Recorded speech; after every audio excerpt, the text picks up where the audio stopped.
Okay, it's time for us. Oh, this is loud. Oh, that's loud. That is super loud. Why is? Oh, I know why.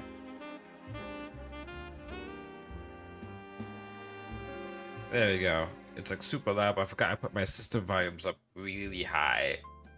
To, I think was it for Discord or something? I forgot what I put it up so high for. That was loud. Okay, well, this is better. Should put like maybe Nah, keep it out here. Okay.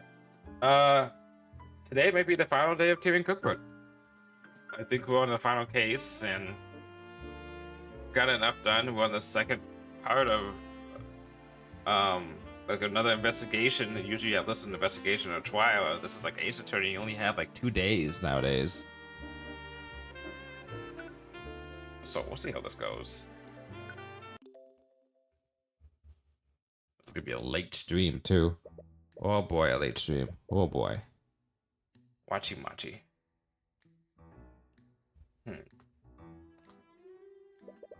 What happened last time anyway? What did we determine? You made a deal with you made a contract with the patron, not the Queen of Discord, which is the reason why you got taken over. And then she also got taken over. And that's why they have no memory of what happened. You, and you all died. And we determined how you died. And how you died. But not necessarily how you died. I think that's gonna be important. You witnessed stuff about her. He saw the aftermath of this, I think. But then he got polymorphed by her. What am I missing? I have all these spells. What was my theory? Is there any more theory that I have now? I don't think I even have another theory anymore. The biggest one I had was that that kid was getting polymorphed.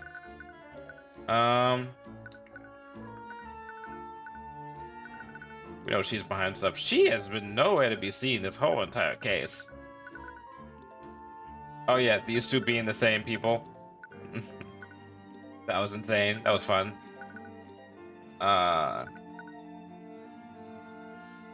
We haven't seen what's his name? Wallace, whatever. William? Is it Wallace or William? I forgot which one it is.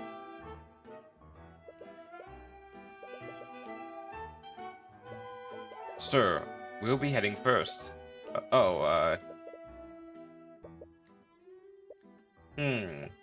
What's wrong? There's definitely something I'm fundamentally missing. Just don't push yourself too hard, okay? Yeah, I'll try to pace myself. Oh, that's right, and she's still upset because he almost died. And she couldn't stop him. Died. Oh, and then she's also upset because he's like, leave this case. I don't give a shit about anyone else except you. And you can get yourself hurt. And it's like, so? We're gonna stop this case no matter what. Anyways, we should speak with each of the suspects and confirm their alibis. Or stop the victim. Or stop the villain. Yeah. That might help me finally put things together. Each of the nobles has returned to their respective homes, while the teleportation network should help you travel around Rivengard. Okay, let's talk to you first. This nagging feeling won't go away. It's really annoying. It's like when you know a word to describe something but can't remember what it actually is. That's right, because at the end, Tyrion's like, I'm forgetting something important, I think, but I can't remember what it is. Like, I'm overlooking something. That's right. Don't push yourself too hard, okay? If you feel tired, don't be embarrassed to take a break. Yeah, I'll try not to exert myself too much. Where do you think we should go next? I'm not sure. Is everything okay? Yeah, I guess I'm just a little overwhelmed by everything that's happened. Okay. How do you react to the dragon? Okay, alright, whatever. Guess you don't want to talk to me. I could see several commoner houses from there. If I squint really hard, I could probably see my house from here. Ah! wonder if that's a reference to something. It's the city courthouse. Every trial I've been a part of has been held in this building, excluding the current trial, obviously. It's a shop selling various wares. The items they sell are more suited for adventurers, so I've never gone there myself. It's a great view of the city from this ledge. I frequently go there whenever I need to think something over. It's one of the many offices from Van Sanctus's Industries. The death of Lloyd, I'm sure his business will be thrown into chaos for a while. Prepario Arcanum. Nothing, obviously. I knew that. Okay. Usually. I still got this cough, goddamn. So I have two options. Let's start with the top one.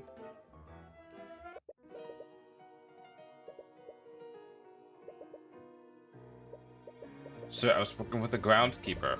His Majesty and the Grand General are currently visiting Lady Steelwind, but supposedly they'll be here later today to talk out to the Hall's High Speaker. Alright, I suppose we'll just have to come back later.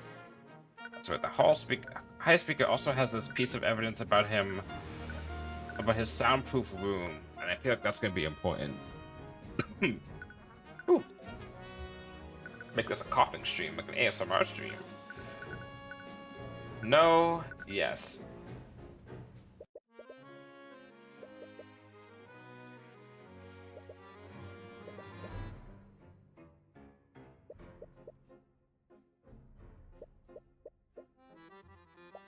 Ah.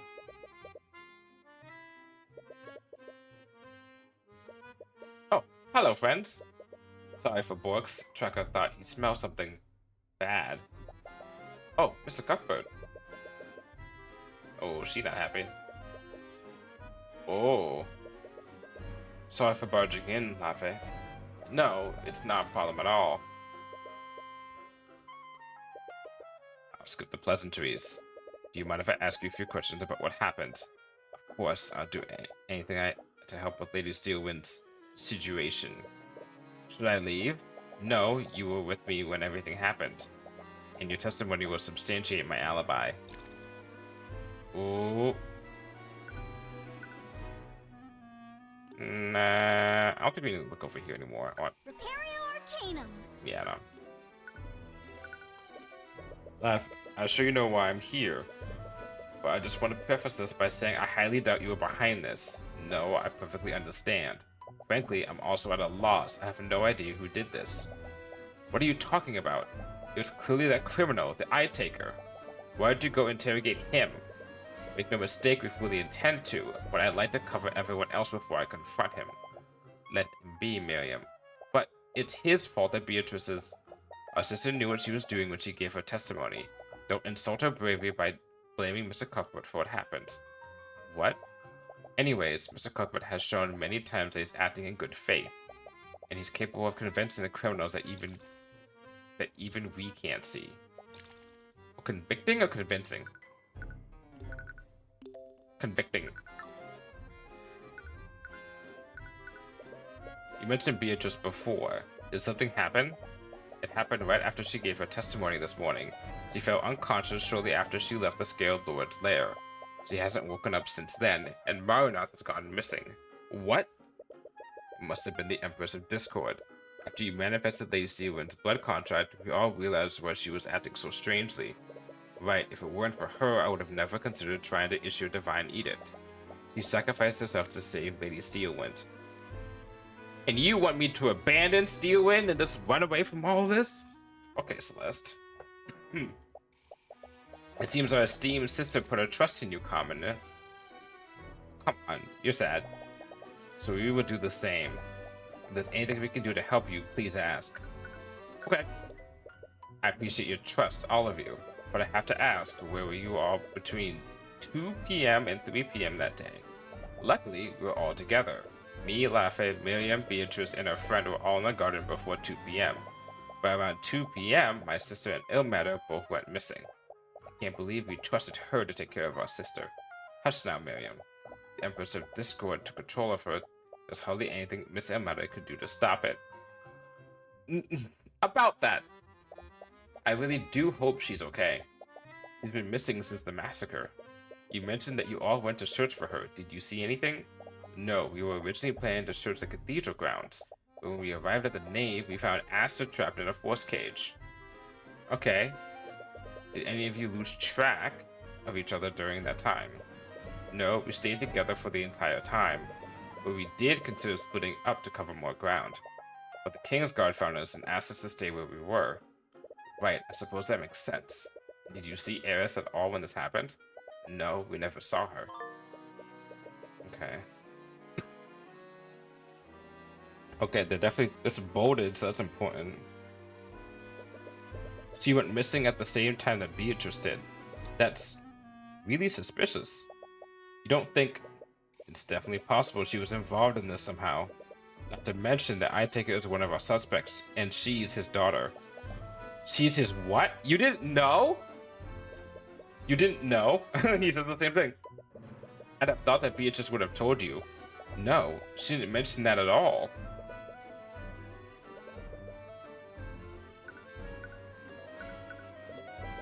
I suppose I'll stop deep beating around the bush. Have any of you made a blood contract with a demon lately? How dare you? No, I understand where he's coming from. Ooh, even she's pissed. Of everyone present, our sister was the only person with known ties to a demon. If she were to share that secret with anyone, it would have been with us. Nevertheless, we still have no idea who the patron is. I was actually meaning to ask you during the trial. Can't you just use this divine edict of yours to determine who the patron is? No, to manifest a blood contract, I need the title of the demon and the name of the human they made the contract with. I understand that, but why not just apply brute force? What? Due to the king's funeral, the King's Guard has a detailed list of everyone who was present during the massacre. Whoever this patron is, they were working together with the Empress of Discord. That must mean they made a blood contract with her, yes? That's right. I can just keep issuing divine edicts until a blood contract appears. Wait, is that safe? There's only one way to find out.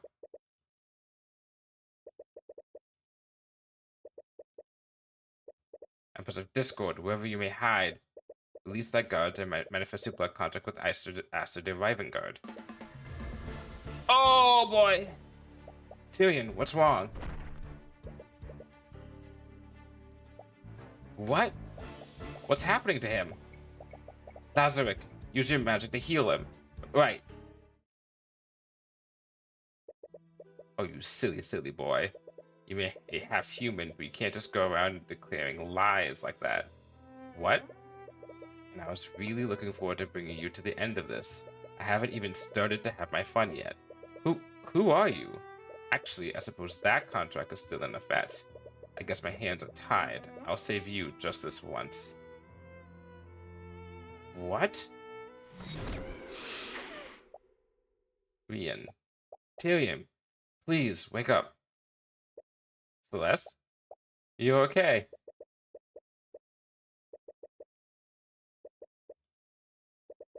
Are you okay, friend? No. Yeah, no, he's not. What happened? You died. I'm sorry. What? Once again, two enemy on the same level. What? I never brought anyone back from something like that. That was my strongest spell, too. You have no idea how lucky you are. Oh, and you know Celeste is gonna be unhappy. If I wasn't here, who knows what might have happened. I don't understand. The last thing I remember was issuing my divine edict. Wait, was that the cause? But I've done it before without any problems. I just used it this morning.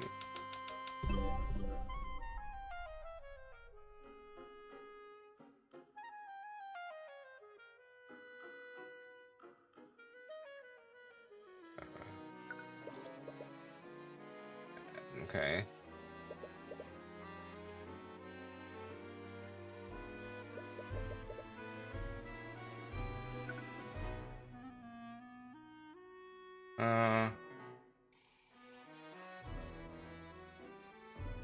Does not have. It might be because Aster doesn't have a blood contract with the Empress. If demons are unable to lie, the same might be hold true for angels as well.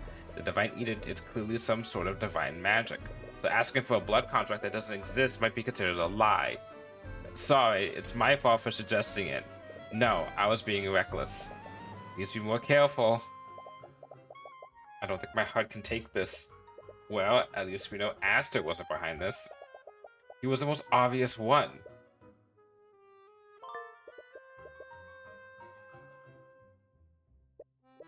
Anyways, it's clear that I can't just issue these edicts without thinking. I'll just have to wait until I'm certain of the patron's identity. Just please be more careful. Whew. What's gonna move here?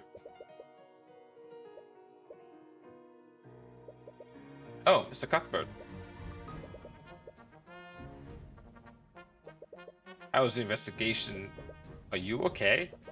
You look quite pale. Yeah, there was a bit of an accident earlier. Well, try to exude more caution next time. It'd be dishonorable if you didn't fall by my hands. Why is everything you say so aggressive?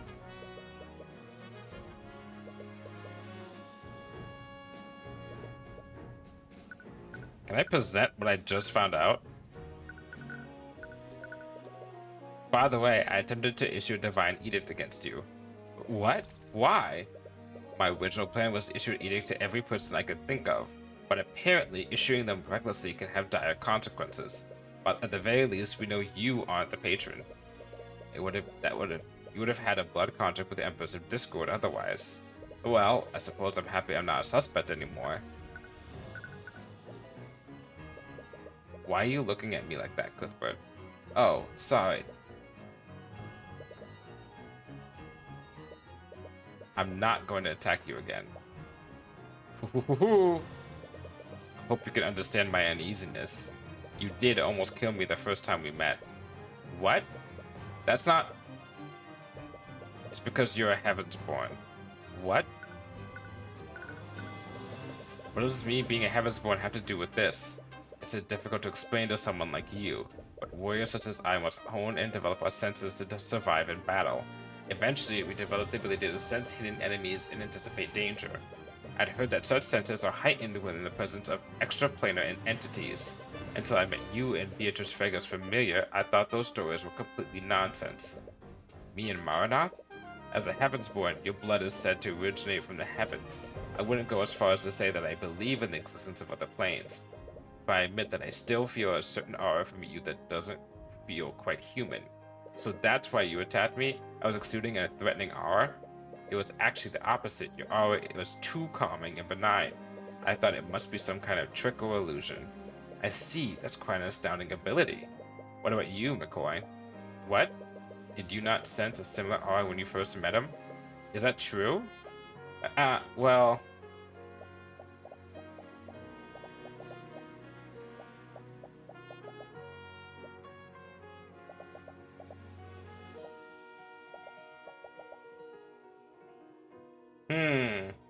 Oops. Yeah. It was kind of similar. Okay. Yeah. Asta, I'm sure you know why I'm here. It's because I'm one of your suspects, isn't it? Your Majesty, you are the reigning King of Rivengard. I expect you to conduct yourself with more dignity. Of course, my apologies, Lord Steelwind. Anyways, questioning you is honestly a formality at this point. Really? A lot of the evidence works in your favor. Well, I appreciate your vote of confidence nonetheless.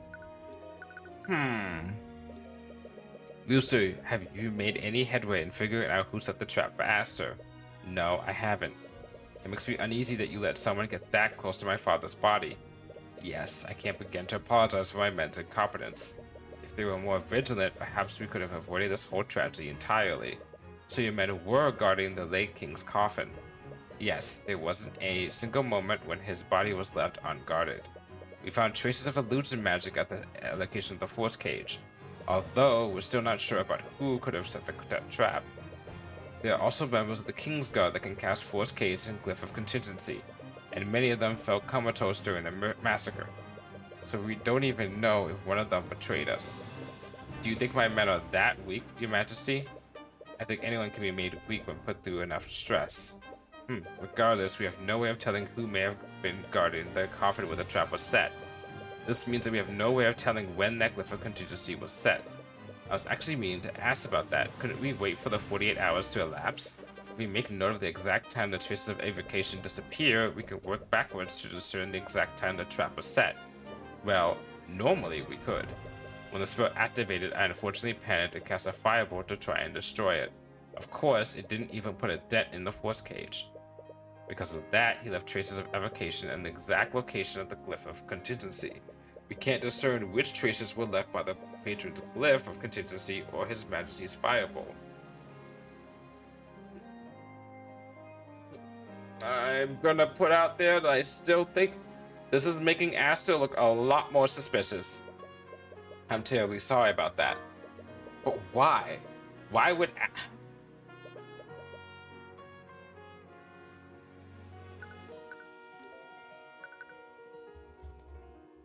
Interesting. But why Aster, though? I heard you two visit Arya earlier today. I'm saying this because they've given this evidence that, oh, Aster couldn't have been guilty of anything, right? No blood contact with Embers of Discord, obviously. Yeah, okay, about that. Alright. No one else sees him activate the Force Cage. No one else sees him activate the Glyph. We don't know if the Glyph is still working. So, in a game like this, you would try and make it look like you would do that, but then him shooting off the firebolt honestly makes him look more guilty, as if maybe he did that to reset the evocation to be able to throw off the alibi, right?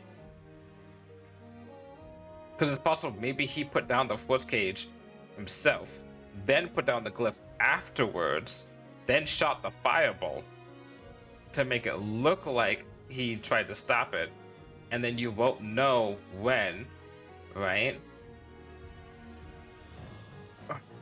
I don't know. He's suspicious. He's always been suspicious to me. And there's something about it that just... I don't know why. I don't trust... That's why I don't trust nice guys, but like... It's the last case, and this guy's been around, and he's been a mystery fan. He's great. If he's not guilty, I would love it. I would love it if he's not the villain. But also, with a game like this, I don't know. I'm not saying Eris has a false lead. I think she's very guilty of a lot of things. But I do think he's still the patron. And also, I think it's that way because she signed a contract. This contract will bind Arya Steelwind to the patron so long as they both live. What type of contract did I say last time I'm remembering? That could have been a marriage contract. Why would she sign a marriage contract when her father is like, why would you, a fucking lawyer, like not look to see if you're signing a marriage contract? Only if one thing happened.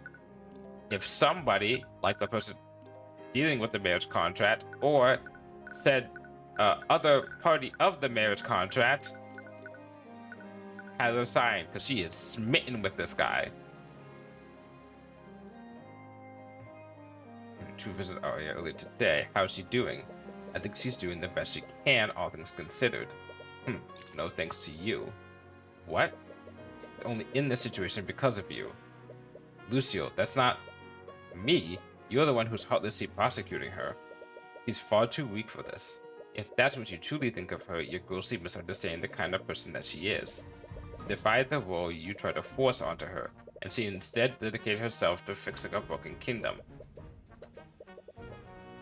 Still say he may be guilty.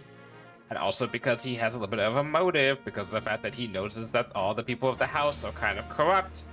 And I can totally see the king, when he became king, decide to just get rid of all the heads of the houses in a noble move, being like, this is a perfect move I should make because the houses are all corrupt. But using his own betrothed? Betrothed?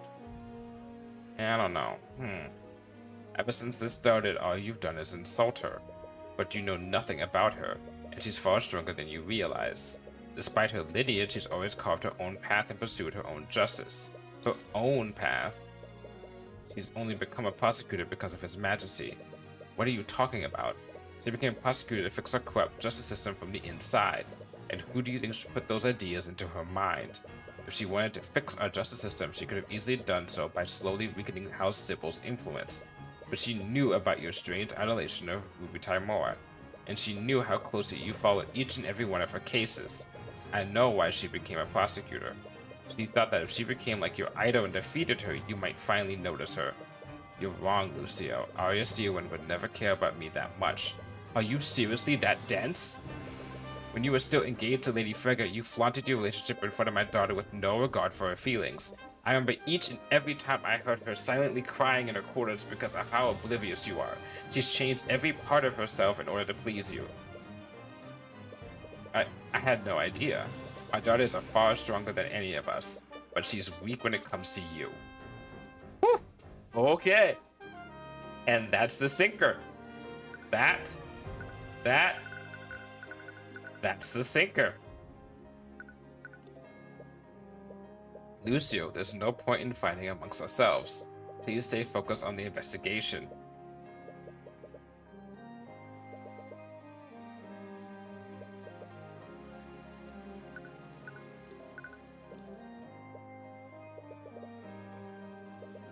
I must ask you, Cuthbert, why are you going through such lengths for my daughter? What do you mean? Because she's a fucking G. She's honestly the MVP for like most of the cases that we've had. Surely you understand the gravity of the situation. By taking part in this trial, you risk drawing the ire of both nobility and whoever this Empress of Discord is. What are you planning? Lucio, I'm not planning anything. Please, do you honestly expect me to believe that you're doing this out of the goodness of your heart? Well, dear Lord, you actually are doing it for that reason. Is this what all Heavensborn are like? I don't like thinking about it that way. I just can't stand by while I see injustice taking place. I say injustice? Injustice! Even if you are standing in my way, I'll do whatever it takes to save Arya. I wouldn't throw around such promises so loosely.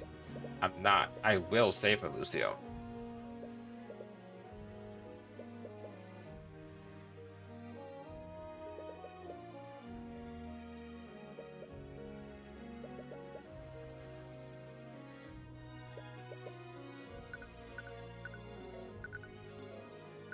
Rathlone back arm alley. Ooh boy. Let's go find the Eye Taker. Hopefully the Eye Taker is still here and alive.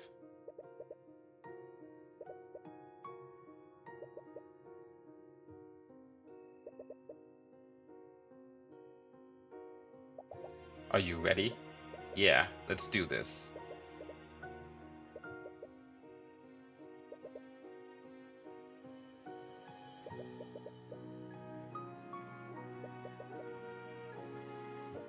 Alright, on 3. 1, 2, 3. Is Ruby gonna be in there? Is Timora gonna be in there? What? There's no one here. Damn it.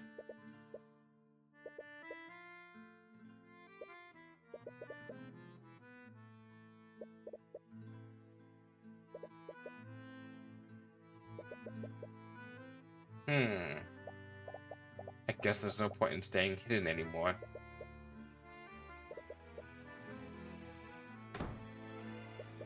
Please, in the name of Wyvern-God.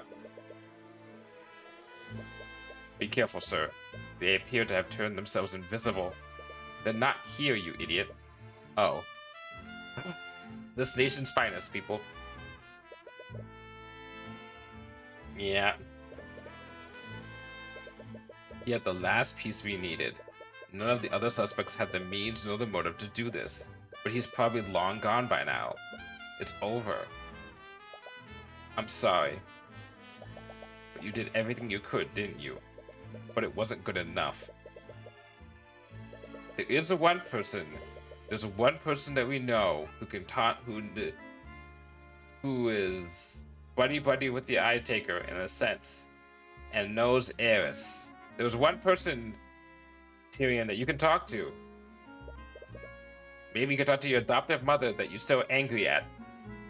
What do we do now? There has to be someone who knows where he is. Actually, there is one person who might know where he is. Oh? Is it finally time? What do you... Wait, you don't mean... At this point, it's the only option we have. Are you sure? You two aren't exactly...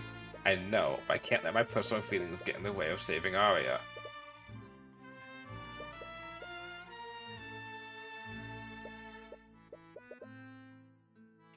He still cares. Never got a chance to look at this painting the last time we were here. It's like some kind of crime lord. If I'm right, he was one of the previous eye takers. Back then, he had an even tighter grip on the criminal underbelly of the Wrathmone. People used to call him the Raging Storm. But isn't Eye Taker already a nickname? Look, sir, I don't come up with the names.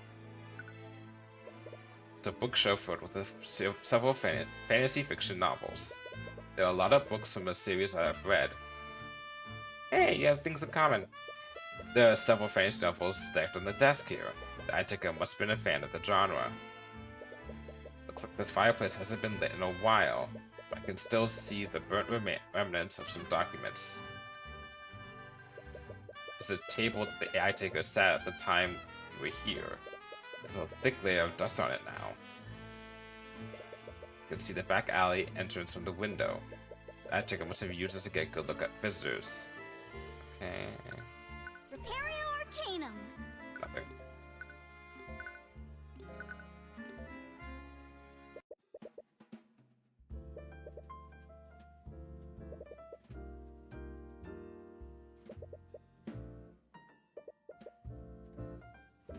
Sir?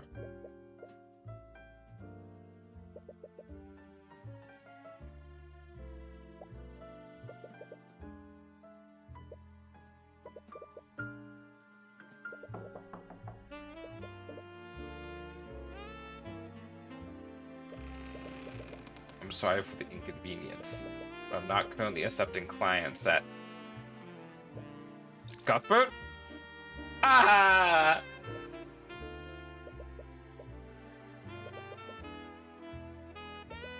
Are you here to arrest me? No, of course not. Can we come in? Yes, of course. Awkward.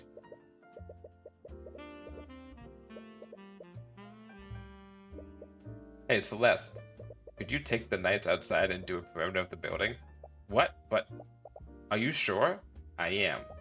But what if something happens? Celeste, we're in a populated building in the capital city of Rivengard. I think I'll be fine. No, but... Sorry, you're right. I'll just...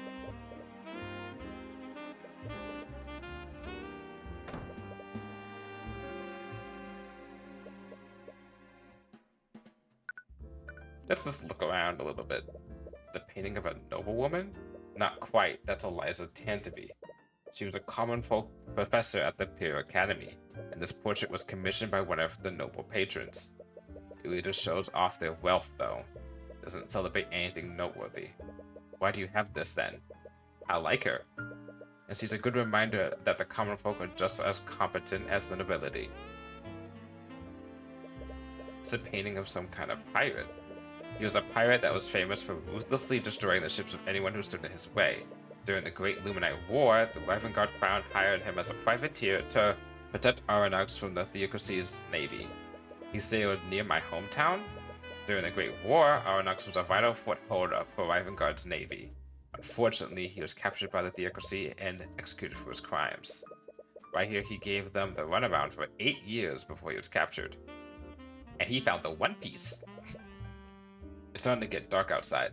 We don't have much time left. I was wondering how you could afford these things. Guess I finally know now.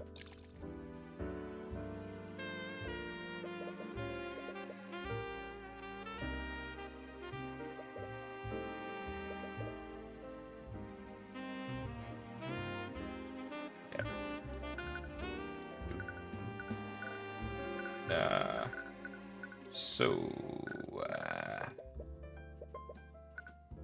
Yeah, okay.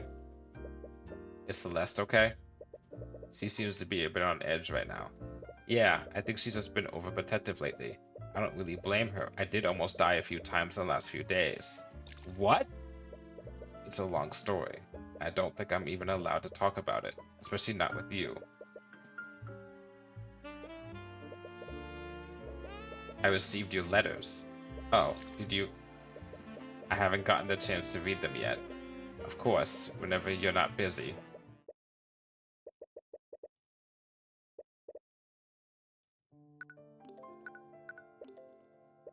Miss Timora, I trusted you. I know. I trusted you. I told you everything about myself. I put all of my hopes into you. And you lied to me. You told a criminal about the Eye of Horus. It took me years before I was comfortable enough to tell you about it, and you knew that. Why did you even adopt me? You could have just left me in Aranax and moved on with your life. Why would you pull me into this? I've started thinking about what my life could have been like. I could have done so many things. I might have been able to move on from losing my mother. But you adopted me. You made my entire life focus around that one moment. I had a son once. Before you, I mean. What? I wasn't always a city person. I used to live in an old farm town just like McCoy's. My son and I used to run around an old tea shop, just the two of us. Wait, you ran a tea shop? I know, it's ridiculous now that I think about it. But I was really happy back then. What happened?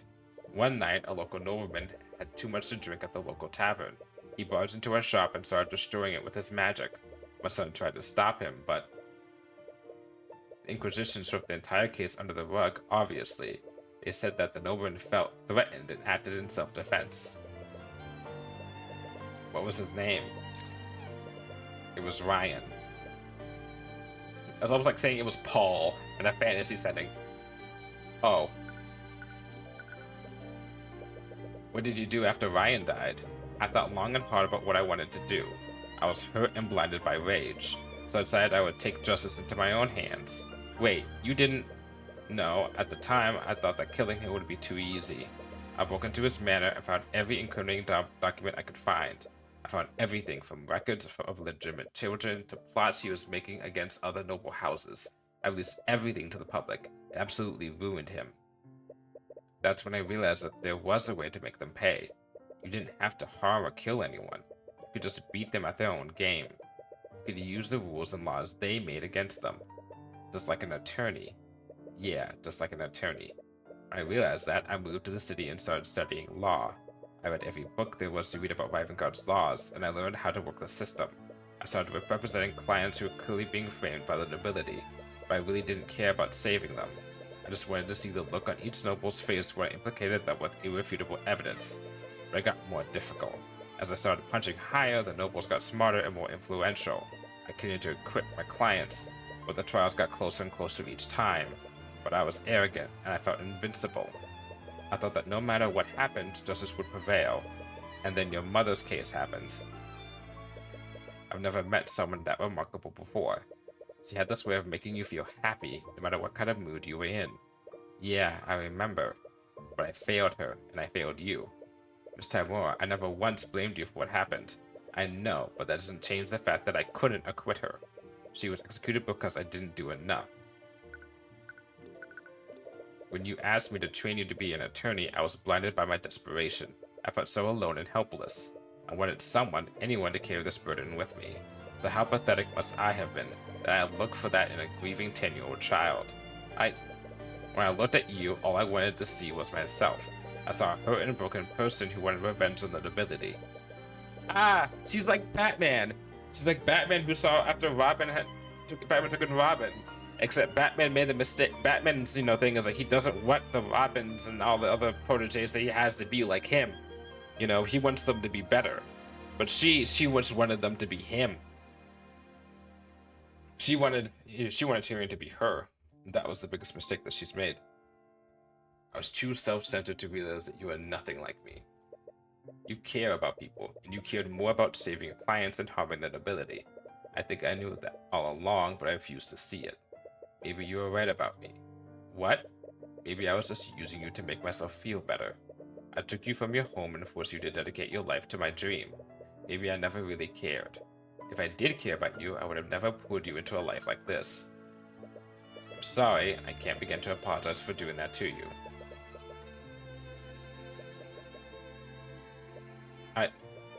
I've been thinking long and hard about this. I want to forgive you, Miss Tamura, but I don't know if I can. I don't blame you, but I want to try.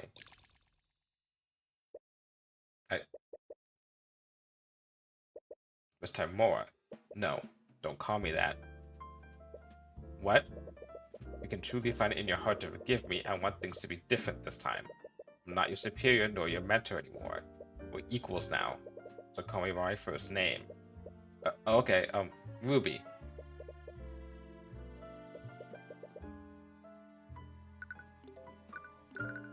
There, can we talk about Aw. Okay. Right. I almost forgot the entire reason why I came here. What is it? I didn't just come here to reconcile. I actually need your help with something. Okay? I need you to help me speak with the Eye Taker. Tyrion. I know, considering the circumstances, it would be probably strain your partnership with him even more. Tyrion. But if you could just tell me where he is, I'll do my best to make sure it doesn't get traced back to you. Tyrion. The Eye Taker is dead. What? He died right after you convicted Beatrice. He was lynched by a mob of civilians. What? Everyone's saying that it was some sort of retaliation from House Frega. Didn't you notice that he didn't send anyone after you? But Iris said...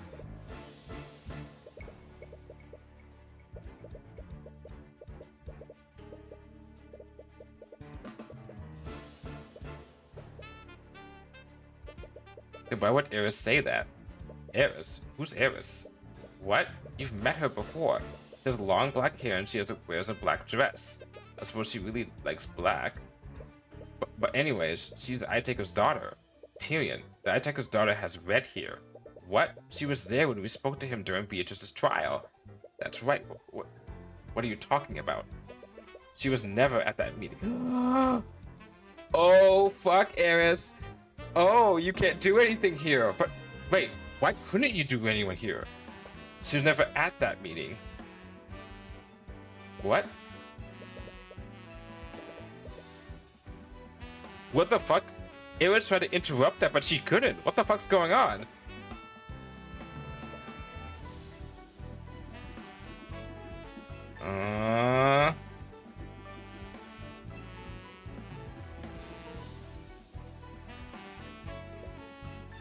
No.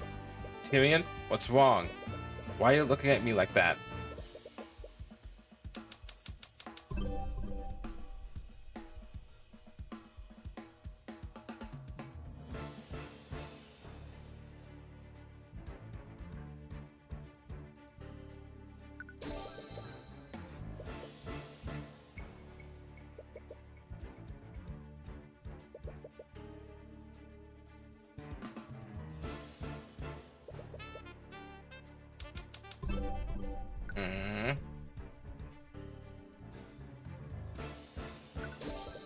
There we go.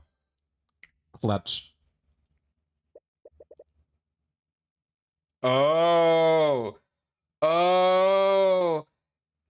That's why as we pointed out earlier on, that Celeste was freaking out every time she saw Eris. And he's explaining here that that's why.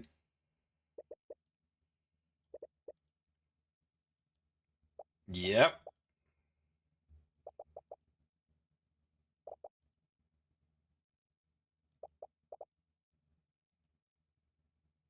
Yep. And he also freaks out when he sees Eris. Yep.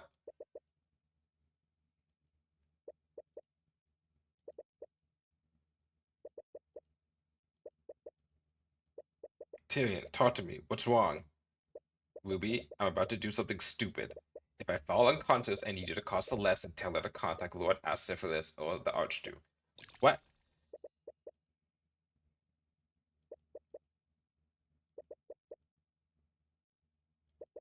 Eris Irmatter, wherever you are and whatever you are, by the Eye of Horus, I issue upon your divine edict. Release thy guards and manifest your blood contract with Ruby Tymora.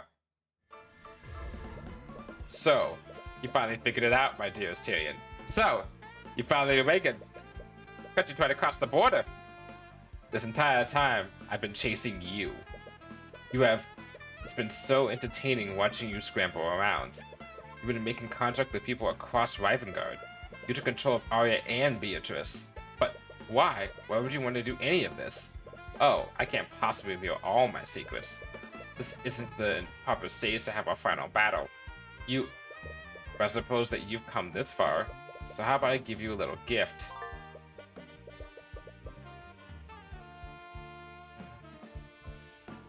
Oh. Oh. What was that? Ruby, Ilmatter is a demon. And she's not just any demon, she's the Empress of Discord. And you signed a blood contract with her. That's why you can't remember anything about her. What? Tyrion, I swear on my life that I didn't know anything about this. I know, she probably tricked you into signing this. It was like she tricked Arya. Arya? What does that particularly have to do with this? Come on, you two. I know things are kind of tense, but there's no need to... What are you holding? Is that a blood contract? Celeste, Eris is the Empress of Discord. What? It was her the entire time. She tricked Arya into signing a blood contract with her, and she probably controlled her and Beatrice to orchestrate the entire massacre. What? Tyrion, this is crazy. I know I was scared of her that one time, but how could Eris be a demon? She looks nothing like Marinoth. I know how unbelievable it is, but I used my divine edict with her name. That wouldn't have worked unless she was a demon. Yeah, I guess I can't disagree with that. We'll need to contact the Grand General immediately. But what if she's really a demon? If it's even possible to arrest her? We'll need to speak with the Archduke about this. Thank you, Ruby. You've helped us more than you could ever know. Yeah, of course.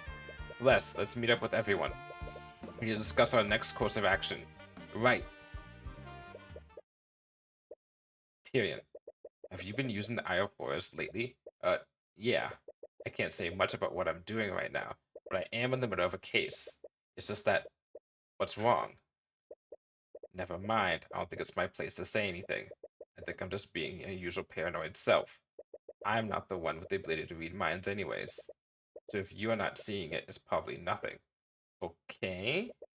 I know you can't tell me about what you're doing, and I have no idea what could possibly involve the Kingsguard, Steelwind, and the Empress of Discord, but just stay safe, okay? You're the only family I have left. I will, I promise. Thank you.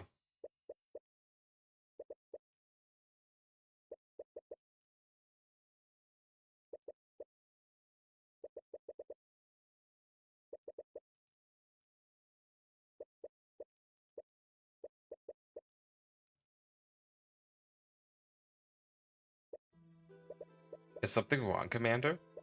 Don't play dumb with me. They told me what you really are. What's your game, demon? Why would you just deliver yourself to our doorstep? Oh, or I put far too much work into this story to miss the final act. I can't wait to see how this ends. You killed 3 people and enslaved an innocent girl. Is this all some sort of game to you? That's exactly what this is to me. I'll admit, looking back, it does feel a bit derivative. I feel I've done enough to differentiate myself from those that came before. It's a shame about the timing of it all, though. You're goddamn insane. That took you long enough to realize, or to notice.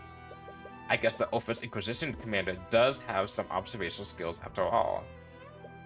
Whatever, you just better not try anything. You know I can't lie, so I'll reassure you. I promise I won't harm anyone while I'm in this prison. Ugh. We're finally approaching the climax, Tyrion. No more deductions, no more talking, no more god-awful teasing when you both know who was really behind this. It's just me and you. That's it? Just me and you? That's it? Not like the rest of the people involved in this case? Oof, I slipped. Hello, your lordship. It's the first time we've met. You're a lot smaller than I expected. Who is this woman? Why have they brought a civilian before the Scaled Lord? People of the court, thank you for your patience. Until now, we've known this woman as Ilmatter.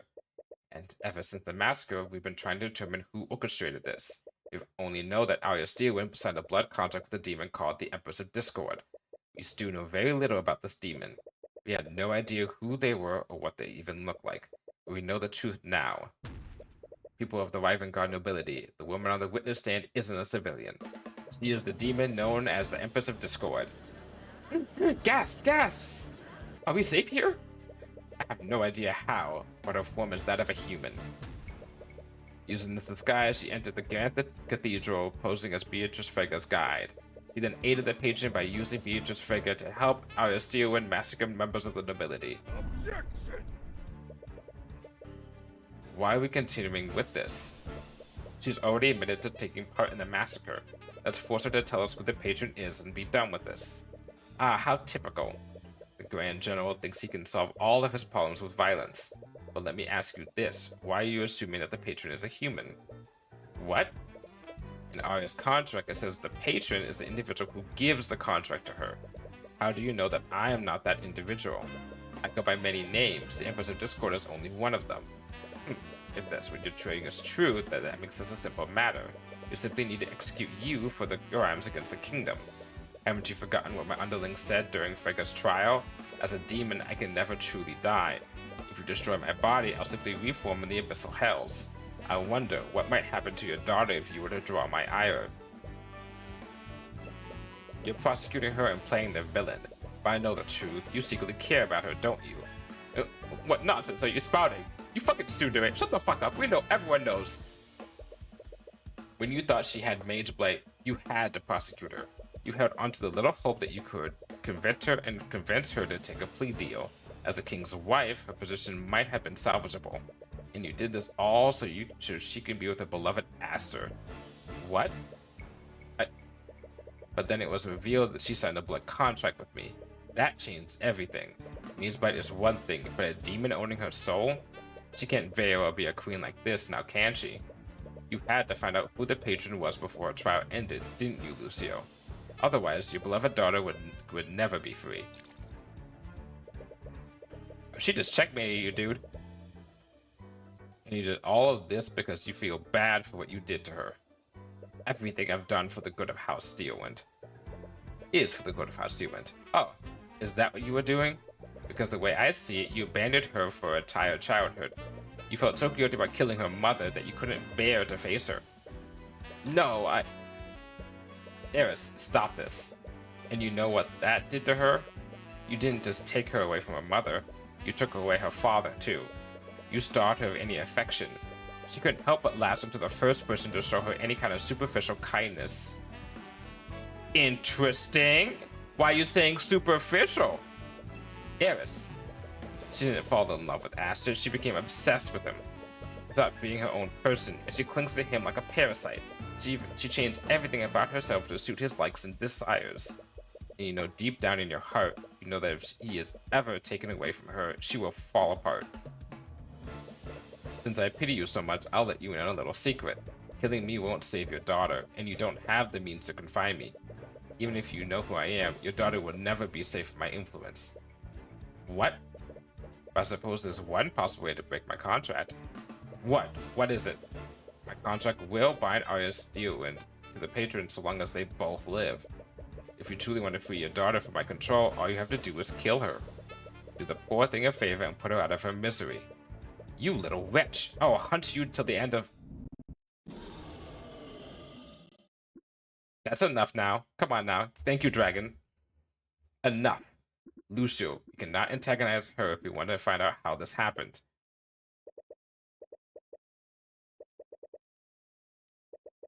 I just don't understand, Eris.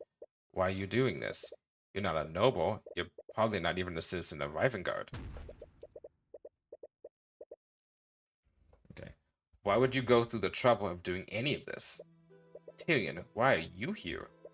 What? Why do you constantly risk your life for the sake of others? Why do you try to seek justice in a clearly unjust world? I don't know, honestly. I think you do know. The answer is simple. You do it because it satisfies you. You save people. You fight the system. You just love indulging in your own heroics, don't you? That's not... It feels good, doesn't it, Tyrion? You know that you're the only righteous person in an unjust society. When you succeed, you're hailed as a hero. And if you fail, it's society's fault, not yours. No matter what happens, you can take solace in the knowledge that you're so much better than everyone else. That superiority you feel over them must be intoxicating. Divine blood makes it so. You can't just resist giving into it. But just as your divine blood compels you to be good, my hellish blood compels me to do the opposite. I just can't help but take every opportunity to make you all suffer. My entire purpose is to see each and every one of your faces contorted in agony and despair. Humanity is a stain on the world. They're worthless parasites who steal, maim, and kill to get what they want. That's all they are, and I despise those who try to pretend they're anything at all. Anything different. You're wrong, Eris. Humanity has so much more than you realize, and I truly pity you if that's all you see in us. Oh, so now it's us. That actually just reminded me, there's something I hate even more than humanity. Hypocrisy? I despise the Celestials of the upper planes who go against the natural order. They condemn and admonish beings like me, all while watching humanity suffer from their secluded little heaven. They realize that humanity would never willingly choose good or evil, so they created the heavens born to tip the balance in their favor. It's so self-indulgent that it makes me want to puke. That's what the heavens born are? It is, and I've made quite a hobby out of breaking them and sending them back to their creators. I throw them into the deepest pit of despair before extinguishing their lives. There's been no greater joy in my eternal life, and it took a lot of work to get you right where I need you, Tyrion. Wait, are you saying... You asked me why I did this, didn't you? My actions that day were all for you, my dearest Tyrion. All so I can see the despair on your face when you realize the truth. It is I who set up your mother! Tyrion. No.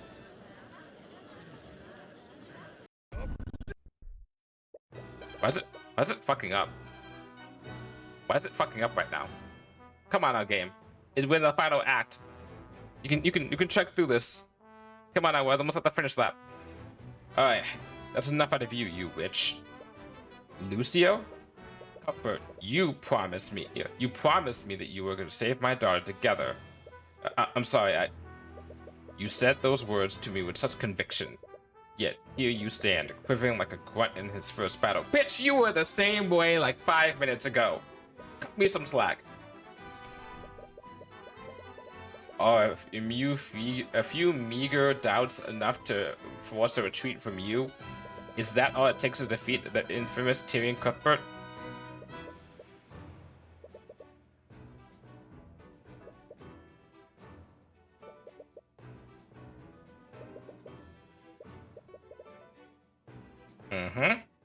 Eris, we didn't call you here today to wax poetic with you. The people you've harmed have a right to know what you did that day. So either give us your testimony or get out. Even now, you're still undeterred. I really do love that about you. But I do wonder how long that will last. It's true, I was the one who masterminded this. I knew about the king's funeral at the Grand Cathedral, so I forced Beatrice Vega to allow me to accompany her. When I was there, I used my contracts with Beatrice Vega and Arya Steelwind to compel them to act against their will. And through the actions of Beatrice Vega and Arya Steelwind, I facilitated the deaths of Lloyd Von Santis, Cora Siblin, and Garrick Pierce. The only motivation for my actions that day was to harm Tyrion Cuthbert's friends and make them suffer. Before you ask, aside from my thralls, I was acting alone that day. I didn't follow direct or indirect orders from anyone. Your testimony is pretty thorough. Of course, I am a demon after all. Since I'm unable to lie, I thought it would be best to be as detailed as possible. That way, there's no room for doubt. Isn't that wonderful, Tyrion?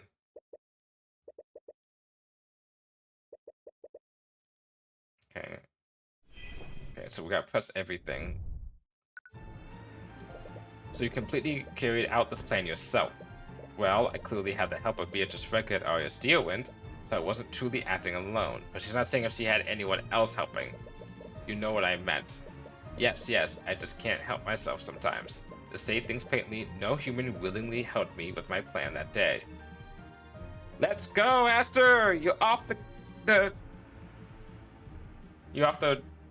Okay, good. You're not completely guilty. It's either Aster or it's the fucking Grand Cathedral dude. There are only like 2 people who can fucking be.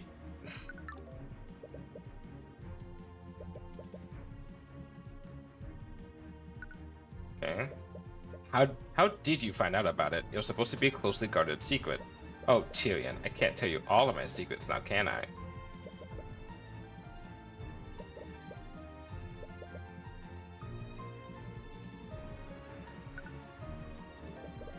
What a terrifying ability.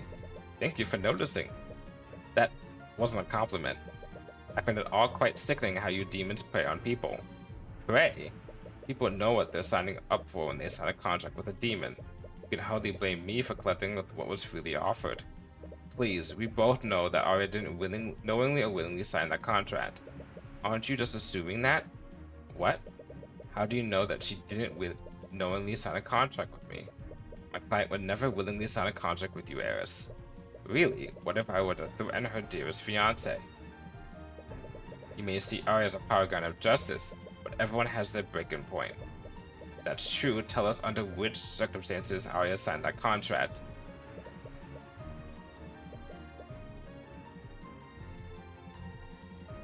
Okay. Why are you using the full names? You know I can't lie, so I thought I'd give you something.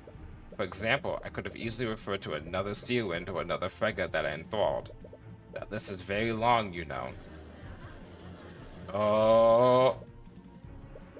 Ignore her, Lucio. She's just trying to get under your skin. Yeah, but she can't lie. Anyways, aside from Pierce, Fonsantis, and Sybil, were key members of the Wyvern Guard nobility. What reason could you possibly have to kill the three of them? I didn't. What? I didn't have a reason to kill them. I just happened to facilitate their deaths. No, but you specifically went after them. I did, but I didn't have any particular reason to do so. But that doesn't make any sense. I suppose it doesn't. Anyways, would you like for me to add that to my testimony? What? It would help you, wouldn't it? Yeah, I suppose so. What? Quickly and efficiently as possible.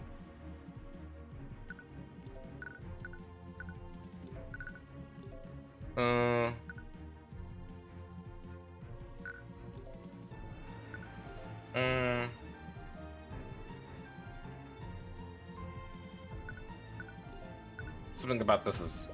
We already established that Pierce was killed due to his knowledge of Celeste's parentage. How could you possibly have no motivation to see them dead? Aren't you just assuming that? I'm not. That's the only logical conclusion. And that's where you made your mistake. You're assuming that I act logically. Oh my god.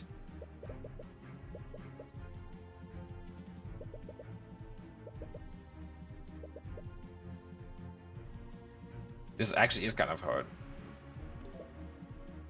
Is something wrong, Tyrion?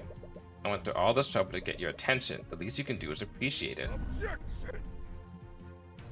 Fucking yandere. Enough. Stay on subject, witness. I'm not complaining about this, but if you really wanted to make me suffer, why wouldn't you just go after the people close to me? Oh, but what would the fun be in that?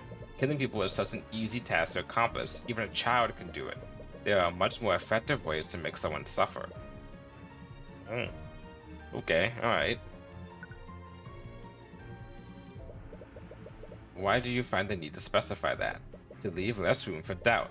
Beatrice used an indirect order to feign innocence in your previous trial, didn't she? But did you work together with anyone to facilitate the massacre? Of course I did. I worked together with Beatrice, Frega, and Arya Steelwind. Ugh, you know what I meant, Eris. My apologies, I just can't help myself sometimes. I'll say it clearly so you can be certain. I did not have a contract with anyone that wanted to facilitate any of the murders. Okay.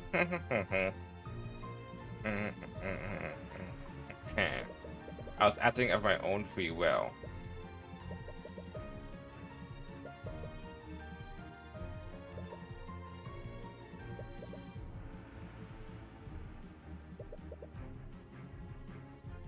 We'll try to imply with each statement.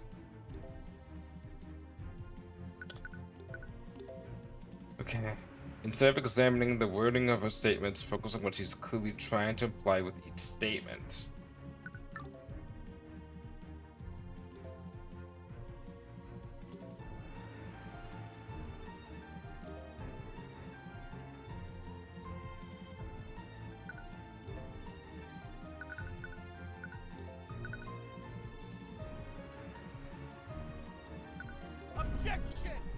No.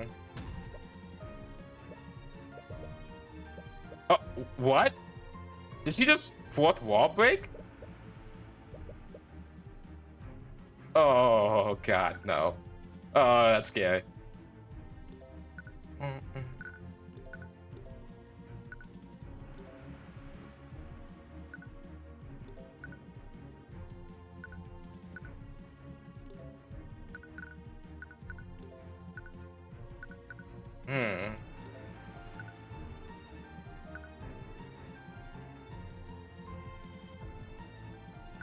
Objection!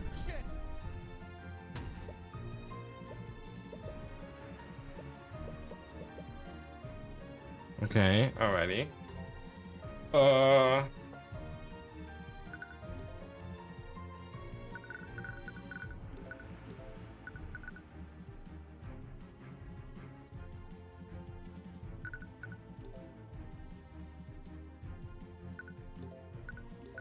Objection!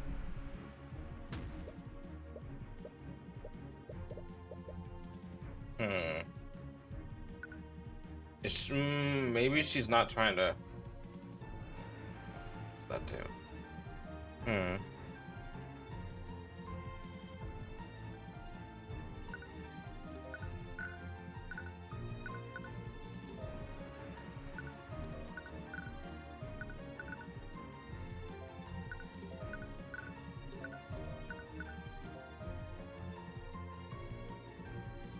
What?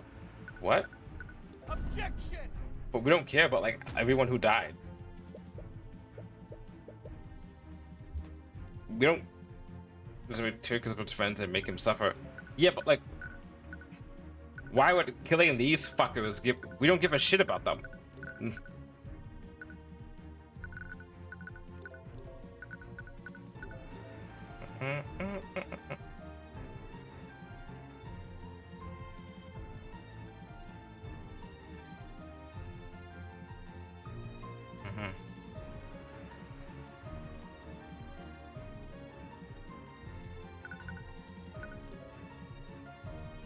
Wait, what?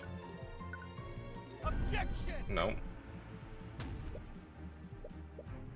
I was like, maybe because the fight happened that wasn't being efficient. I just need alright to kill my victim as quickly as efficiently as possible.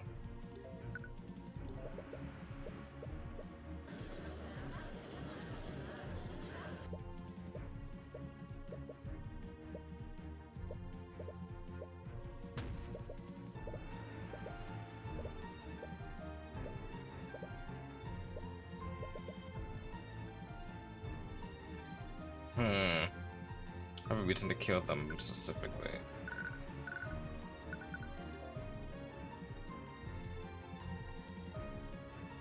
Wait. Oh, wait. Quickly efficiently as possible. There was a route, but the route was different. God damn it, again? God, it's like fucking up today. I don't know why. But yeah, it's because, yeah, he said to quickly efficiently as possible, but the route they did was they went here to here to here. It's supposed to go from here to here to here. Yeah, okay. Okay, what did he just say? It was you said that you needed Arya to kill them as quickly as efficiently as possible, but that's not exactly what happened, did it? Yes, it appears I underestimated your little bodyguard. Things lasted a lot longer than I anticipated. That's not what I was referring to, but that's what I thought I was referring to. Oh? You said that you needed Arya to kill them as efficiently as possible. That doesn't really match what happened with Garrick Pierce, does it? Is that so? Heirs, unlike the murders of Von Santos and Sybil, Pierce was murdered with a blade frozen with magic. It is an extremely convoluted way to kill someone. It would only make sense if you were trying to hide the evidence. That clearly wasn't your intent. I agree, so why would I do that? For the love of God, woman, can you stop speaking into riddles? I have no love for any god aside from myself.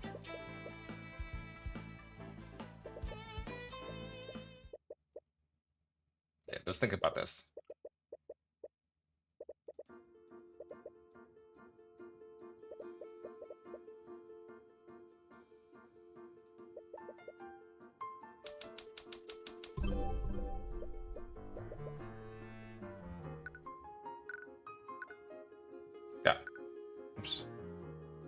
Oh, I can't check.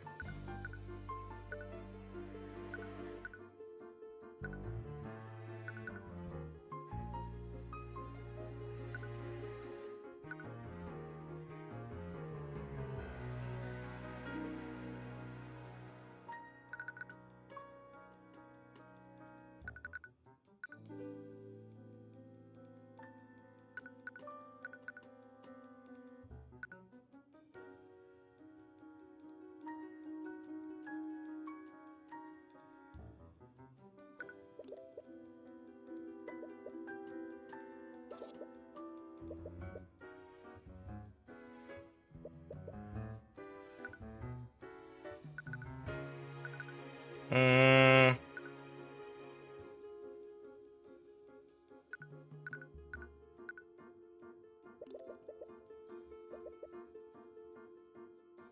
Mm-hmm.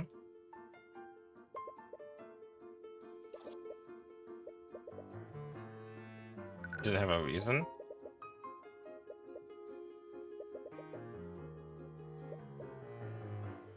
Yeah, it's very vague, but that vagueness also means that it can be it can be legit. Oh.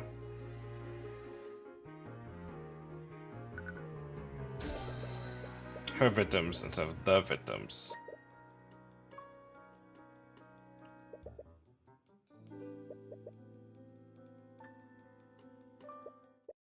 Eris, which of the people in this case were your victims?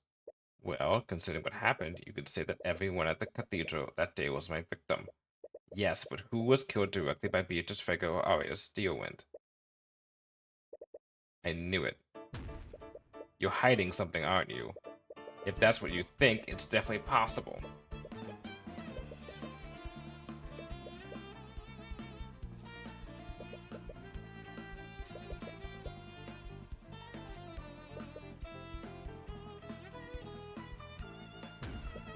Just tell me, Eris, who killed Lord Von Sanctus? Arya Steelwind. And who killed Coraline Sybil? Arya Steelwind. And who killed Garrett Pierce? Oh! Why are you staying silent? Out with it, demon. Who killed Garrett Pierce? I refuse to answer.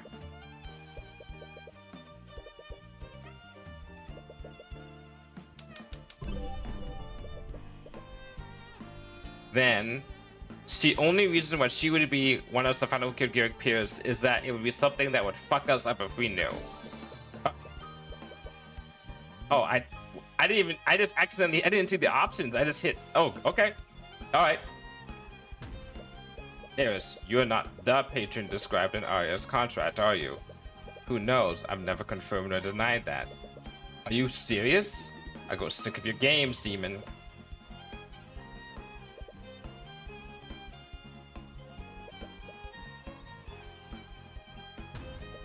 Who is the patron, Eris?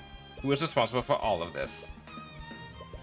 You want me to find the truth, so why are you staying silent? Because it would be so much better when you discover it yourself. You felt it, haven't you? Ever since the investigation started, you felt a nagging feeling in the back of your mind, haven't you? What? How did you... It's right in front of you, Tyrion. You're just refusing to see it. You're refusing to see who I made a contract with that day. You made your contract with the patron on that day?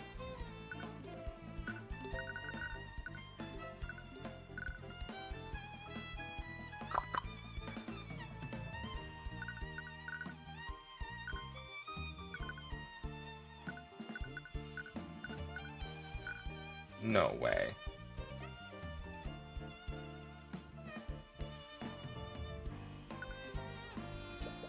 Even with the eye of a god, you're still blinded by human sentimentality. Think through it carefully. Who killed Garrett Pierce that day?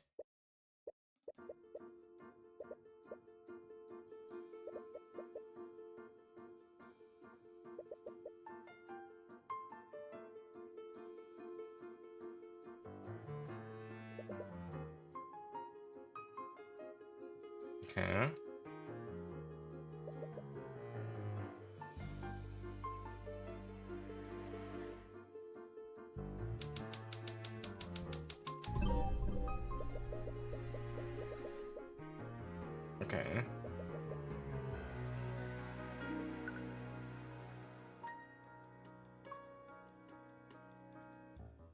is experienced in using lethal magic.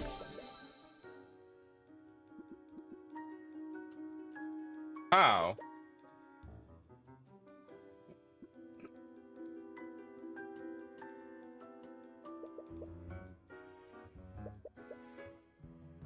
Hmm.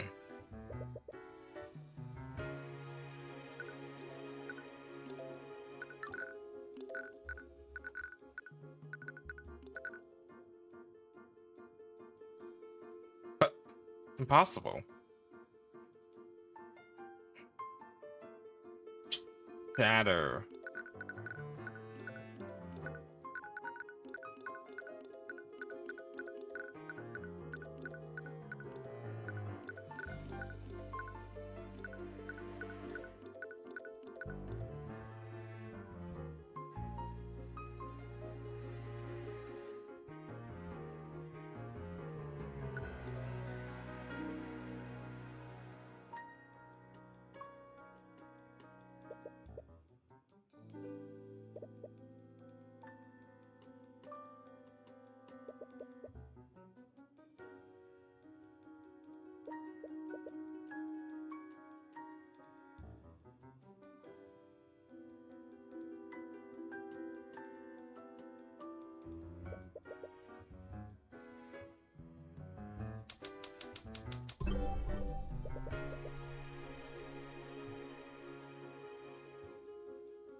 Okay, if the Beatrice was coordinated with Eris, you could have easily had Beatrice kill Pierce. Beatrice to kill Pierce.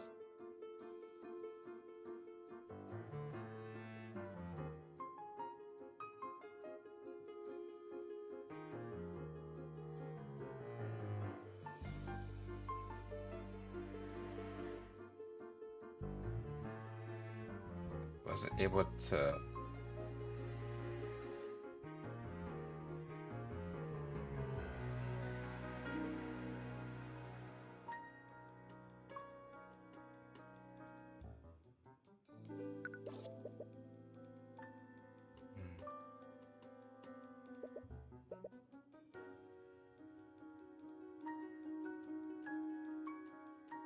Yeah.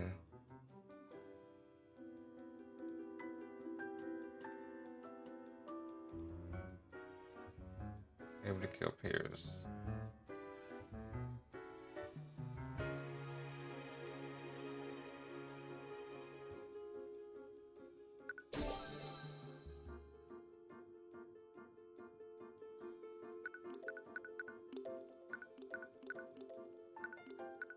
No.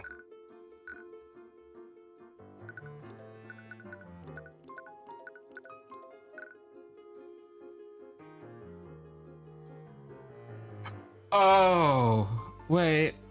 She doesn't know that spell, does she? Does she?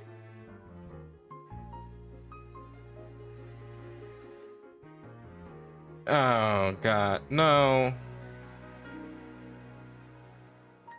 Oh. Oh? But when would she have had the ability to sign the... Wait.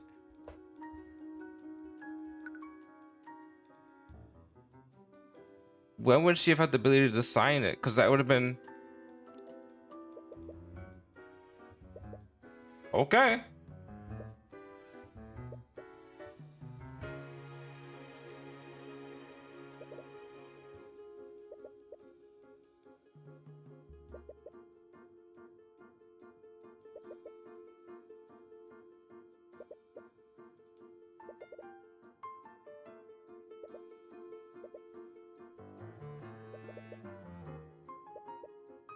Yep.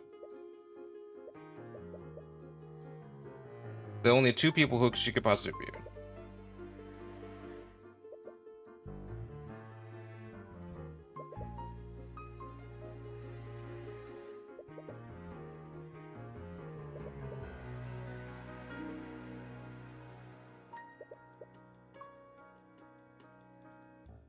Yep. Yep. Fuck me. Ah, you got me. Ah, you got me. Shit.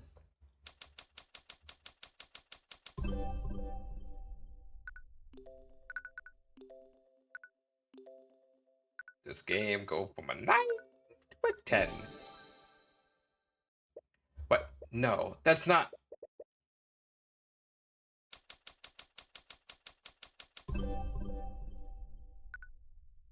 Oh, it's not? Oh, okay, then backup plan.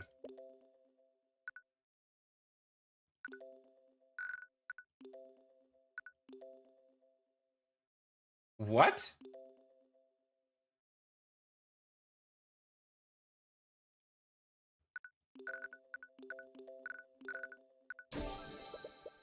Can't be, that's not. Oh! Oh, I see, I had to do it again. Okay, alright, fuck you for making me think I did it wrong.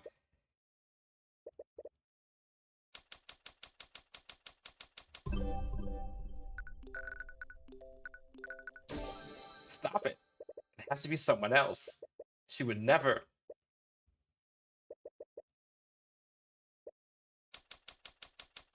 That's fucking good. Ah. This is me, your conscience telling you, hey, you gotta deal with this. Damn it. Damn it.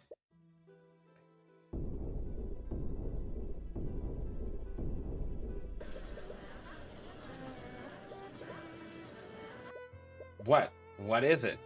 Is everything okay, Mr. Cuthbert? Tyrion, are you... There it is. You realize it, haven't you? I've been waiting for this moment for so long. You know what? I appreciate her game. Yeah. This kid's got moxie. She's good. She's good at what she does. What are you talking about? I demand an explanation. Mr. Cuthbert, what have you discovered? Tell them, Tyrion. Tell them who did this. Issue your divine edict right now. This is some Empire Strikes Back shit right now.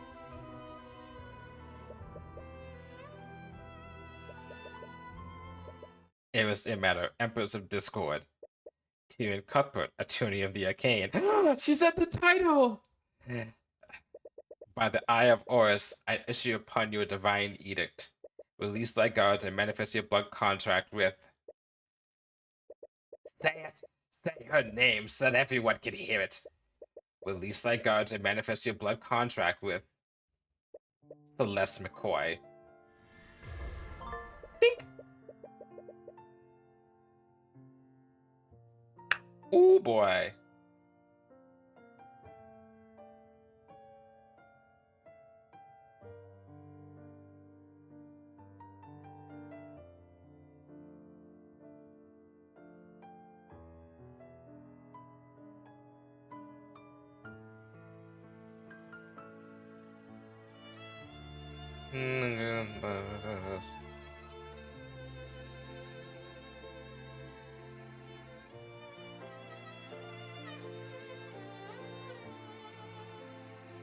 With the apparent death of Tyrion Cuthbert.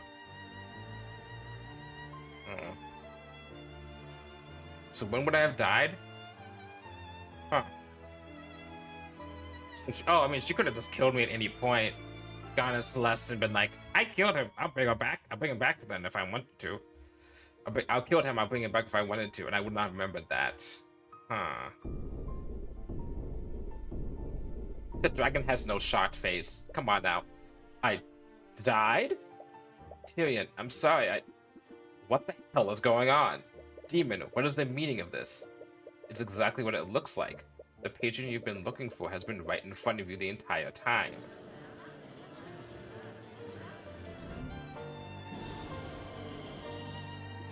Miss McCoy, did you sign a blood contract with the Empress of Discord? I did. It was the only thing that would save Tyrion. What? I never thought Arya. I thought Beatrice and Eris. Oh! They broke past me and ran into the prayer room.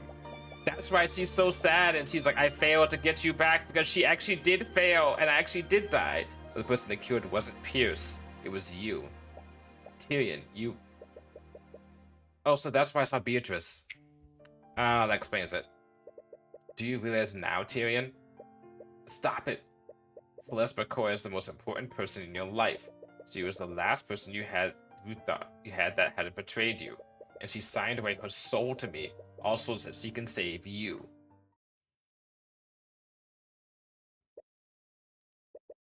By the somber look, Lucio, weren't you going to execute the patron the moment you knew who they were? McCoy, does this mean what I think it means? Yes. I'm the one who tricked Arya into signing that blood contract. What? How could you? I was so stupid. When I made that deal with her, I didn't expect her to. She used that contract to make you act against your will. So it wasn't just Miss Steelwood and Miss Frigga who were controlled that day. You realize it, don't you, Lucio? As long as the contract with the patron exists, your daughter will always be vulnerable to my influence. You can't kill me, so there's only one solution to free your daughter. I must execute Celeste McCoy. What? Understand one thing, Mr. Cuthbert. After what you've done for my daughter, I have nothing but the utmost respect for you. But I will do whatever is necessary to protect her. Yeah, fair.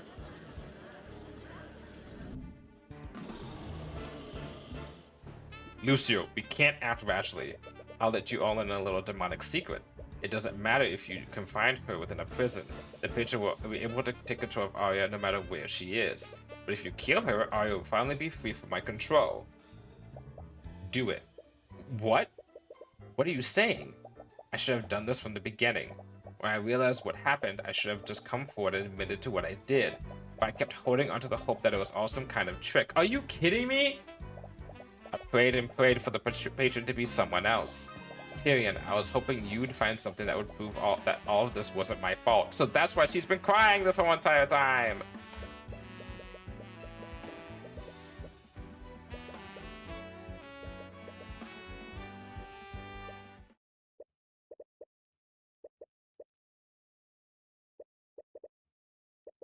I suppose there's no reason to continue with this. What? I sympathize with your position, Cuthbert, but even McCoy recognizes what must be done. It's over, and I will not allow this demon to control my daughter any longer. You can't just... Kingsguard, restrain him. Wait, Lucio. That's enough.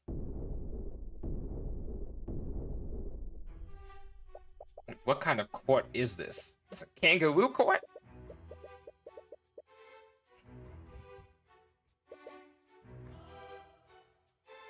Holy shit, even Eos is like, what the fuck? Arya? I'm so sorry, Celeste, you are innocent until you're proven guilty. I won't let anyone pass judgment on you until that is unequivocally proven. And this is why Arya is the MVP. You go, girl.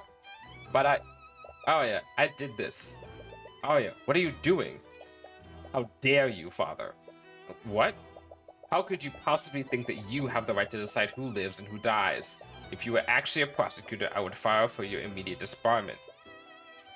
And you, Mr. Cuthbert, how can you just stand there? Me? You're Celeste's attorney. Isn't it your job to defend her until your last breath?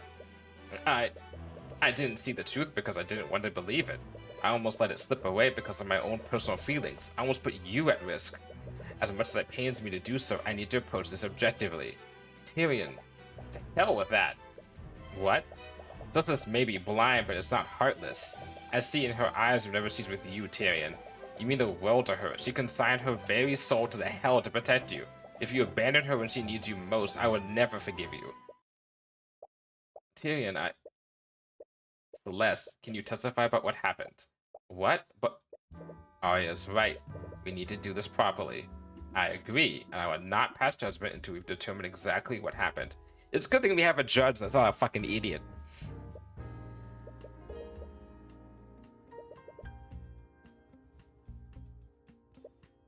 Fine, do as you wish. But the moment we're certain of the truth, I will do what is necessary. Very well. Miss McCoy, please take the stand. Celeste, Tyrion, can you testify about what you did that day? Yeah.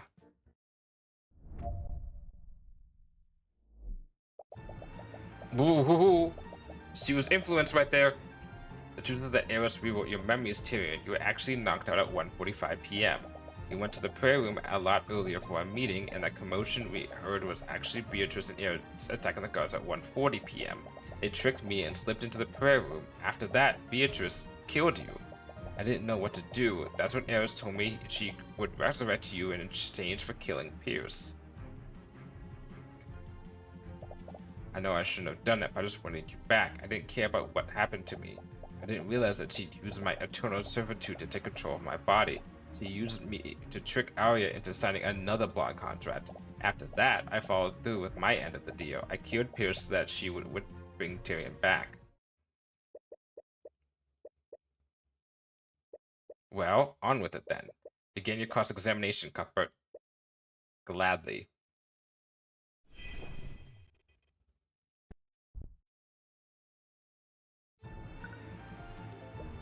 She rewrote my memories? I didn't realize it until after you've woken up and gave your statement to the Inquisition. She must have changed your memories when she resurrected you.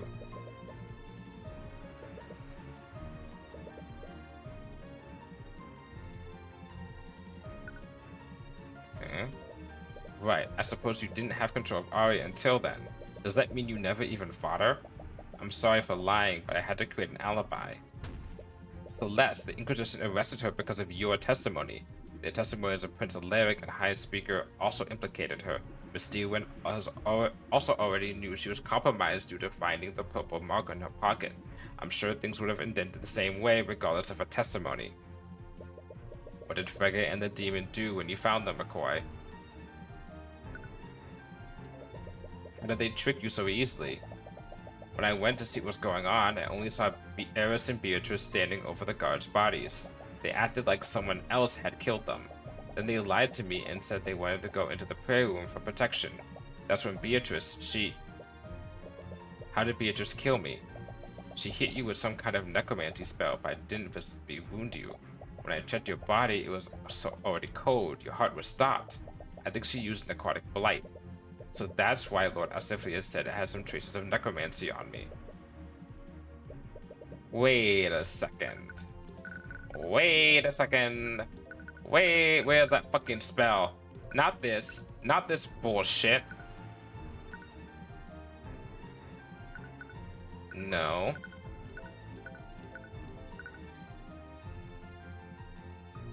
You bitch. Wait.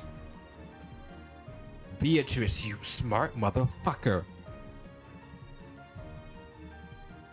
What if Beatrice specifically cast Feign Death to get Eris to get fucked over?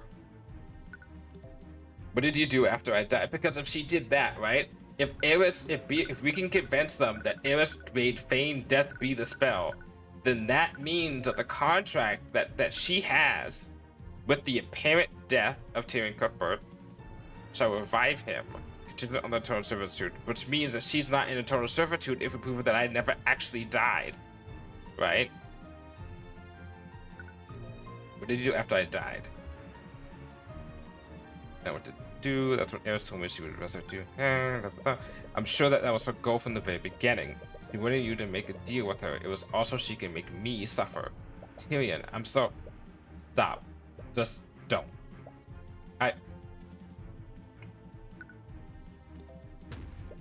How could you possibly think that that was okay? I knew it was wrong, but I just couldn't... I'm sorry, I didn't know what to do. There's no sense in admonishing her now, Mr. Cuthbert. There'll be plenty of time for that later.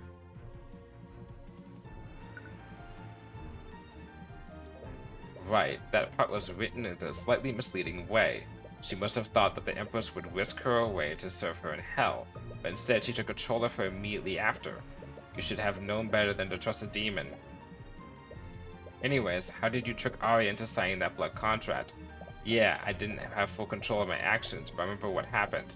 She probably wanted me to watch what she was using me to do. I'm so sorry. I told Arya that Pierce was demanding a plea deal in exchange for telling me who my parents were. Eris made Beatrice put an illusion over the contract to make it look like a request for an appeal. Oh, okay. So not the marriage contract. That my theory was completely wrong. And since Pierce was convicted for killing my father, she respected my wishes. Wait.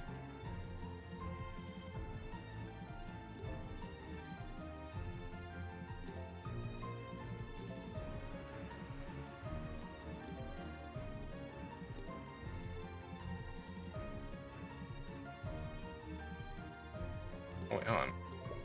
That's not... How could you think I'd ever want that, Celeste?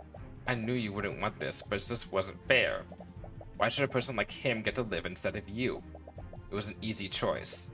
That goes against everything I stand for.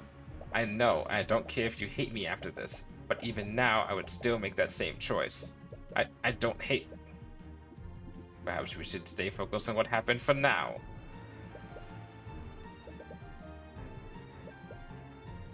Okay. Okay, it's this thing. See this again.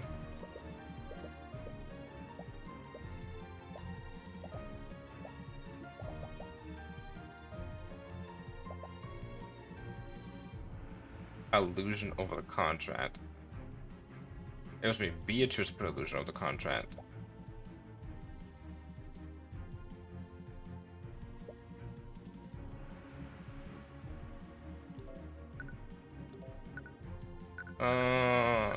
Beatrice. Illusory disguise.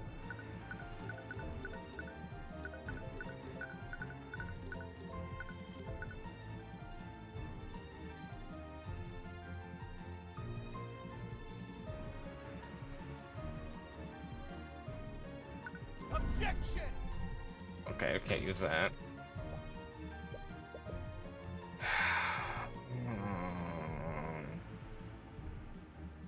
Eternal super to control my body's user took another body contract. What's in the blood contract itself? The one that she has.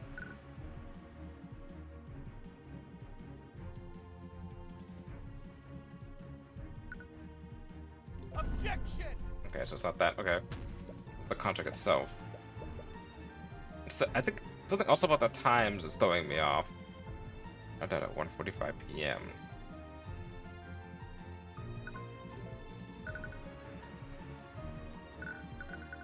But I saw Beatrice at 2:30.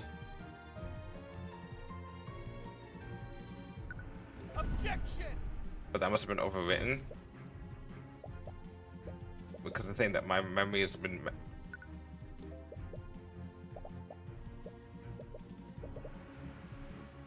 So I guess I can't use my memories. God fucking damn it. Okay.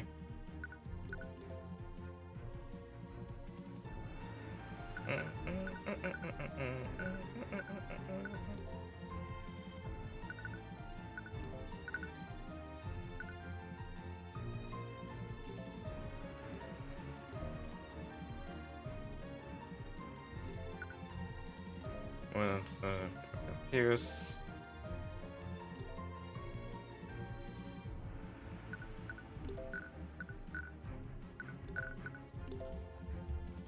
Okay. Okay.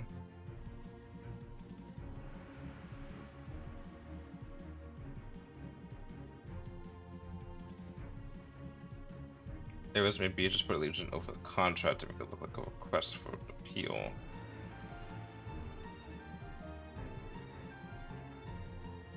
Alright, that Pierce was demanding a plea deal in exchange for telling me who my parents were.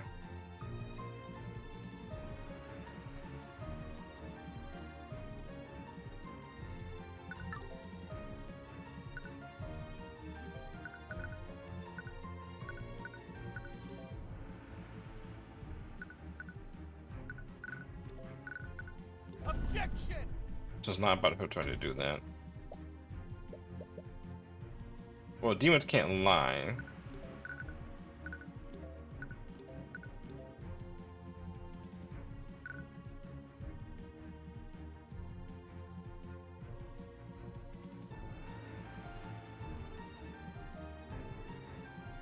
At 2 p.m. Objection! Oops. Okay, not that.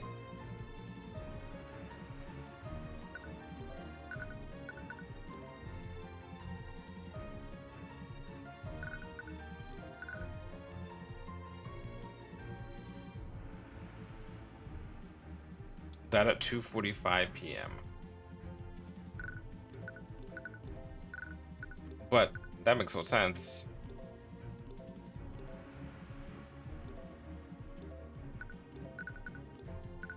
Objection! You think he died an hour later?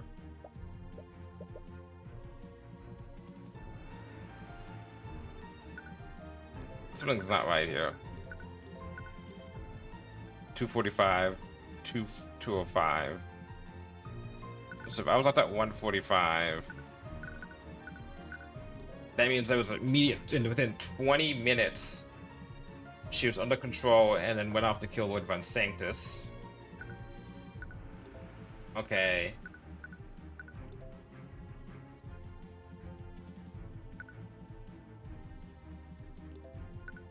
What other dates do we have?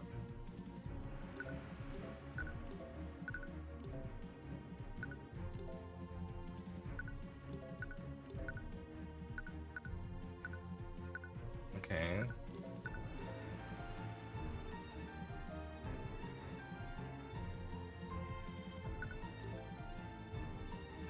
Yeah, 140.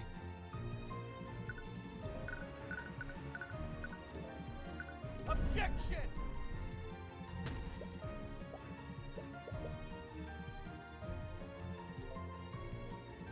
Attributes attacking the guards at 1:40 p.m.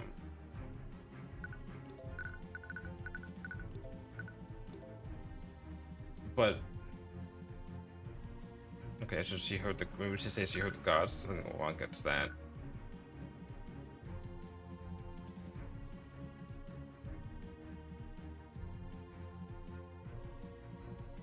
$150. You mean that 150? That card attributes to 1:50 p.m. And that's until 3:10.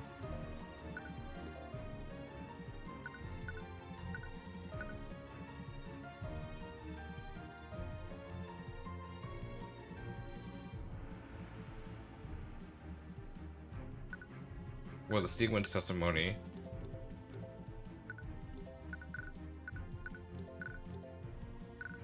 Objection! Okay, it's not that. The only thing I can think of is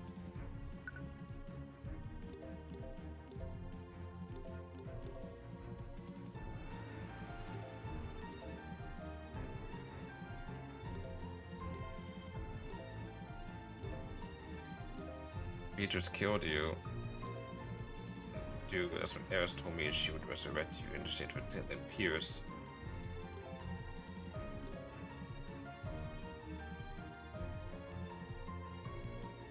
Marnoth was, let's say if I was killed at 1:45, that means in 5 minutes of time after, which means, you know, she was seeing through.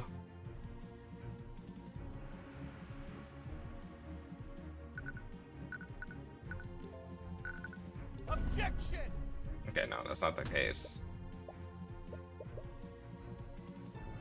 What doesn't make sense here?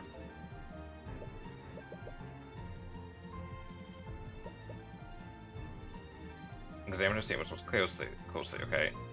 You were actually not at 1:45. Is there anything that conflates that other than me saying that I saw Beatrice at 2:30?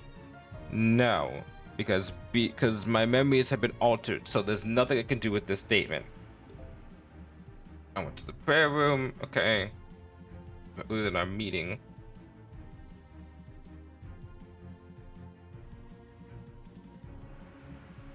Went to the prayer room a lot earlier for a meeting. Okay. At 1:40 p.m. And he said to meet at 2. Where's his fucking letter?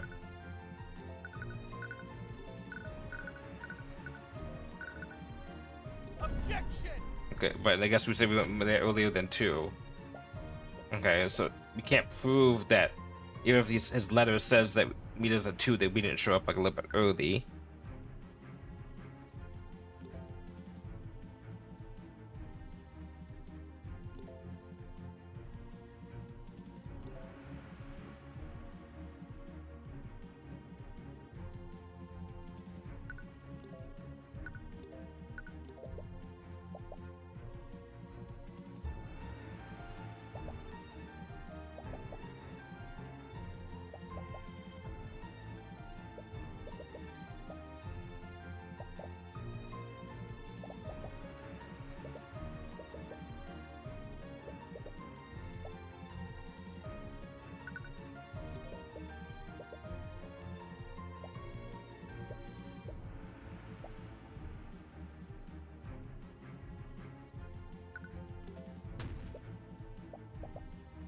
Okay.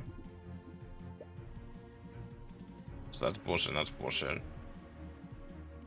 That's bullshit. As in, like, it's like that, not bullshit. As in, like, we can't do anything with it.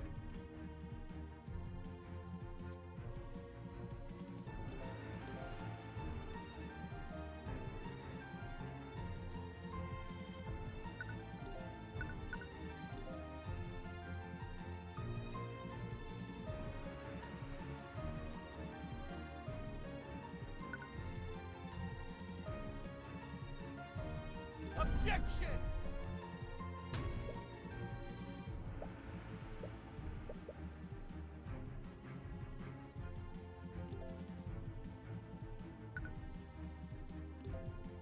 It's with the Ownville edition. Objection! Okay. Nothing? God damn.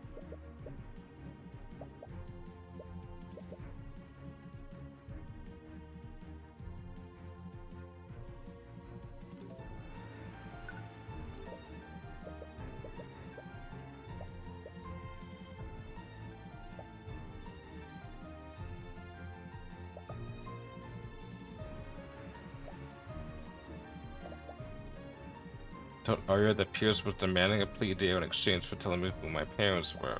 It was made Beatrice put an illusion over the contract to make it look like a request for an appeal.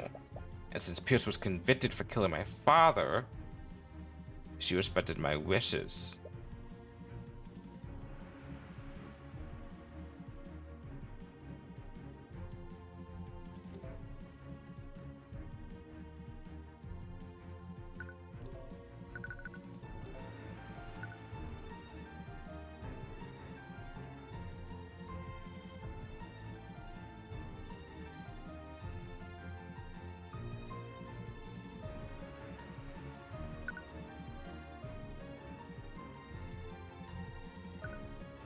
Objection! What?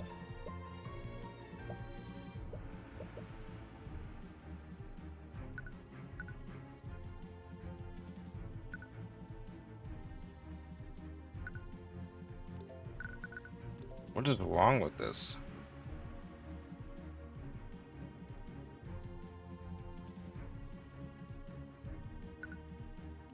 So this is bullshit now.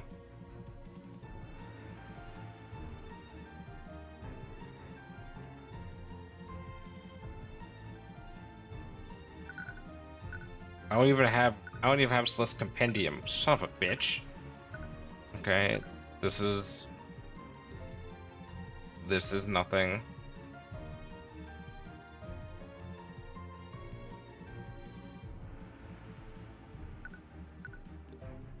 This is nothing.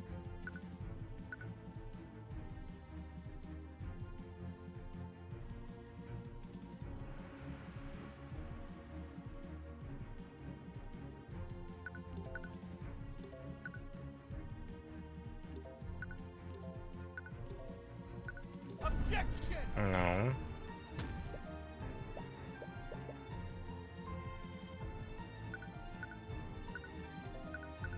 What the fuck? What the fuck is this?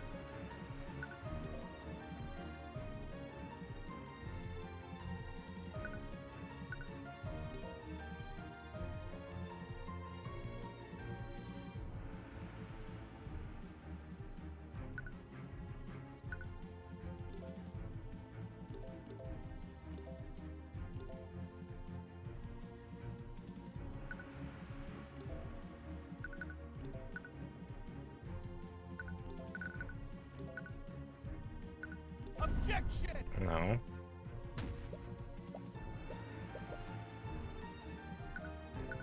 Let me flip this around. Not what statement I need to press, but what evidence do I have? We can't use this because it's all fake now. So it can't even present this because she's like, oh, I lied. Okay. We have this. There's nothing that said that goes against this. Okay.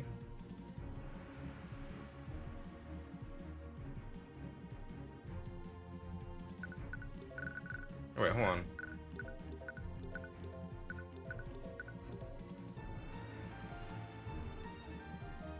Hold up. Hold up.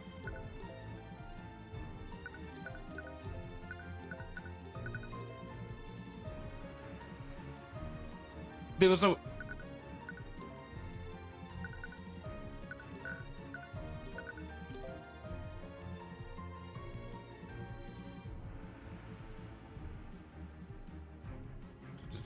We just put an illusion over the contract to make it look like a request for an appeal, but there was no magic. There's no magic. There's conjuration, transmutation. What illusion is it? There's no illusion magic in the room. Objection! What? What?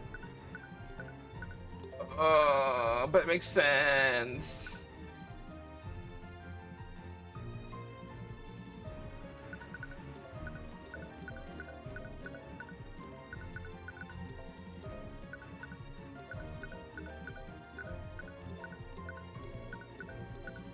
This conjuration is supposed to be illusion? No, conjuration is this shit.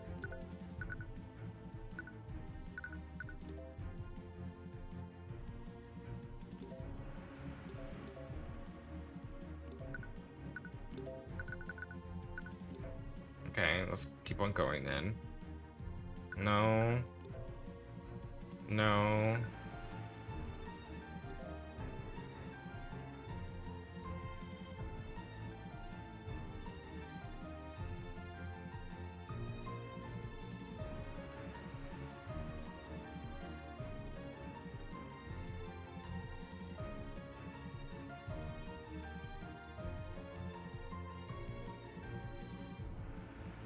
The knight was found comatose in front of the prayer room.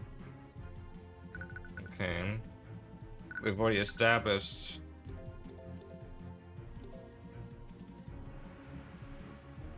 Whoa, whoa, whoa, whoa, whoa, whoa,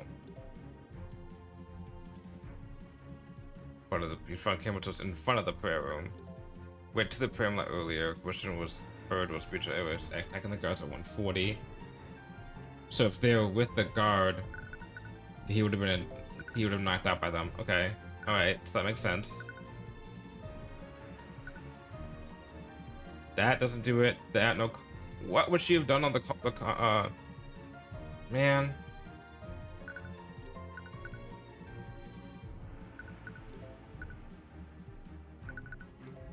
This shit doesn't matter. But this shit kind of matters. This does not matter. This does not matter right now.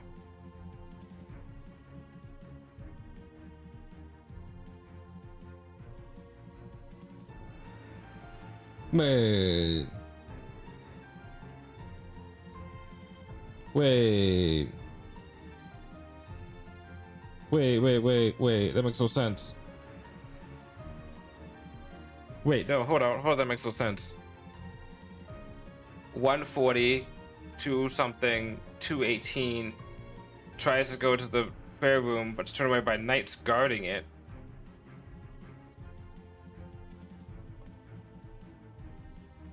Wait, what's the order here? What knights? The knights would have been dead by then. What the fuck? Or like knocked out.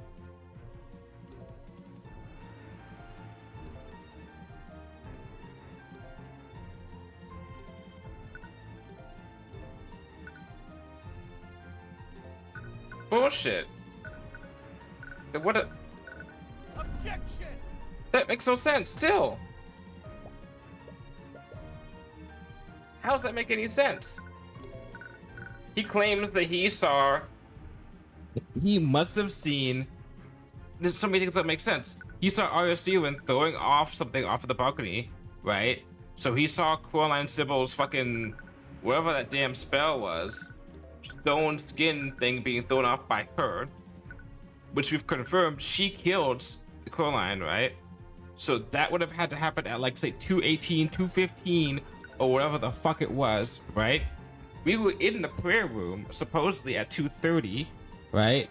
But they're saying that she signed the agreement. Hold up.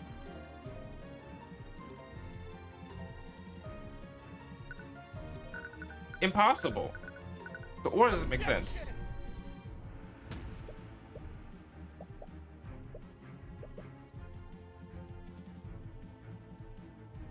Like, it makes...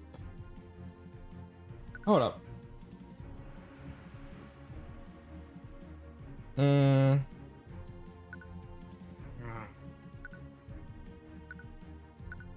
Okay, so I'm gonna use this to help myself so let's address this better, okay?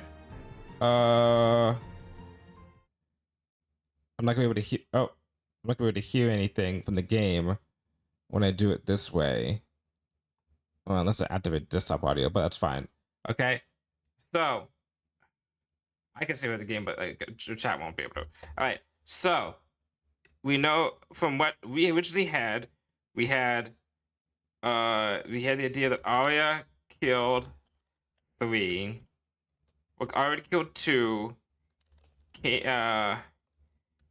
Encountered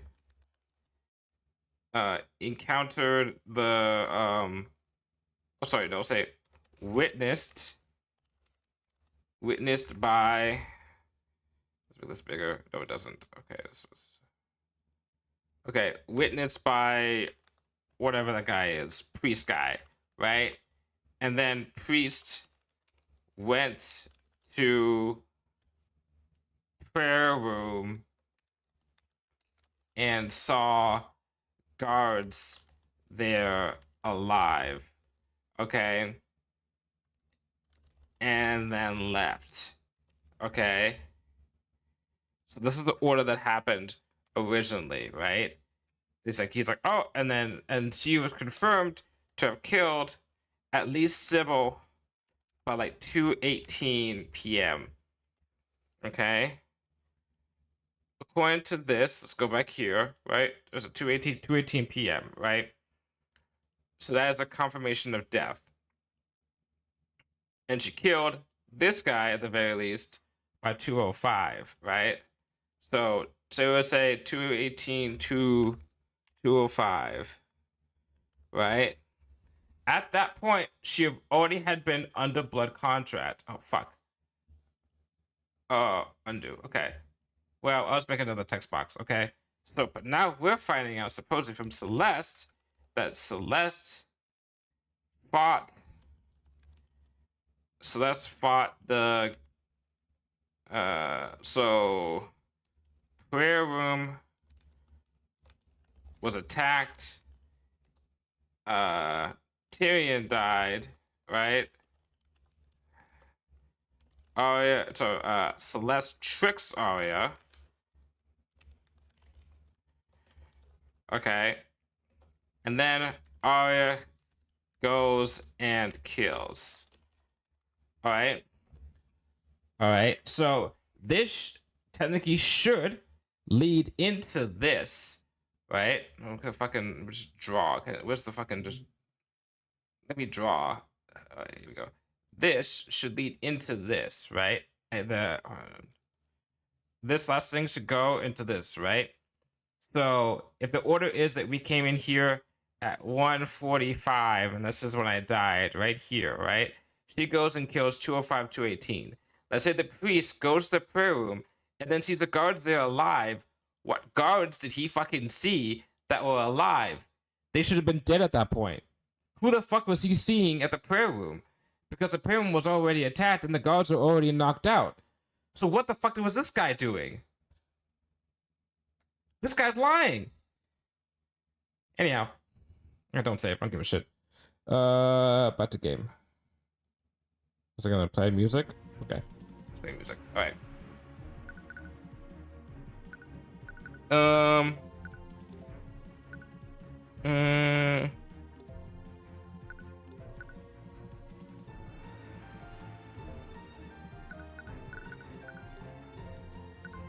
Like, am I gonna need a guide for this? I hope I don't, because I'm getting stuck.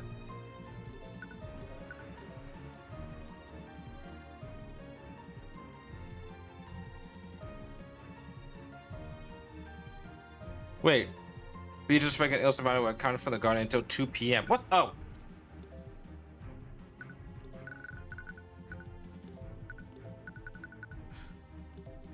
Okay, well that's just easy with it. Objection! What? Hold on. Oh wait, hold on. I got an easier one. Okay, how about this? Objection! There we go. Celeste, according to you, we heard a commotion at 1:40 p.m. You went out to investigate, and that's when you saw Eris and Beatrice. Yeah, I lied all about my fight against Arya. I never even fought her. There's so many fucking discrepancies here. Holy shit, there's so many discrepancies. The thing is, Celeste, something about your timeline doesn't match the evidence. So much evidence. Really? But I was pretty sure at the time. We were supposed to be at the meeting at 1:45 p.m. Wait, what did you just say?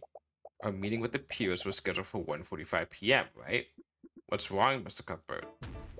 Celeste, there's something fundamentally off about your testimony. What? But I swear I'm not lying. Your timeline of what happened is completely off. A lot of your testimony doesn't match with what you've learned thus far. Firstly, it's about what exact time you saw Eris and Beatrice. According to you, you saw them at 1:40 p.m., but Lefe, Miriam, and Cephalus didn't lose track of them until 2 p.m. What? Where did they say that? What are you talking about? You were there with me when we spoke to them. I know, I was paying really close attention. I needed to see how close you were to finding me out. So why can't I remember? Cuthbert, judging by what happened to you, Eris and Mara clearly doesn't need a contract to affect people's memories. It's possible she changed the memories of Lefe Frigga and her entourage. It's not just that, Lucio. There's something else that Celeste is clearly remembering differently that contradicts a physical piece of evidence.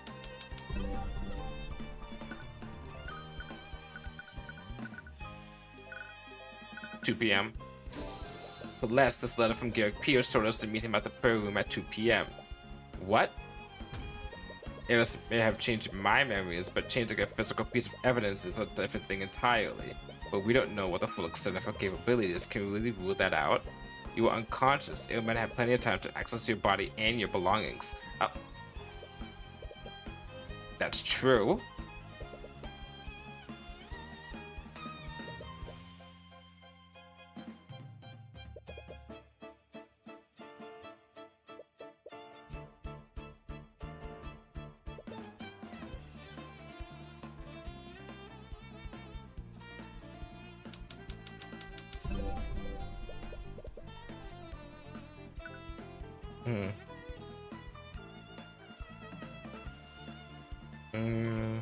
Change the memories of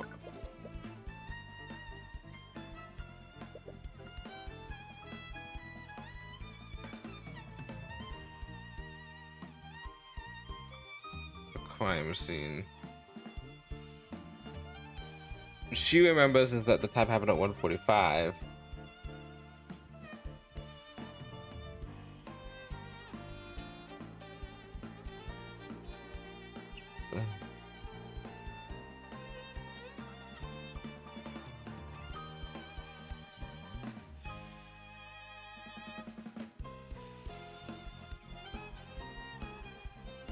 What do you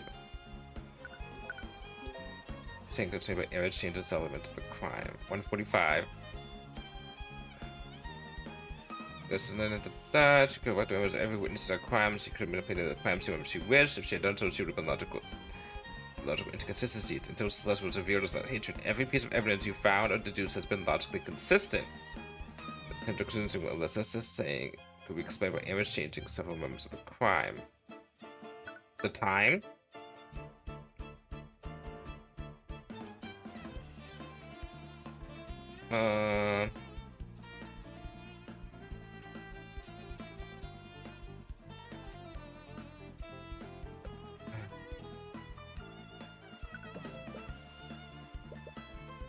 That's not what I was saying.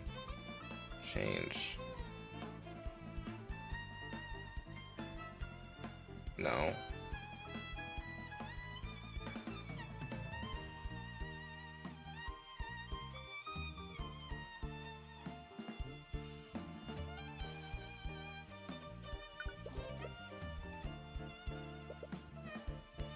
A simple explanation.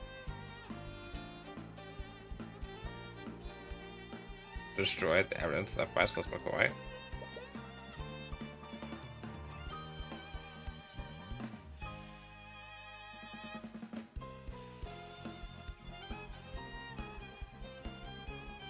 If she doesn't remember what was going on, what does her thing say?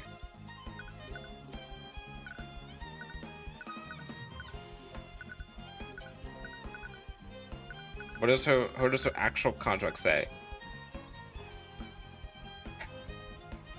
This is the compliance and operation of RS2 and Empress endeavors.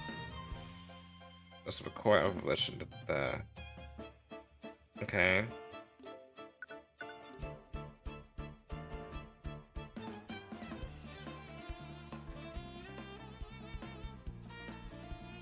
Changed. What? A far simpler. Hit the memories.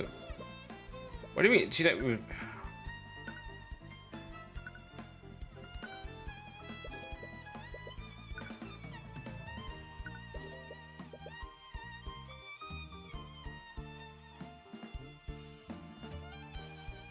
Destroy the memories.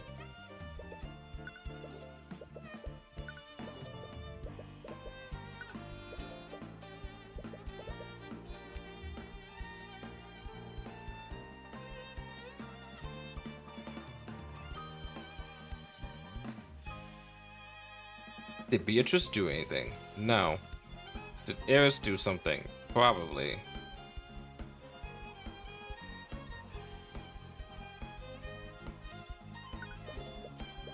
She didn't do anything. It was something that Celeste did.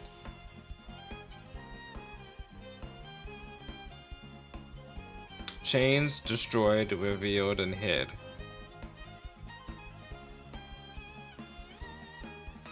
I thought it'd just be you, but no. Wouldn't be. Oh, yeah. It's about the timeline, right?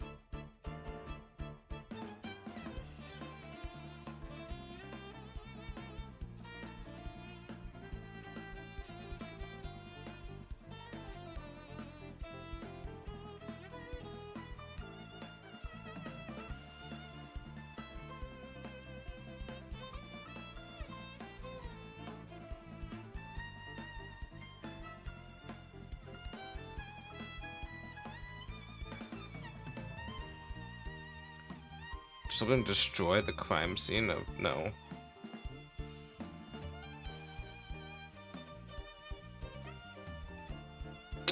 Oh fuck. The weapon.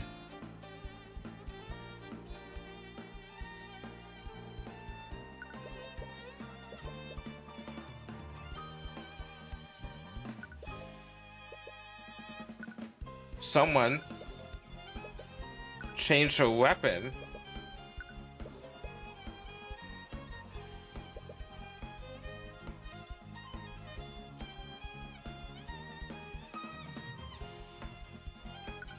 Destroyed.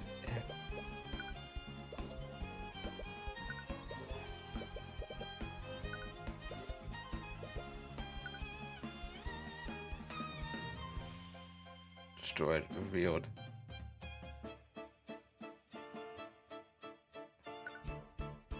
What's this contradicting memories of what happened? Is it the time frame? Am I fucking stupid?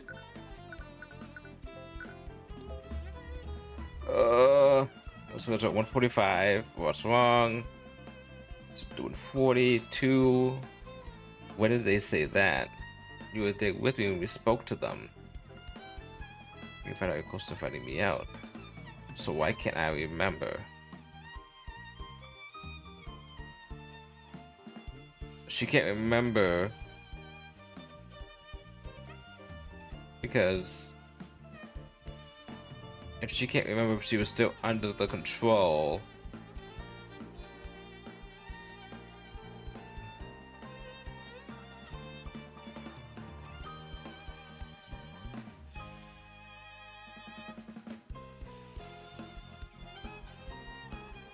she can't remember because she would still be under control, right?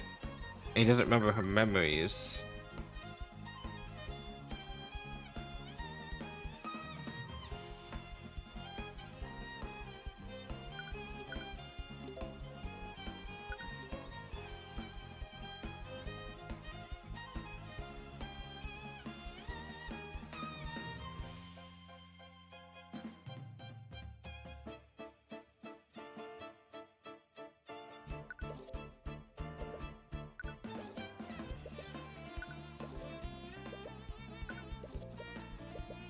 Hmm.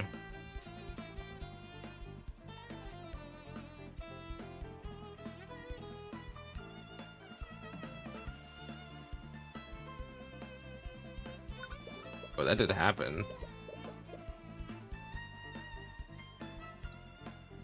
The order of things? Because we went from 1 to 2 to 3, but that doesn't change the order of things. Coraline's the one that's the most fucked up, I think.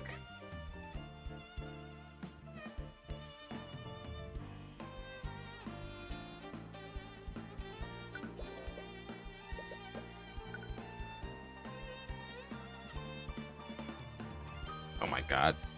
Is it just getting later? I'm just this dumb, or am I just? Or is it something that's completely obvious? What? There's a far simpler explanation. This McCoy changed.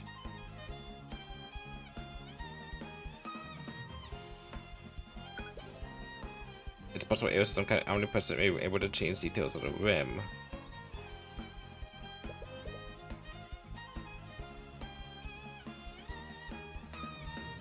It happened at 1:45, and they said it happened at 1:45, but she doesn't remember that.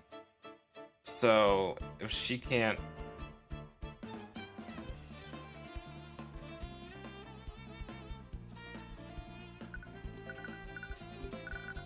does she have a fucking bond, sleep, mend wounds, send message, enter a corpse, a card plate, shadow, invisibility, feign death, and lose their disguise.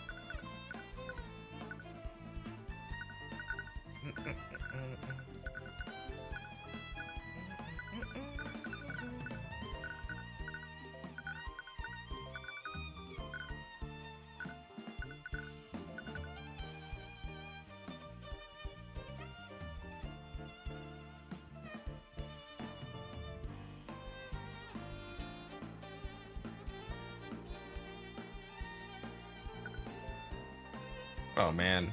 I made it this far. Come on.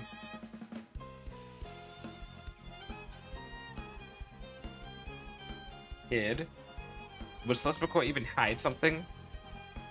No. No, it shouldn't reveal anything.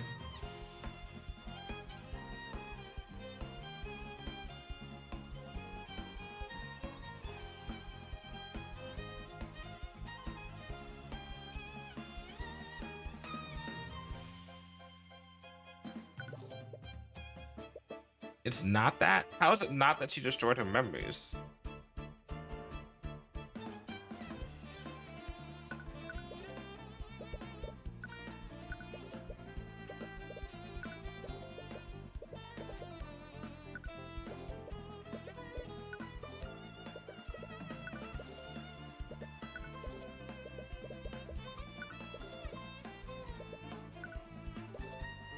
I thought it'd be chains. Maybe she's holding the that one sword. Ooh. Are you assing me?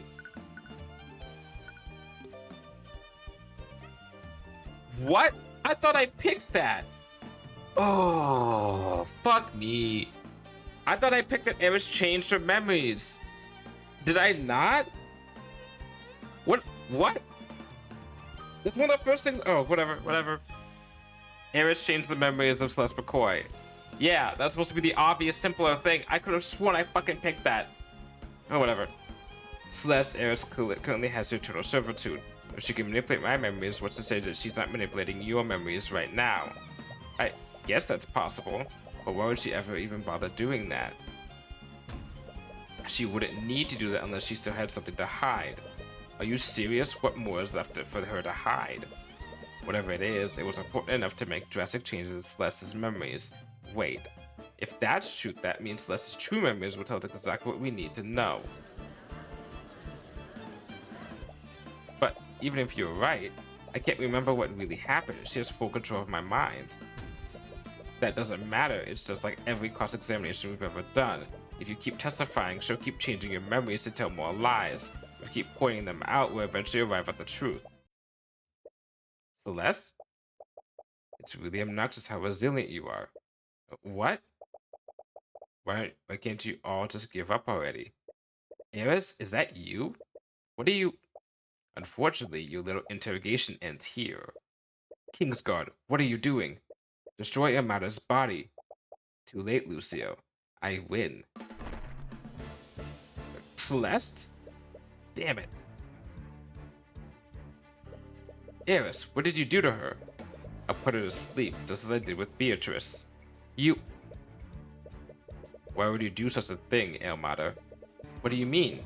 I did it for the same reason I'd do anything.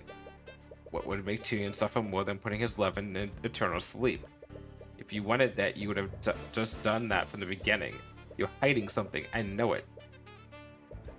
Damn it, we can't extract any information from her like this. The only person who could tell us what we need to know is Celeste. Well, good luck getting anything out of her like this.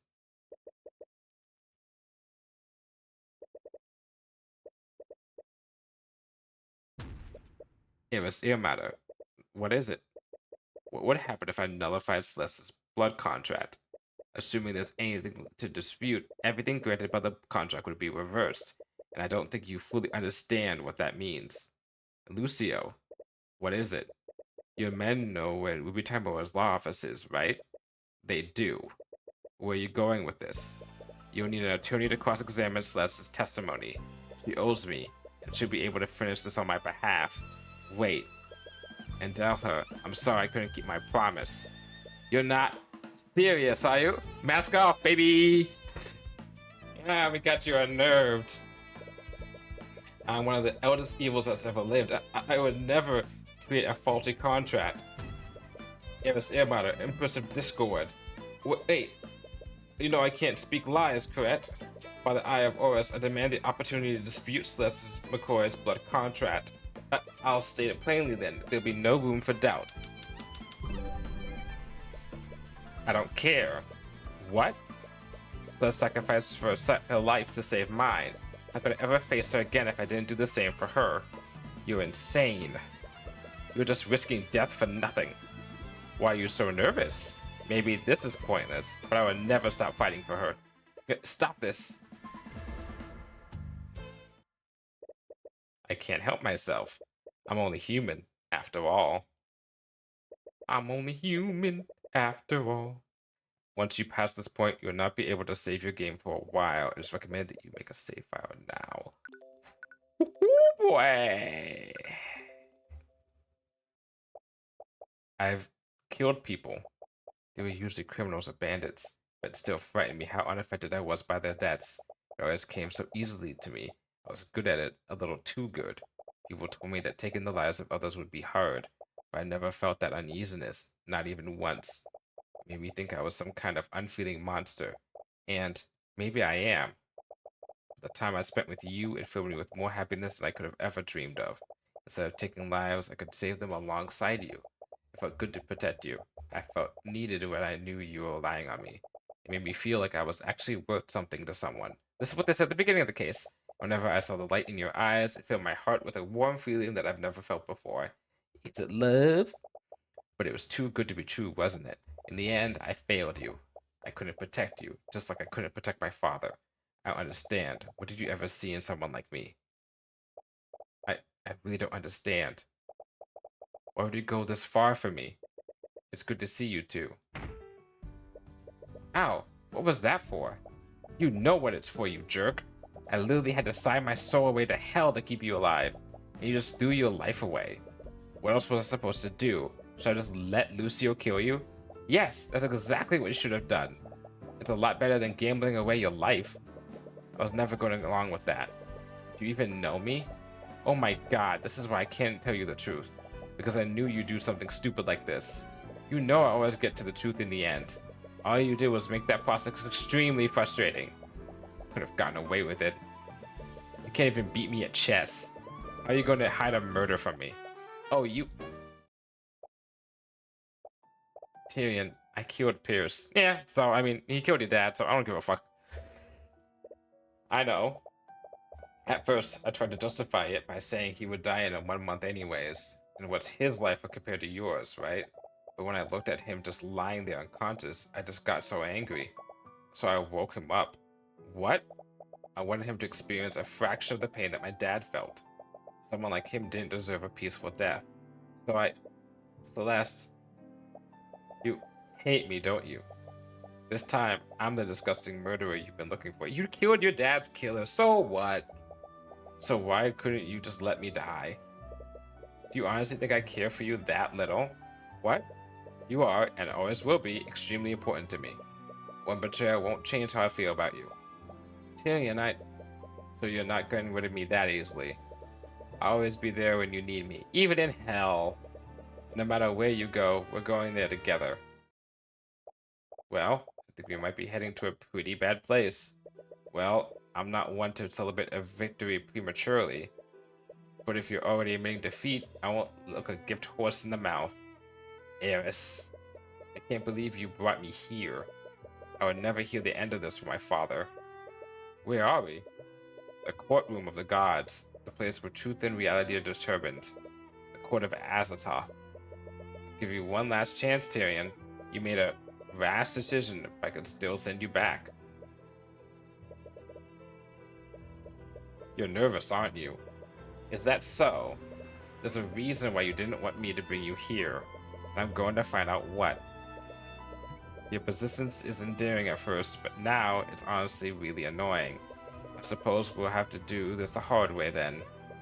Don't say I didn't warn you. I think I already know what I need to do.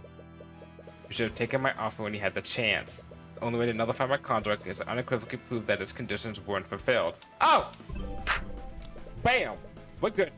So says the word of Asmodeus. Asmodeus, by his words, demons are incapable of speaking lies. You're out of your element, Tyrion. This is my domain.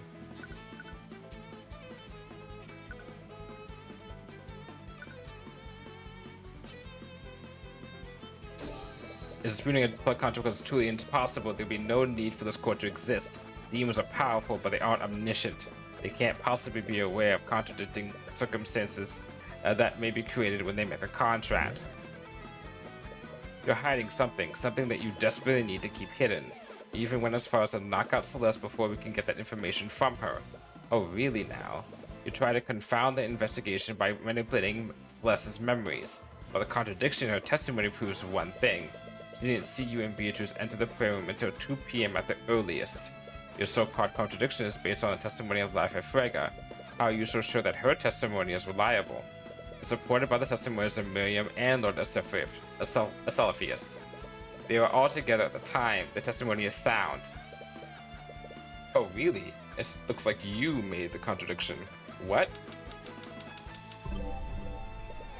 And that illusion makes the testimonies unreliable. So says the word of Asmodeus. What? An illusion? What kind of illusion?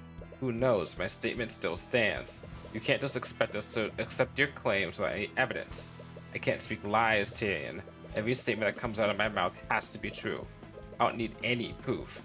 In this court, the only thing that matters is what's true and what is false. And the word of Asmodeus says that Life Frega's testimony is unreliable.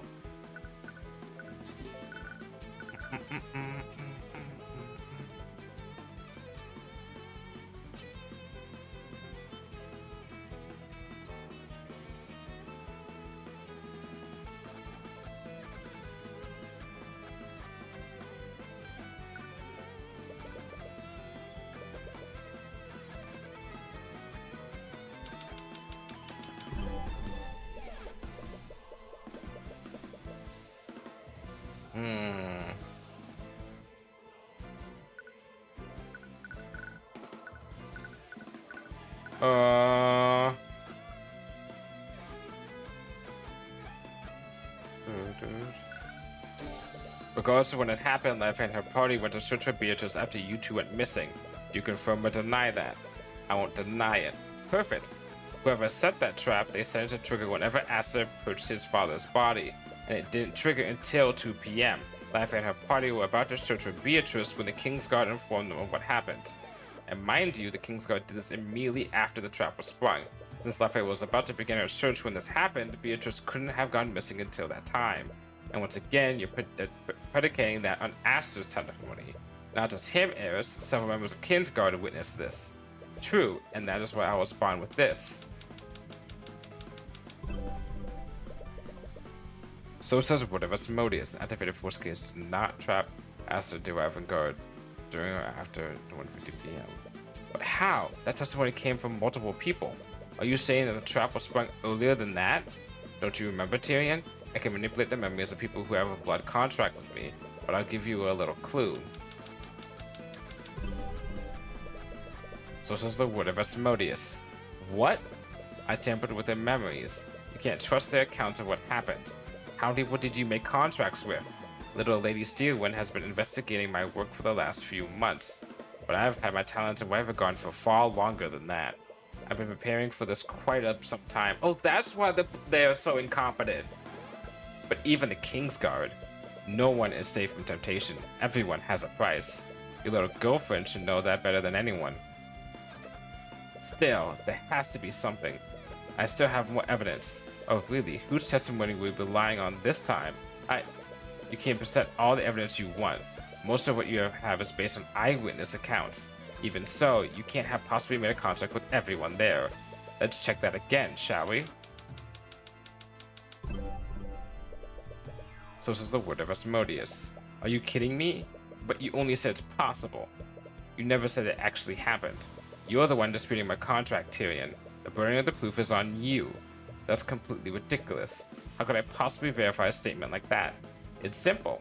Issue a divine edict to each person who is at the cathedral. You know he can't do that. If he gets it wrong even once, he'll die.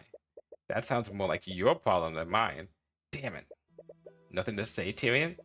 Isn't this the part where you present some groundbreaking piece of evidence?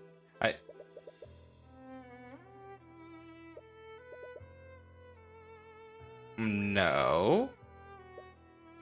Aster, I know he doesn't have a blood contract with you. I suppose you're right. So are you going to use his testimony? He couldn't observe much from within that force cage. Do you understand now? You were never meant to win this game. But I've got to give you points for entertaining me this long. This is the most fun I've ever had, and I truly mean it. Tyrion.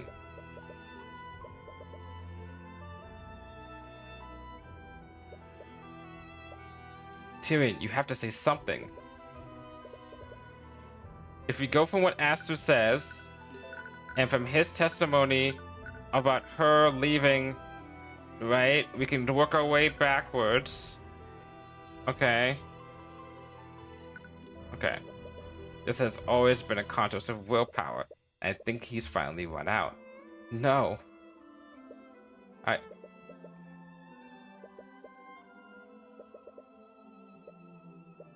Mom, please. I need your help. Please, just tell me what to do. No.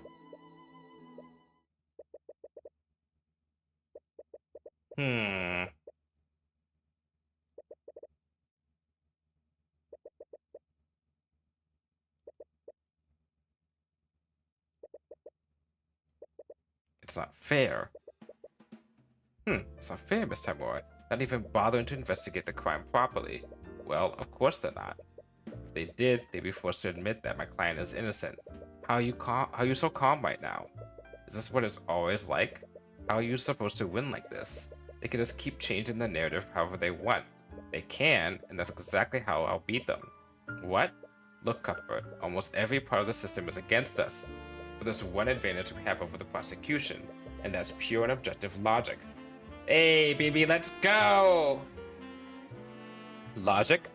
Tyrion, the prosecutor does a lot of things to validate their case. They present evidence, they call witnesses, and they use those things to create conclusions. They create a box and throw a bunch of facts into it.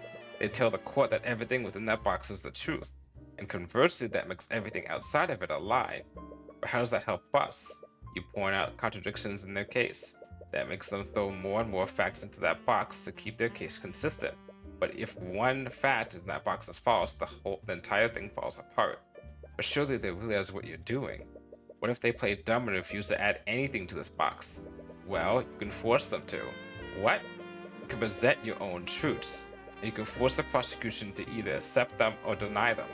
By doing that, you can control what goes into the box. This all sounds so complicated, I don't know if I'll ever get the hang of it. Don't worry, you've always been a sharp kid. I know you do great things. So don't give up. Thanks, adoptive mom.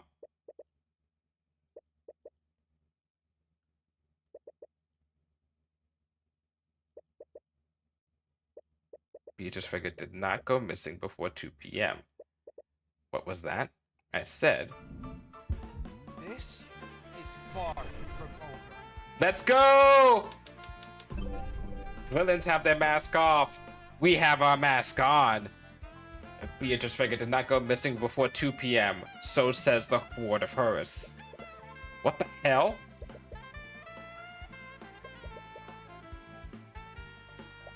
Tyrion, you have wings. Wait, really? Well, shit. He just spins around in this epic moment, be like, oh, I have wings. They're part of like fucking Venture Brothers. How did I know we couldn't fly? What did you just do? I became a celestial, which means no. I also can't tell lies. In any other situation, that would be a handicap. But here, that finally puts me on equal footing with you. Why won't you just die already? You tried everything you could to break me. You drove a wedge between me and Ruby. You even manipulated Celeste into betraying me. But I'm still standing, Eris. I'm fucking Elton John right now, bitch. I think you might be a little out of your depth right now. I have lived a million of your pathetic lifetimes. You think I'm out of my depth? I'm the Empress of Discord, ruler of the Sixth Circle of Hell. I'm a god. She doesn't know, Tyrion. What the hell are you laughing about? Whoever you are, man, king, or god, I won't let anyone stop me from reaching the truth. Since you so graciously bared your soul to me, I guess I should do the same. I wanted to break your spirit in this form, also I can keep things fair and interesting. But you know what? Right now, I just wanted to see you die. Oh, we're going real mask off. Okay. What happened? Celeste? I'm here. I can't wait to tear you both apart. Oh.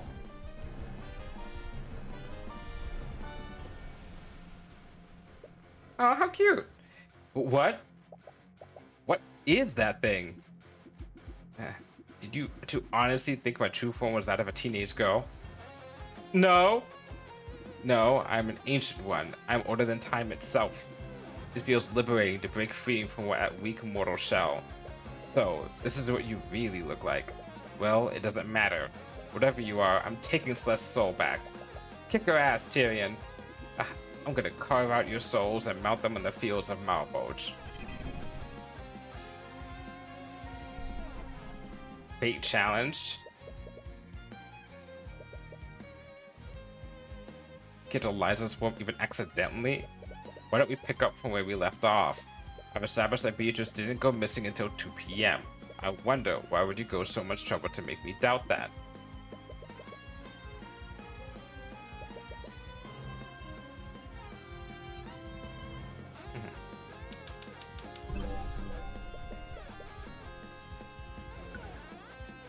Uh-oh. Oh, no.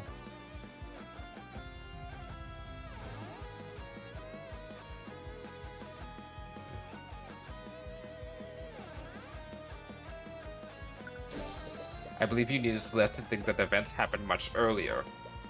Staying quiet? That won't work this time. So says the Word of Horus. Uh-oh. Nothing to say. You can't stay quiet forever. I didn't need her to think that so specifically. I simply wanted to confound your ability to deduce what actually happened. And is that not what happened? That may be, but I think you had a specific reason to move her timeline back.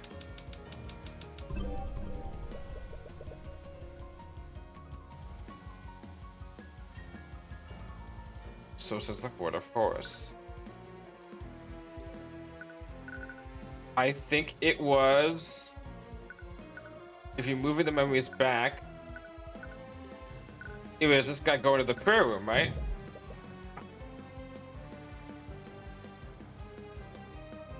This is contract 140. You do believe that narrative usually be to check the prayer room at no later than 2:30 p.m.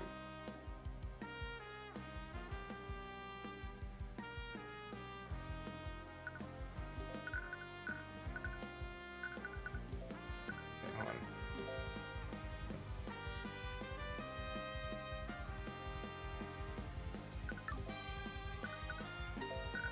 Is it me just dying?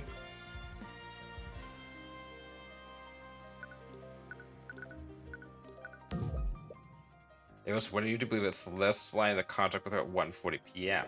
So you do believe that to keep the narrative logically consistent. But you now know the errors just used Beatrice to attack the Pyram no later than 2:30 p.m. What followed shortly after that seems a bit strange that the events happened much later. If the events happened at 2:30 p.m.,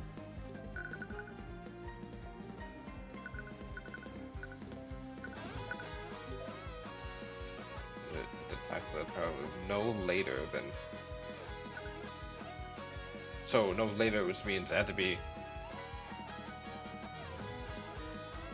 What happened? What should happen after we instance? So 2:30 to... Oh, the first murder. It was the death of Lord Von Sanctus.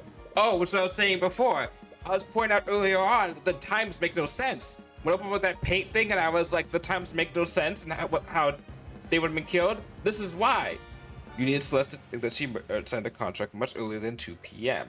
That's because Lord Von Sanctus' death occurred at 2:05 p.m., which would imply that you killed me, convinced Celeste to sign a contract, and made Celeste trick Arya into signing another contract, all in the span of 5 minutes. If that's true, could it be possible that Celeste isn't the patron? What? It's the only logical conclusion. The timeline is far too short. Even if you remember being tricked by her, we can't trust your memories. Isn't that right, Eris? Your desperation is almost pitiful. I should respond so there's no room for doubt.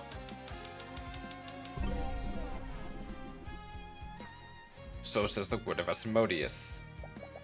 I knew it. Is something wrong? I know the truth is hard to accept sometimes, but Celeste did betray Arya's trust.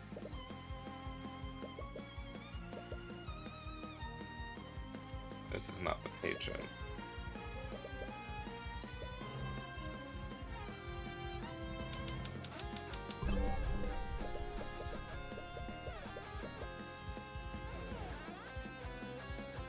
This isn't the picture that project would have already been signed. I conclude that contract was signed by us on one legal document. Oh boy.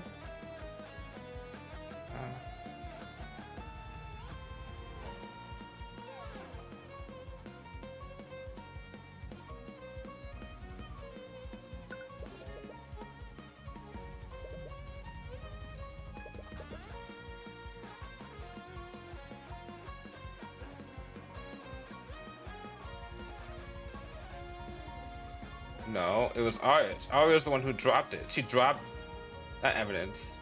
Was it the contract? There we go. There it was. It was the marriage contract. Oh my god, I was right. Oh, Arya, you dropped your rune stone. That's right.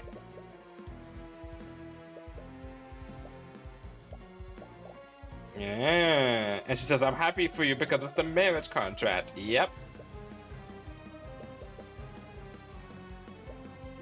Is something wrong? You look conflicted. So the contract happened there, which is what I thought, because I remember specifically thinking it was very fucking weird that Arya was 100% normal, because I specifically said last time we played the game that it makes no sense that she gets up from her seat and then walks out and then goes out and then signs, walks out and then meets up with everyone, and then sees the stuff. We know Aster isn't what's it called? No, turned, so he would be able to tell specifically what time she left. So we have this as a clear as this is what happened at this time, right? Because I think these two specifically said that she walked out, right, at a specific time at 1:40, because that's when the contract was actually signed. Then we ran into her because afterwards, and then she handed her the blood contract, quote unquote. The blood contract was already signed at that point. It made no sense. I made a big point of pointing out she must have been already under control when we met her, right? She was acting normally, but she must have been under control. And if that's the case,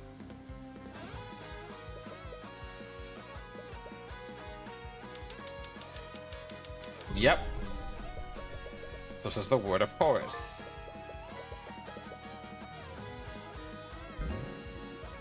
Even now you trust her that much?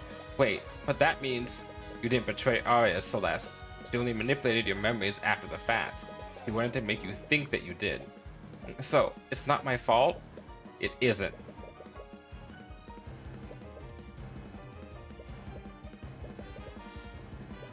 Celeste wasn't the one who secured Arya's compliance and cooperation.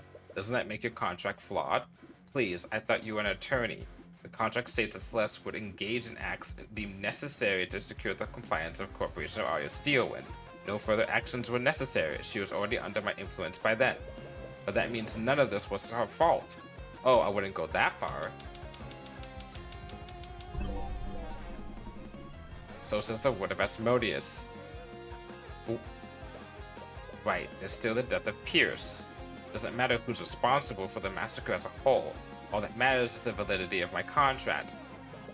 You act like you're in control of the situation, but you've been nervous ever since I began disputing your contract. You're hiding something, aren't you?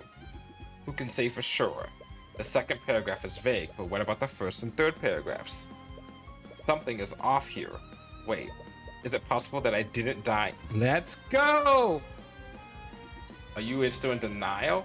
I thought you were ready to die to save your beloved Celeste. Answer the question, Eris. We can't trust Celeste's memories. And that memory when she confirmed my death could all be a fabrication.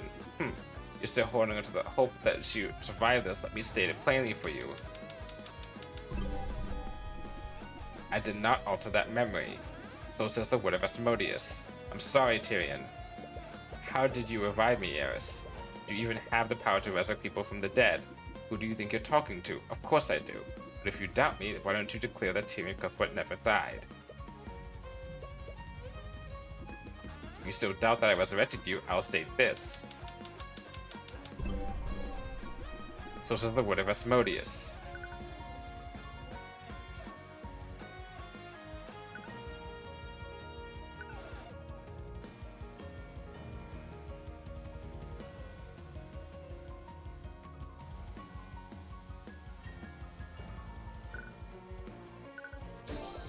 Why would you need to specify that beings of your power can do that? Is it possible that it's not a simple or easy feat to accomplish? For example, would a Maronat be able to resurrect a person from the dead using a contract? Let me save you some trouble. I'll say it for you. So says the word of Horus. That's not the same as saying it was impossible for me to do it, but it would require a large amount of effort on your part. Perhaps, but recall my previous declaration, Celeste was there, and by all accounts, she concluded you were dead. How thoroughly did you check me? I have experience in first aid, and it was pretty bad. You weren't breathing, and your heart would stop. Well, come on now, easy peasy. She tried to resuscitate you for several minutes, but to no avail.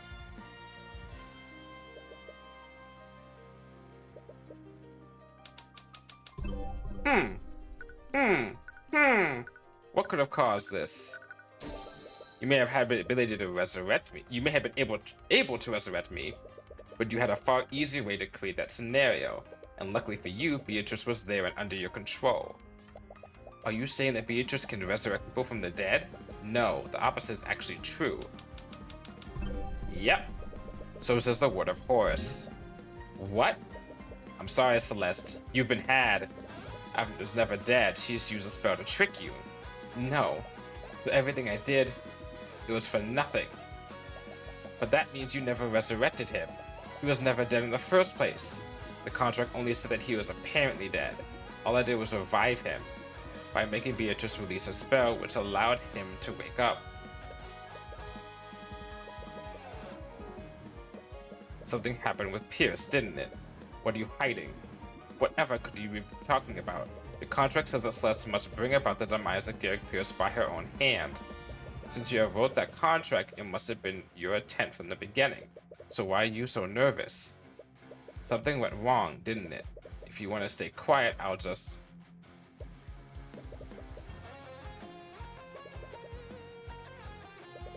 Is it possible that Celeste didn't kill Garrick Pierce? Are you serious? He's the man who killed her adoptive father, and he is slated to be executed next month. He didn't have a rational reason not to trade his life for yours. Yeah, as bad as it sounds, that wouldn't be a hard choice for me. There isn't a single reason why I wouldn't take a deal like that. She may have wanted to, but something else may have happened. Perhaps Beatrice or Arya misinterpreted one of your commands and killed him against your wishes. You're making this so tedious. So says the words of Asmodeus. Well, what if you forced Celeste to kill him? He signed the contract already, so you had control of her. The contract states that she needed to kill Pierce of her own volition and agency. Do you honestly think I would make a foolish mistake like that? So says the word of Asmodeus. What if someone else killed Garrick Pierce on accident? Maybe a member of the Kingsguard who survived and entered the prayer room. Try again, Tyrion. And while I'm at it...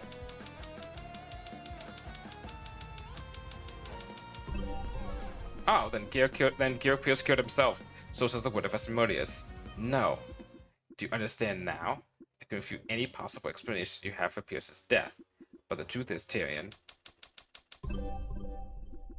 So says the word of Asmodeus. No. Have you given up? Have I finally extinguished the light of hope within you? I can't believe it. I can't believe you fell for that. What? You've never thrown consecutive declarations at me like that before. It's because I'm getting close, isn't it? You're throwing everything in the box, but you're throwing too many things in the box. You can freely manipulate Celeste's memories of what happened. I don't have any evidence that implies what actually transpired in the prayer room. The only person who could tell me that was you. What? You thought you can overwhelm me by shooting down on my theories? Oh my god, it's the Monty Hall problem. Oh my god. In the Monty Hall problem, right? It's the idea of you have 3 doors, right? So, and then the host opens up one door and it says, oh, this is not behind it, right? So you pick one door and then the host opens another door. It's statistically better to pick the second door because the host knows of the 2 doors available, one of those doors doesn't have it. So it's better to pick the second door, right? It's a classic problem that's used in like math and probability or whatever and that. You have a 1/2 chance, not 1/3, 1/2 chance if you switch the doors, right? The Monty Hall problem works here. She knows the answer, but she's putting in everything that she can to not say what the answer is. So it's better for us to switch to the actual answer and pick whatever thing that she's not saying.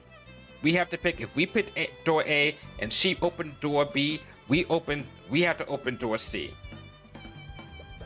But all you did was tell me the exact state of the room when Garrick Pierce died, and now I can figure out what actually happened.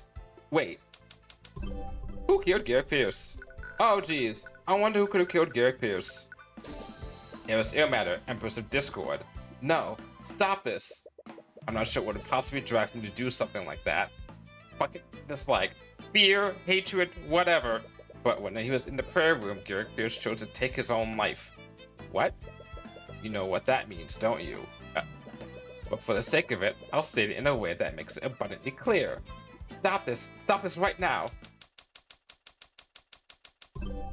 Check. Mate. Thus McCoy did not bring about the demise of Garrick Pierce by her own hands. So says the Ward of Horus. The conditions of your contract were impossible for Celeste to fill.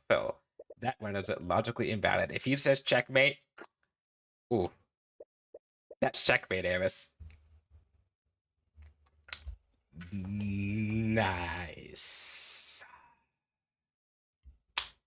That went from a 9 to a 10. You filthy little.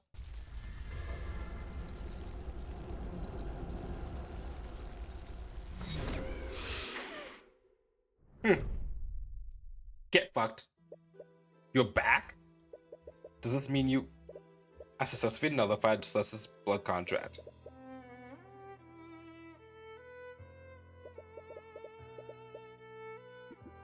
But you're still alive. How? You... Me? You little bitch.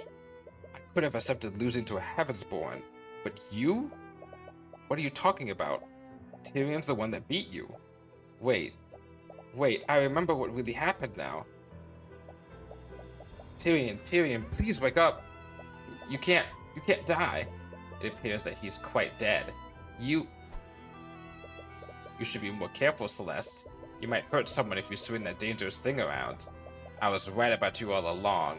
I should have never trusted you. I like your enthusiasm, but there's still something you could do to save him. What is this? Do you feel that pit of dread in your chest? It's the same fear that my dad felt after you stabbed him. And with his life, you'll have your beloved Tyrion back. What are you waiting for? End him, Celeste. I can't. What? What are you talking about? Tyrion, he wouldn't want this. He never has to know, Celeste. I can protect you from his Eye of Horus. It doesn't matter. I can't do it. It's just, this man literally killed your adoptive father. Not to mention he's a dead man walking. You've lived a lifetime of killing people. What's one more person? I won't suffer your self-righteous pity, bastard. Don't misunderstand me. Right now, I want nothing more than to end your worthless life. But Tyrion's ideals are what saved me. That part of him is so wonderful and so beautiful. I could never betray those ideals, even if it's to save him. You're actually serious, aren't you? You'd seriously sacrifice him to honor his idiotic ideals? I won't do it. I'm not going to sign that contract. Contract? Ah, I see now. What? So you're his little consort, aren't you? Figa quoi? Damn it! Wait! Get out of the way, you idiot! Drop the weapon, Pierce. Don't be stupid. The only stupid one here is you bastard. You should have known from the beginning. No matter what you choose, they were never gonna let me live. They? But if I'm fated to die, then it's gonna be on my terms. Wait, stop! I'll see you all in hell. Alright. Good going, Pierce. Damn it! Menace! Are you trying to heal him? It's too late. He aimed straight for his heart. No. Come on, you waste of human flesh. Wake up! I need you alive. What the hell did you just do? Pierce is dead and I signed your stupid contract. Now bring Tyrion back. No. No. Pierce was dead anyways, so I thought I could catch her on a technicality. I never realized what I actually did. You rendered my blood contract faulty.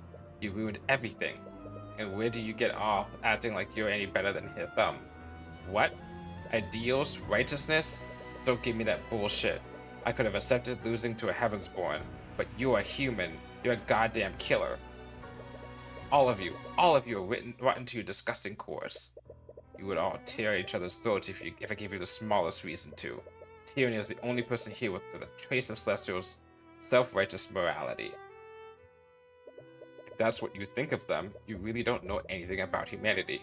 Celeste is far more than what you're saying. She's far more caring and empathetic than I am. I can never even come close. And it has nothing to do with whether I'm a Heavensborn or if she's a human. But I think I understand you a little more, Eris. Is that so? Let me ask you a question, Eris. Again, did you feel any amount of satisfaction when you killed my mother? What? So, you figured that out, didn't you? When you were on that little tirade about how much you enjoyed killing Heavensborn, I had some suspicions. And how does it feel, Tyrion? The person who killed your mother, the person who ruined your entire life, is standing right in front of you. What do you have to say? Why does it keep on bugging? It keeps on like lagging every now and then. Nothing to say? Say something, damn it. I think we all feel for you right now is pity. Oh, that's rich. You pity me? Your existence is an infinitesimal amount in my eternal existence. And yet you put all of this effort into making me suffer. Yeah, really? Fucking hater? You know, I living rent-free in your fucking heads for, how old am I? 20? 20? Let's say, I died at 6? So, 14 years. Well, was it everything you imagined it would be? Did it satisfy you at all? I bet you didn't feel anything when you killed my mother. It was just another drop of evil into your empty soul. I was excited. It was far too simple. I didn't truly make her suffer. That's why I didn't... Oh, is that right? Well, what if you did succeed in throwing me into despair? Would you have felt any sort of satisfaction? Of course, Demons can't tell lies, Eris. You can't lie to us, and you can't lie to yourself. No, I can't... And that's why I pity you. You were fated to be evil from the moment of your creation, weren't you? That's why you hate humanity so much. You envy us. What did you just say? Ah, like envy in FMA. You're envious of humanity. You don't grow, you don't change, you can't become a better version of yourself. You're right, your existence probably will be eternal. You'll be eternally evil, and you'll be eternally unsatisfied and eternally pitiful. That's why you envy us, because you'll never be free from that fate. That is completely... You can't say it, can you? You can't refute my claim because it would be a lie. You know what? Maybe you are right. Maybe I'll never be satisfied. Maybe I won't feel any satisfaction from killing you. But I'm still going to try.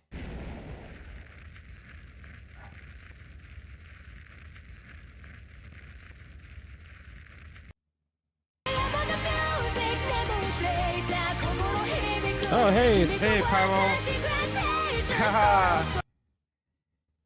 We're in your dumpster and your walls are in your dumpster. Thank you for the raid. Haha. You just witnessed, the big bad, well, maybe the big bad. There's someone else I think I might have to deal with. The big bad of this whole entire game just basically get destroyed by a dragon. So, welcome on in. My name is Windings. We're about to the VTuber. And we are playing some Tyrion Cuthbert. And having a grand time. We're on the final part of the final case. Yeah. And this judge, the dragon here, has basically destroyed the Queen of Discord, the Empress of Discord, a demon who's gone around tricking people and being the cause of my mother's death, and basically enslaving my lover, would soon to be lover, I'm assuming, and my friend, and other people, and putting a wedge between me and my adoptive mother, all to fuck with me. And I basically told her, "Ha! Wow, yeah, I'm living rent-free in your head for at least a decade, despite the fact that you've lived millions of years, huh, bitch?" And then she's like, "Damn you!" And then she's like, "I'll kill you." And then he's like, "No, you won't." And then he put a fire on her. And that's where we are right now. If you need to get some rest or some drink, make sure to do so. To think you would threaten violence in my presence, arrogant witch. I'll put a B in there instead of a W, but that's fine. Okay. And to give a heads up of what's going on here, oh boy.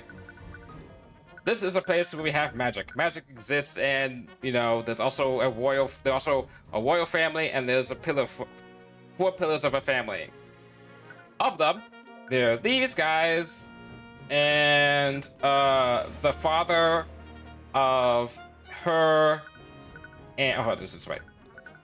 So her, and her, they're a one royal family. Their father was the head, but he died last case. And then he died this case. And then he's also a royal family, and house family. She's also a house family. She also died this case. And we have him, who's the house family. He's the prosecutor. This is basically esoteric magic, and I was like, oh, I gotta see what this is about. Yeah, this is an intense game. He is the father of her, who is the prosecutor. Like, she's like the Edgeworth of the game, but like kind of better. And she is well, she's not better than Edgeworth, but she's better than majority of the prosecutors in the Ace Attorney series. And she is madly in love with the prince, who's now the king because his father just died. And she signed a blood contract accidentally, which we don't know how, and she was basically forced because of blood contract with said demon, which we don't know who it is exactly, to kill this guy, who's an asshole anyway, her, who runs the justice system, but, you know, she's not that great, and him, who killed my soon-to-be possibly lover's father in the first case. He was from the third case, and he was, like, led to the death of somebody, but he got off. Anyhow, so she's been going around in the multiple cases since the second case onwards, and she's been rewriting memories, and we found out that she's the Empress of Discord, and that's who the dragon guy just destroyed, and we had to go to basically hell because she supposedly did not actually killed me, and then told my lover, hey, I'll bring him back if you sign this contract with me. Also, you have to kill him, but then he didn't do that. He killed himself, but he still signed the contract, and that's how we got him out, because him killing himself nullified the contract. Anyway, so then she did work for her, and then also she unwillingly did work for her, and then her from the case before this does work with her, and also has her own pet demon, and we decided to nullify the contract by basically getting ourselves killed, so that soon we can go back to meet her, so we can fight her in her domain, and I'm half angel, so I sprout my angel wings to beat the shit out of her with logic, facts and logic and bullshit. I don't know. And there's a dog, that's nice, who is, that's his owner, and that's the king's cousin, that's brother, that's a necromancer, but he's chill for now. I got my theories about something. That's the king, who was once actually supposed to be marrying her, but then she went on AWOL, and then she joined bad guys, quote unquote, and went with her, who was my teacher, but then she is not my mother. Actually, she took over for me because she was covering a case of my mother, biological mother, who died because of her. We didn't know that till now, but she was using my eye, which was like my special eye power, in order to try and topple the regime, because the nobility is kind of fucked up here. So, to put in the all together, this guy is now finding out that he doesn't have to worry necessarily about his daughter, one, being taken care of a demon, and two, being having to kill his own daughter, because in the past he had to put down his own wife because she got mage blight, which basically makes mages go crazy. Whew. Well, I suppose that solves that business. Although, he'll definitely be back one day. Yeah, we kind of like push that calendar forward a little bit. And when she does, I'll be ready. But now, let's be satisfied with what we finally discovered what happened. All right. Oh, and also, I had mentioned that her father died in the first case, but that's her adoptive father, and we're trying to find out her real parents, who are probably part of the nobility. Oh, right. About that. Are you serious? After all that, we still don't know who the patron is? At this point, I'm just glad Miss McCoy isn't the true mastermind behind this. Speaking of which, now that I've nullified her contract, Sledge should finally have her two memories back. I do remember what happened, but it's still really fuzzy. I've really been trying to remember what was on Arya's contract when I caught a glimpse of it, but I think that's the memory Ares manipulated the most. It's possible that she will need some time to fully recover from the Emperor's demonic influence. But we don't have that kind of time. That damn demon led us around for the entire morning. Not to mention that we've lost nearly an hour due to Cuthbert's disputing that contract. It's just past noon. Right, we have less than 3 hours before every magical trace of the crime scene appears. Could you try testifying? Maybe reviewing everything that will help jog your memory? Okay, I'll do my best. Okay, so before we go into this, my going-to theory right now. The reason why everyone was gathered in the area today where the crime scene all happened and everything went to shit and the massacre all happened is that she was supposed to get married, to finalize her marriage to him after she locked out on him because he wanted to strengthen his, family by marrying his daughter off to the prince. Everyone was gathered today because secretly, we all find out the king had died, so he's now the king.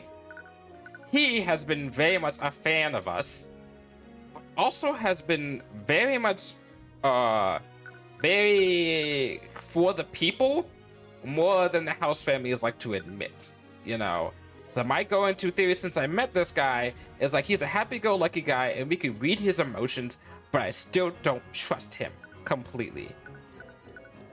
And these two guys, this guy who was the priest, the high speaker, and this guy who we know isn't working necessarily with her.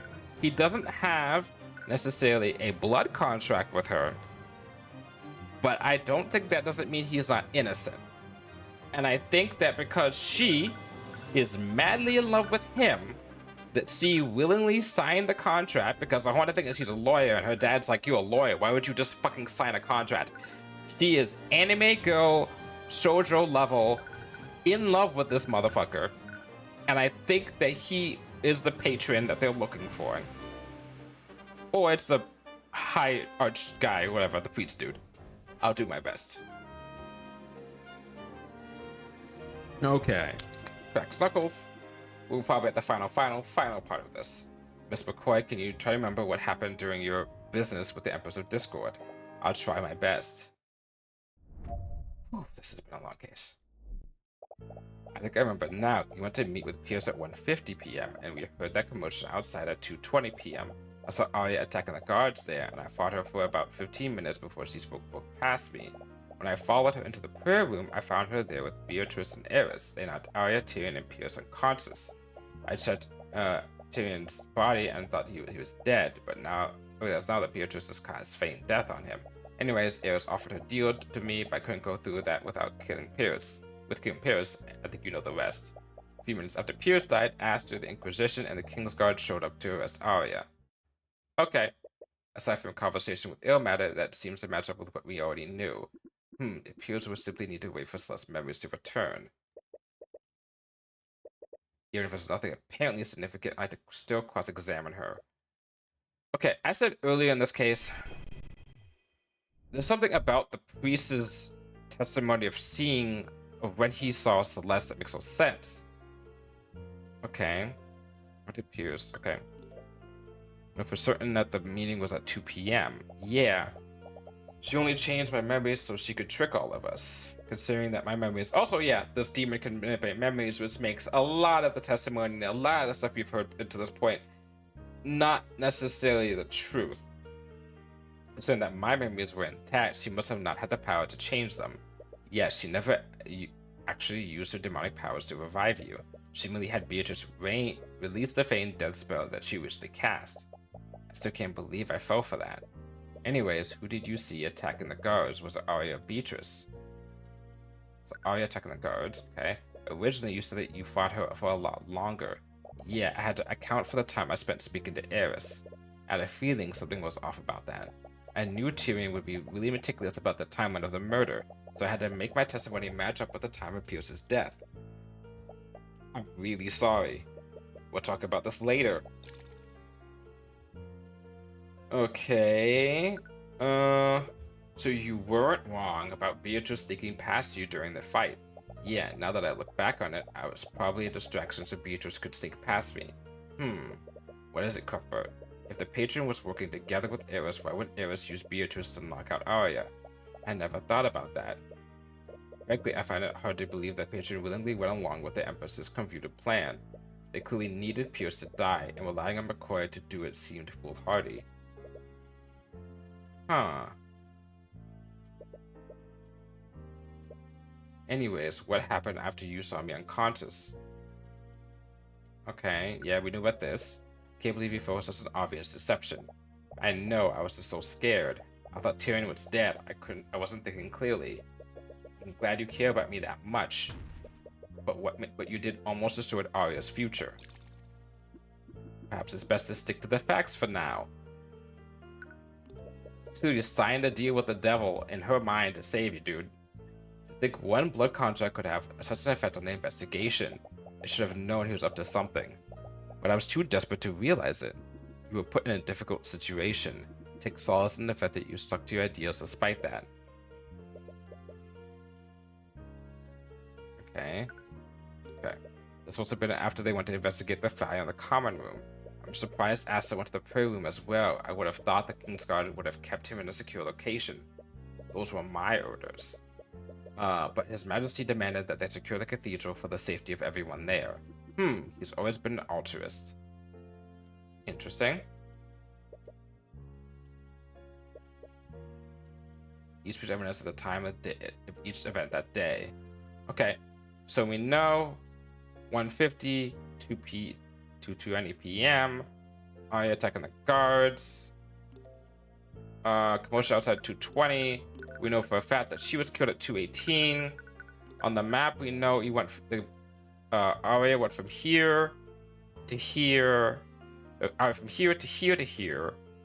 So this is 2:05. This is 2:18. This would have been 2:20. He saw her disposing the body, I guess, around 2:18, 2:20. Arya attacking the guards. Okay. So did you not see the priest? Objection! God, why does it keep on like fucking up? Okay. Wait. Okay.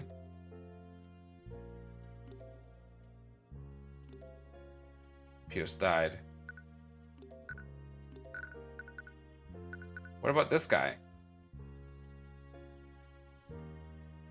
Just the prayer room, but some weapon that's guarding it. Oh wait, that's why we couldn't possess that, because the knights could have been guarding it because it could have been a crime scene after that point. Hold on. Is the priest lead actually not the one we want to go for then?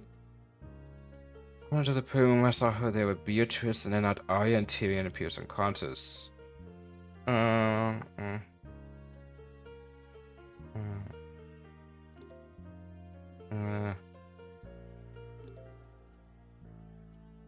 her there with Beatrice and Iris. I don't remember seeing Arya at all. In fact, I only remember seeing where was it? I remember seeing Beatrice. Yeah. Alright. Objection! But not any, okay, I can't say that I saw someone to say that I didn't see someone. Okay. Okay, this is bullshit. That's fine. Off a deal. You did this. Appearance after Pierce died.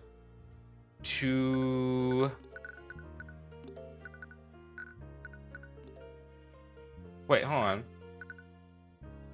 2 o'clock. How long was he trapped for?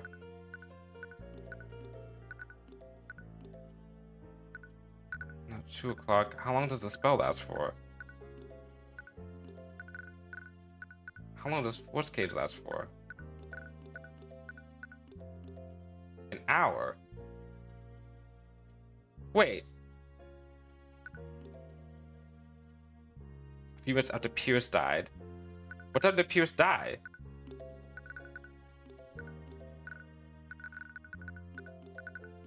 $2:45.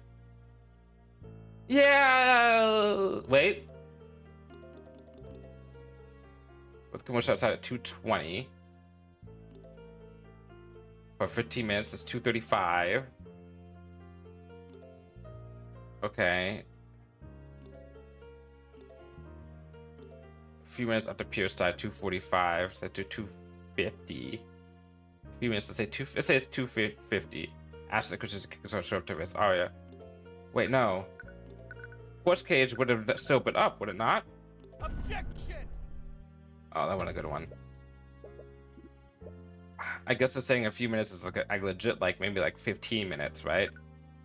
Because we know that Aster was under a Force Cage until 2 p.m. Right? I'm gonna present this last thing just to make sure. Objection! Okay. Okay. Aster, you piece of shit. You thought, ever since I saw you, I knew something was up. Wait, what? What is it, Cuthbert? Celeste, are you sure Aster showed up only a few minutes after Pierce died? Yeah, I remember that part pretty well. Era seemed really worried about being seen by them. Have you figured something out, Mr. Cuthbert? It's just that I remind you that we are extremely pressed for time. Stop wasting our time and just say what you want to say. Celeste, Garrick Pierce died at 2:45 p.m. and Aster showed up at the prayer room only a few minutes after. Oh, so I was right by presenting the wrong evidence.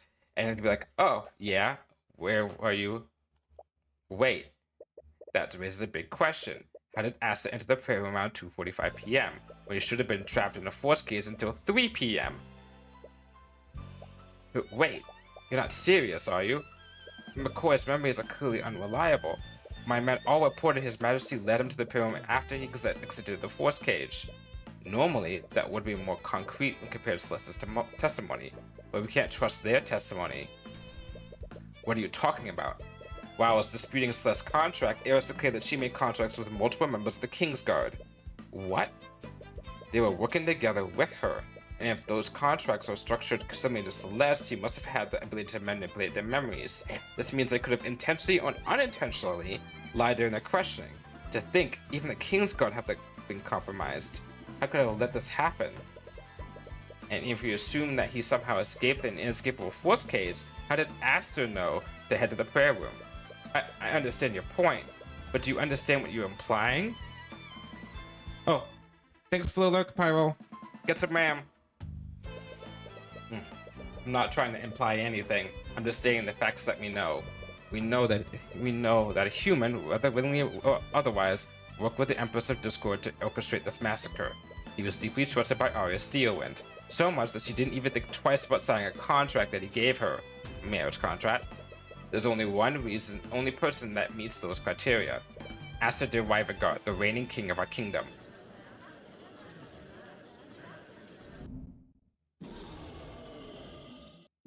Order. I will have order. Mr. Cuthbert, do you understand the weight of this accusation? The claim that the king collaborated with a demon in any capacity is no small thing. I do, but I'm hoping this is all a misunderstanding. After all, Eris's goal seemed to be nothing beyond sowing as much discord as possible. She made us believe that Celeste and Arya were both murderers. I want to save Arya, but I also want to believe that in the people that have believed in me. If Asta has information that could save Arya, we have to find it. Very well then. I suppose it's only right then, with everything that's been transpired, that the king should make his truth known. I agree, and I wouldn't have it any other way. Kingsguard, please escort His Majesty to the stand. Thank you for your cooperating. Thank you for your cooperating, Aster. Of course, I understand your position, Mr. Cuthbert. I am hoping you can shed some light onto how Arya came to be under the blood contract in the first place. It's possible Eris tricked you somehow and made you carry out the massacre. There has to be something we're not seeing despite what the evidence points to. Evidence? You're referring to Celeste's testimony, am I correct? I'm sorry to say this, but are you sure we can trust her testimony? We can trust her now. She's no longer under the effects of the blood contract, which you claim no longer exists, but only you have the power to manifest them from the first place. What are you getting at? I'm sorry, Mr. Cuthbert, but I suppose what I mean is, after everything that just happened, how can we trust you? What? You disappeared for quite some time to who knows where, and the only person who was there with you was Celeste and a demon who can clearly alter people's memories. Isn't it a little convenient she was burned to a crisp almost immediately after your return? He said it multiple times that didn't actually kill her. And now, you're singling me out as the patron, the one ultimately responsible for the deaths of Von Santos and Sybil. If that demon makes you her into a puppet, wouldn't this be exactly what she wanted? That's right. How do we know this Heavensborn can be trusted? We've all heard the stories. He's practically a dissident. For all we know, he could be an agent of the theocracy. Sorry, I didn't mean to insult you after everything you've done, but I suppose there's one way to confirm your theory. And what's that? Use your divine edict on me, just like you've done several times before. If I truly was in league with that demon, shouldn't I have a contract with her? It will appear, and even if I was made to forget about it. Wait, that's right. We already tried that before and it didn't work, which means that he definitely doesn't have a contract with her. Why aren't you doing it? I can't. I already tried and nothing appeared. I see. I'm sorry, Mr. Cuthbert. I know you care deeply for her. I knew it! I fucking knew he was guilty! I got bad vibes from this guy from the beginning. We all saw us' blood contract, and we heard her early confessing. Not to mention, we have no way of knowing whether Celeste is truly free of Eris's influence. If Miss Ewan is to be saved, we all must accept what needs to be done. I don't like saying this, but I think it's time this trial came to its conclusion. Don't you, Your Grace? Oh, that means she must be related to the king. Because specifically, Garrick Pierce specifically was like, oh, Eris was being sent to kill him because he's like, oh, that's who sent you. So he was supposed to be meeting with the prince, and he killed Celeste because Celeste would have access to the king. I don't. Why would they even? Dude, you're older than her. You'd still be king. Why would you want to kill her though? Not kill her, but make sure she doesn't find out. Come on, think, Tyrion. We just proved my blood contract wasn't valid, but the one who made Arya commit those murders is still out there.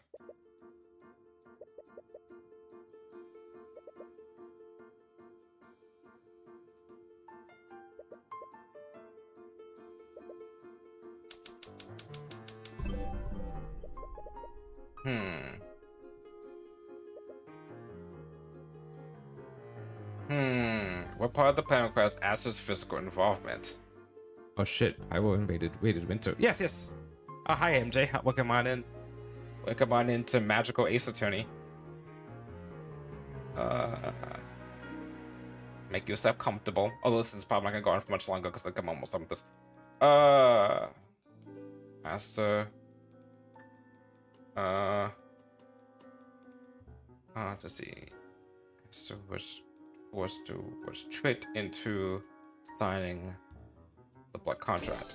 He needed to trick Arya into signing the contract somehow, but you've seen how she is around him. That wouldn't have been very hard to do. No, Arya might be extremely lovesick around him, but she's still an attorney. She would be careful to read any contract. It's attorney with magic, you say? Yes, it's a magic plus logic put together. And I even have a love interest in this. That's hardly, well, the main character does, I'll say, not me. She would be careful to read any contract she signed. We deduced earlier that her blood contract was disguised as a normal legal document. And I remember something. When you caught a glimpse of it, you immediately started teasing her. I'm really trying, but I just can't remember what I saw. If I was teasing her about it, it might have been related to her relationship with Aster. What did I say last time I was playing this? I'm sorry, I know that doesn't really narrow it down. No, that's exactly the clue that I needed. Really?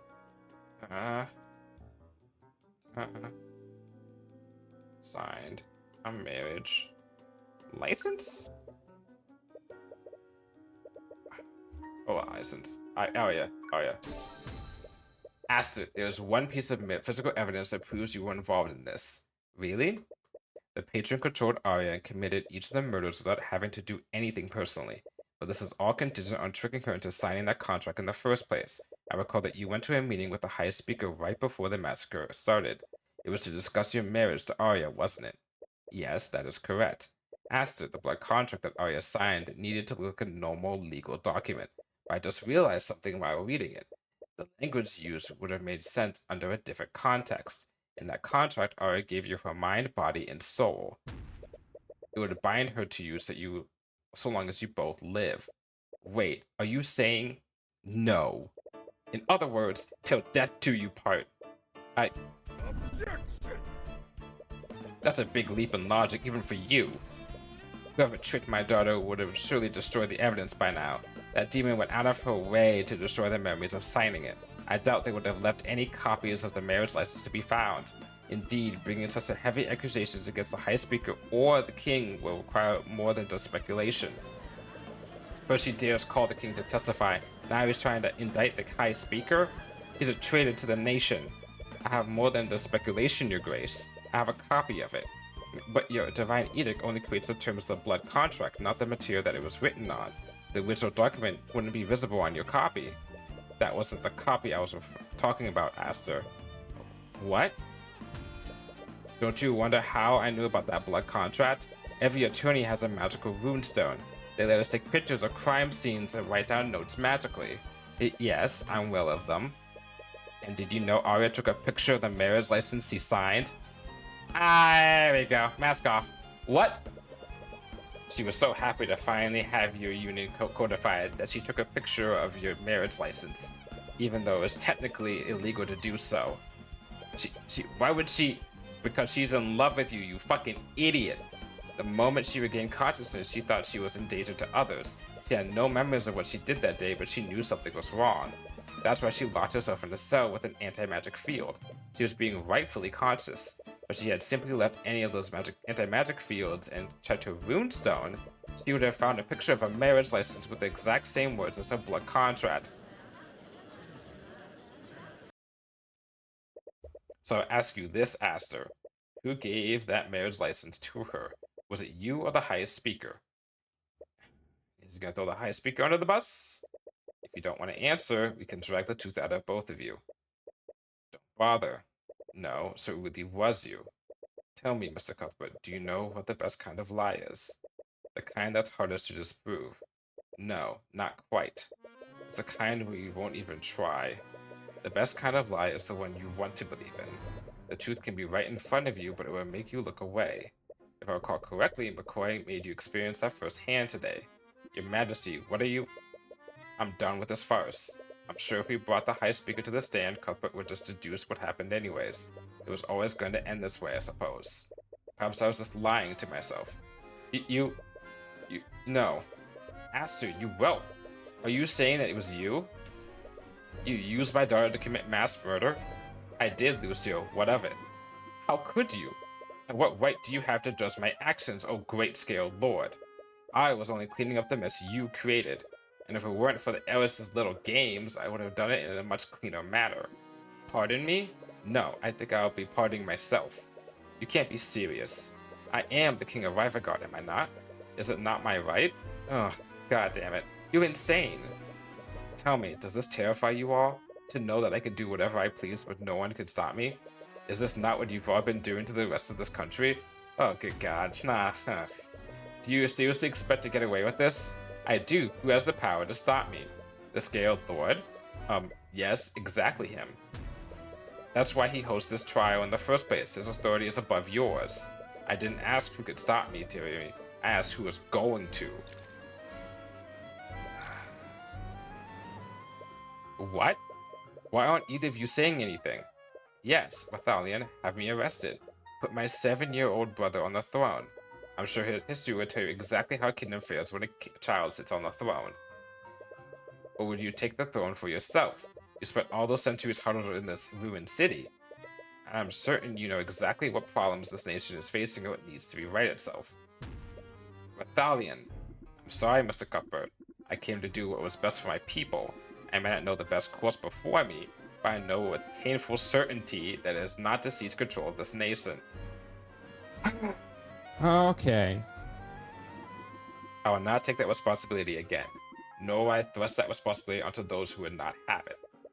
Not really surprising. From everything I've seen, negligence has been your one consistent trait. And what about you, Lucio? Are you going to try to dispose me? The beloved prince, the now kingdom of Rivengard? Or did you forget the people of this nation love me and hate you? I hear you're very skilled at argument, Tyrion, but I doubt even you can make the public see that as anything other than a military coup. Can you imagine? Grand General Lucio deposing of the new king of Rivengard before the previous king's body is even interred? I wonder just how bloody a civil war that would plunge this nation into. And even if Lucio doesn't have much difficulty crushing the commoners, I am sure you can imagine just how tempting a weakened Rivengard would look to other nations. Aster, you're holding the entire kingdom hostage. I am merely consolidating power where it belongs, in the hands of a kind and benevolent ruler who is finally going to fix this nation. You murdered several people, consorted with demons, even enslaved your own fiancé. I'm sure that to you, my actions may seem evil and unforgivable, but to those in the Rivengard nobility, I doubt I'm even the first to do such a thing. This is just politics. And I think that makes checkmate, Cuthbert. I can't believe it. I've always wanted to say that. What are you all doing? Are you just gonna let him get away? Lucio, she's your daughter. You're just going to let him keep control over her? My daughter would not sacrifice the stability of Rivengard for her freedom.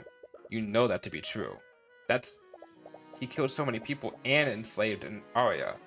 He almost killed you and he tried to kill me. Why did he try to kill you? What do you mean? If Aster's the patron, that means that Pierce originally sent that letter to him. Hmm?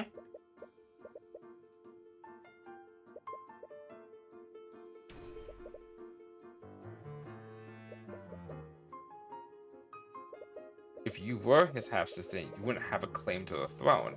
So why would he go so much trouble to kill Pierce and you? Maybe he just wanted to make sure? Or you would have had the heiress kill Pierce personally if it wasn't important. He needed both you and Pierce to die during the massacre, which means you two are just as important targets as Val, Santos, and Sybil. Okay, but my potential claim to the throne would be the only reason why he'd be scared of me. If that wasn't a problem, why would he be so scared of Pierce's blackmail?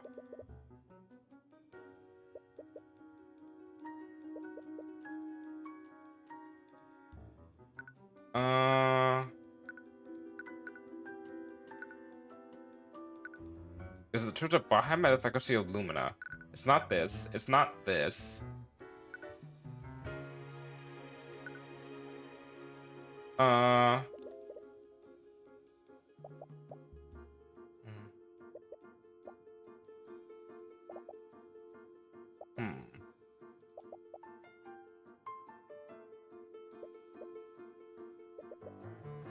so it wouldn't be that.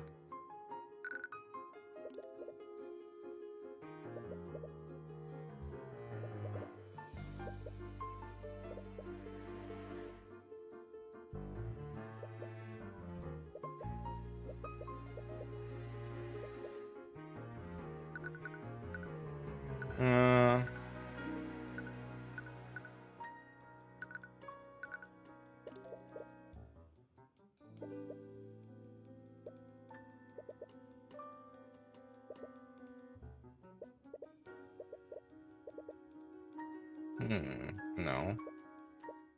Wait. The Scale Lord and his kin can override the king's rule. Oh. Oh, no. Oh. Wait.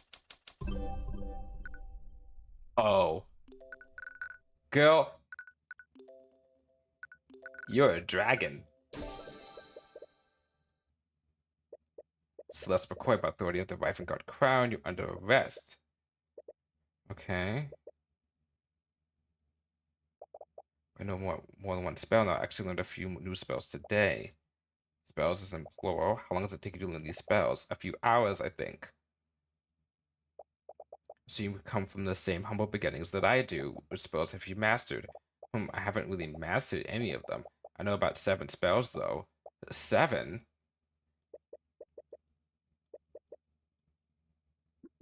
Make no mistake, even my human form, I've always had the strength of an ancient dragon.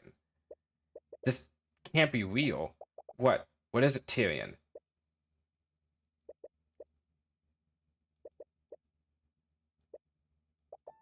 Are you okay? You got really pale all of a sudden.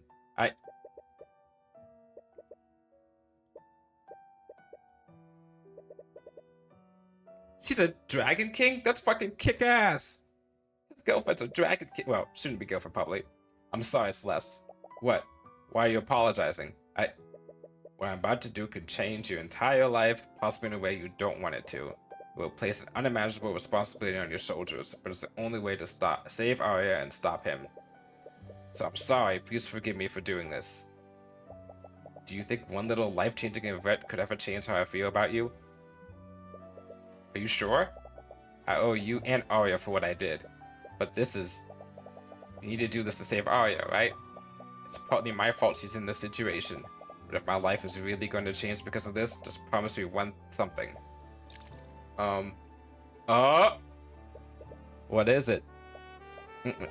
Take responsibility for what you're about to do. Of course, I was always going to do that, regardless of what happened. Good. I think you two have 2 different things. Are you 2 done flirting with each other? If you have nothing else to say, stop wasting all of our time. Aster, I know who Celeste's father is. Wait, really? What? No, you're bluffing. You have to be. Why don't we test that theory then? You said that no one could contest the rule of Rivengard aside from the Scaled Lord. But there's one more person, isn't there? What are you talking about? Only the Scaled Lord has the political power to override the will of his king. And his kin, Lucio. Yes, I suppose that's... Lucio's about to... Oh boy. After the Rivengard, you needed Celeste to die during the massacre. It's because her existence would always pose a threat to your rule. Are you serious? People of the Rivengard nobility, your current king was fearful of my bodyguard's parentage, and now we know why. Celeste McCoy is the daughter of the Scaled Lord Withalion, ancient dragon and creator of all arcane magic.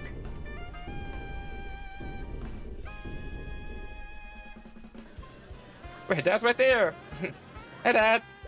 Judging from your reaction, I'm right, aren't I? I'm half dragon?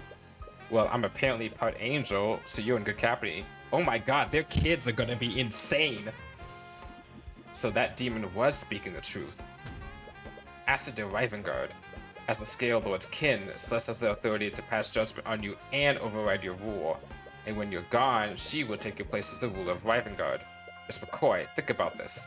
Can you even begin to grasp what it takes to lead a nation, much less this broken one? You'll find this crown no less binding than any blood contract. Just tell me one thing, Aster. Why did you do this to Arya? She trusted you. She loved you. You could have changed Rivengard together with her. And you could have done it all without having to do any of this. Is that what you really think? I suppose you would. You probably also think Tyrion is the first person to try and change this nation while still working within its laws. There's nothing wrong with having ideals and working within the law. My father was like that too. He was a man of ideals, once. But I watched for my whole life as he was forced to compromise on everything he believed in, one ideal after another. It was to keep the peace. We must maintain the stability between the noble houses to uphold law and order. And do you know who paid for the price every time? Not him, not me, and not any of the nobles gathered here. No, the people who paid the price were the common folk. The kind people you two were always trying to save. I would have honestly thought you'd understand by now. A gulf exists between what is just and what is lawful in this kingdom, and I've thought you two out of everyone could have understood why I did this. We know it's not fair, but we are capable of changing it, and you had the power to do just that. I am changing it. You worked so hard to find the truth behind Von Sector's and Sybil's murders, but here's a little bit of truth that's evident to everyone in this room except you two. Half of the people present here are glad that they're gone, and the other half wants to be the ones that replace them. The blood I shed in a single hour did more good for this kingdom than you two would have done in years.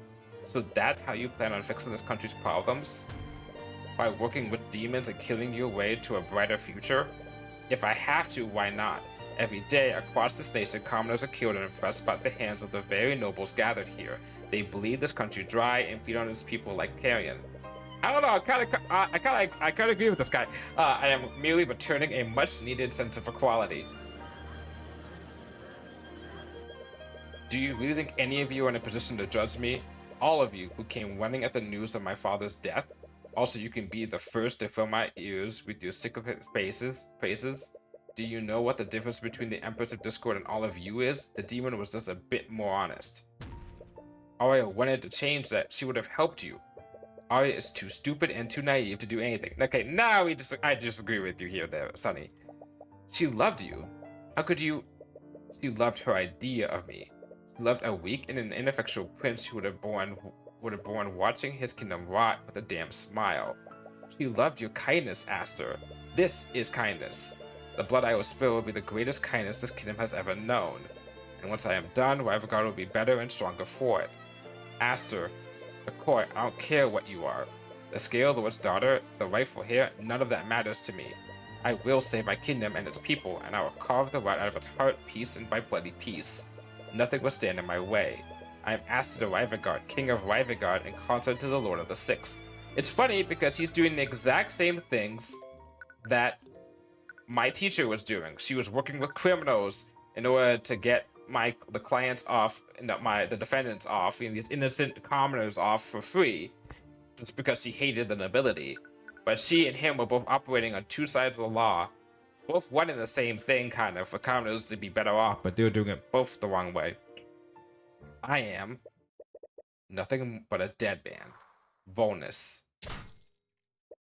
Lucio. What? No. Lucio, what have you done? The blood contract, Cuthbert. What? My daughter's blood contract. Does it still exist? Its conditions have been fulfilled, haven't they? Because they no longer both live. Excellent. Lucio, this is not what we discussed. My daughter would never be free as long as that wretch lived. McCoy agreed to take its place. This was always how it was going to end. Lucio, you can't seriously expect to save your breath, Cuthbert. I already know.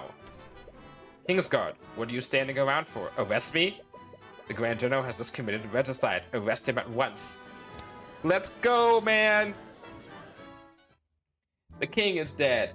Every single 3 of the house families of 4 pillar families are dead, and the last one has just been arrested. We have toppled the 1%. I suppose that's that then. This doesn't really feel like something to celebrate. I'm compelled to agree. To think His Majesty was so far gone that he consort with a demon. Also, he could save the common folk. Yep.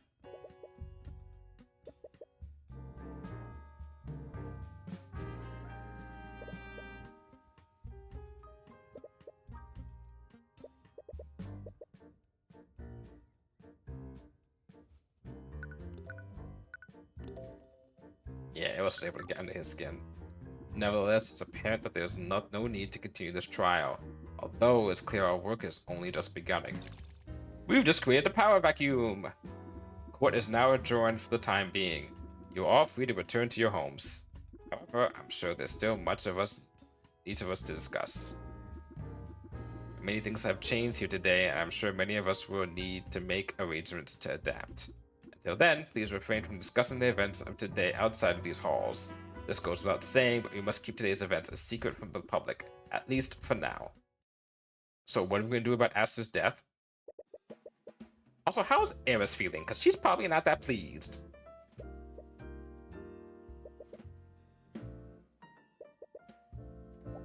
Hey. Hi. We won, didn't we? So why does this feel so...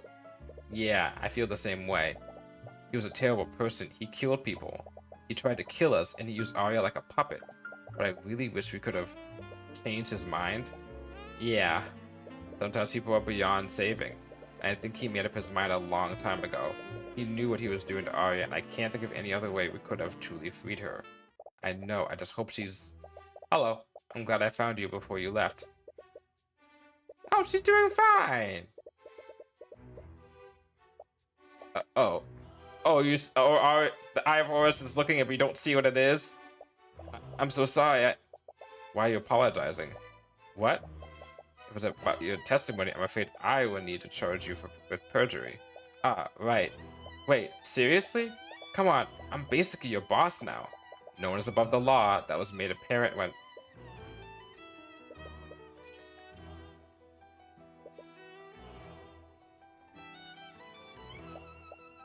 Arya?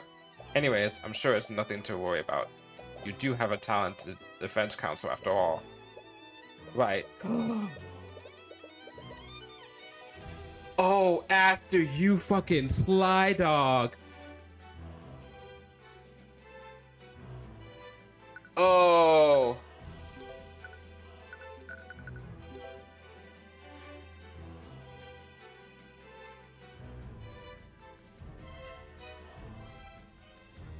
This doesn't even break, simply stops. What was that contract? Is it gone now?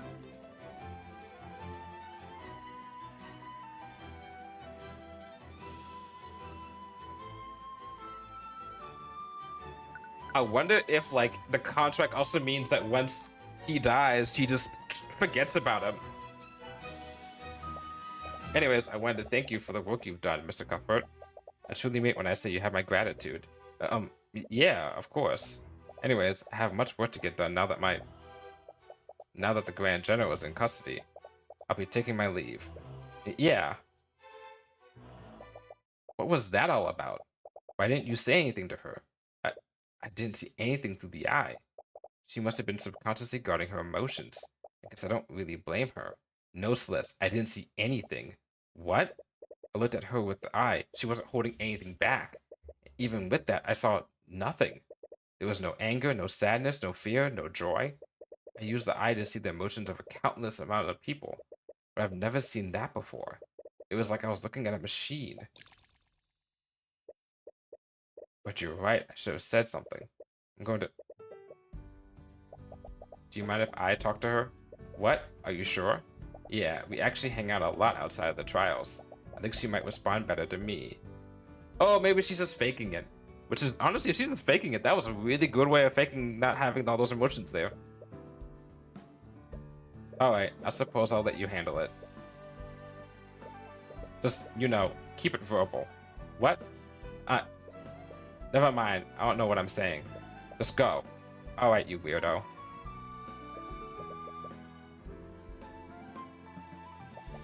What do you mean she's gone? She was just here. I'm sorry, Your Grace.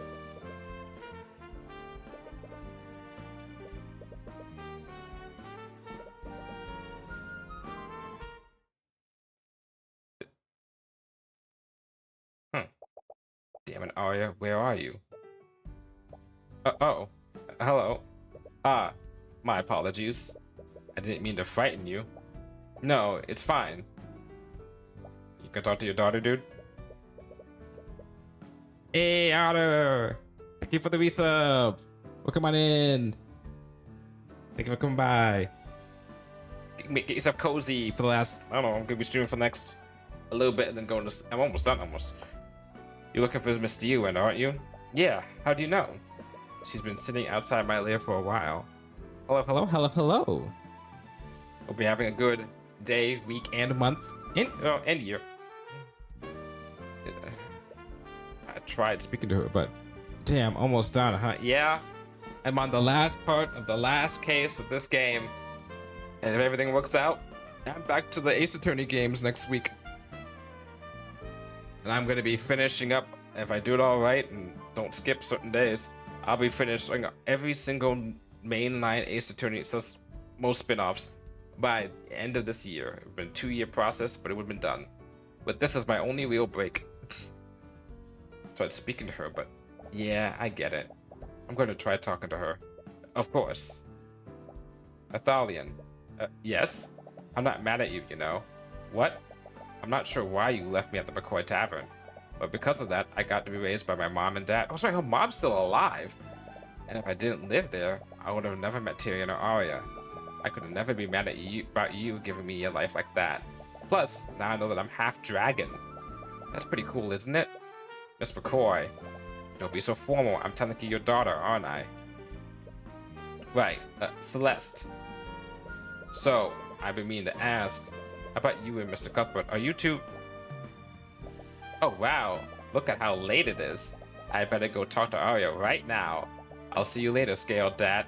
Scaled. Just bye. She called herself my daughter. I suppose I understand how you're feeling now, Lucio. That's about you at Dad now. Hey, Arya. Oh, Celeste, what are you doing here? Just making sure you're doing okay. You are doing okay, right? I am. There's no need to worry about me. Yeah, that's crazy. Gotta go. Ooh, boy. You're looking up at the sky. Are you looking at the stars? I was looking at the moon. It's full tonight. Do you mind if I watch it with you? Do what you want. I technically take orders from you now. You know, it was also a full moon outside the night that my parents found me in their inn. That's why they named me Celeste. It's the word for heavenly bodies in the Draconic language.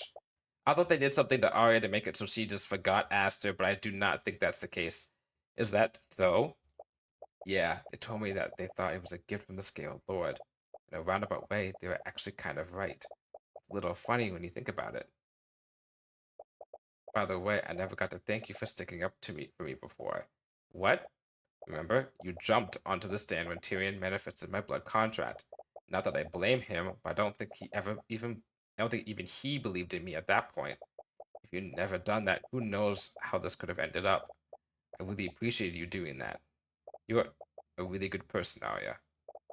I was merely doing what I thought was right. Yeah, I guess that's what you've always done. You're not really going to charge me with perjury, are you? Of course I am. I was serious about that. Damn it. But we do require your help to hold the structure of our kingdom together. We won't sentence you to prison, but I might have you do some community service. Fine, I guess I can live with that. My father told me I was being too lenient. I can understand the position you were put in. We all do stupid things for love, after all. Ugh. Stupid. Arya? Oh, if you're just coming in, by the way, the king, she was madly in love with the king, the pretty boy king, who up until literally like the last couple of minutes of this game was presented as being like, you know, this kind dude who loved mysteries and was helping things out with this guy. And honestly, when I first met this guy, I was like, oh, this guy is evil. Right, and throughout the game, I was like, maybe not, but still. And then throughout this last case, I was like, nah, they're pushing some shit on him. And to be fair, his goals were not bad. His methods to get to said goals were really bad. He basically was like, I don't like seeing my father, the king, because he just became the king. I didn't like seeing my father, the former king, basically compromising his ideals and basically let the common folk get fucked over because the nobility can't, or fucking, you know, the fucking Withalian the Scaled Lord is not doing his goddamn job of helping us out and neglecting us. And then, you know, this guy who died, and he was a prick and was responsible for the third case happening. She's the leader of the corrupt justice system. You know, this guy killed her dad, right? And I mean, there's Lucio, who is her dad, but you know, they're all the leaders of the. He's not a leader. And then her and her dad were also the pillar families, and all these dads were like assholes. Their dad, like their dad, were like as the victim of the fourth case, and her dad was a victim of him from that case. So asshole dad, yeah, exactly. Cadre, exactly. And he died, she died, and he died, all because he was like, fuck all you noble people, right? I'm cleaning house by cleaning, you know, killing all the nobles, basically, of the four pillar families. But, you know, basically down with the 1%, despite being part of the 1%. And he's like, I'm gonna take rule and then make things right with the common folk.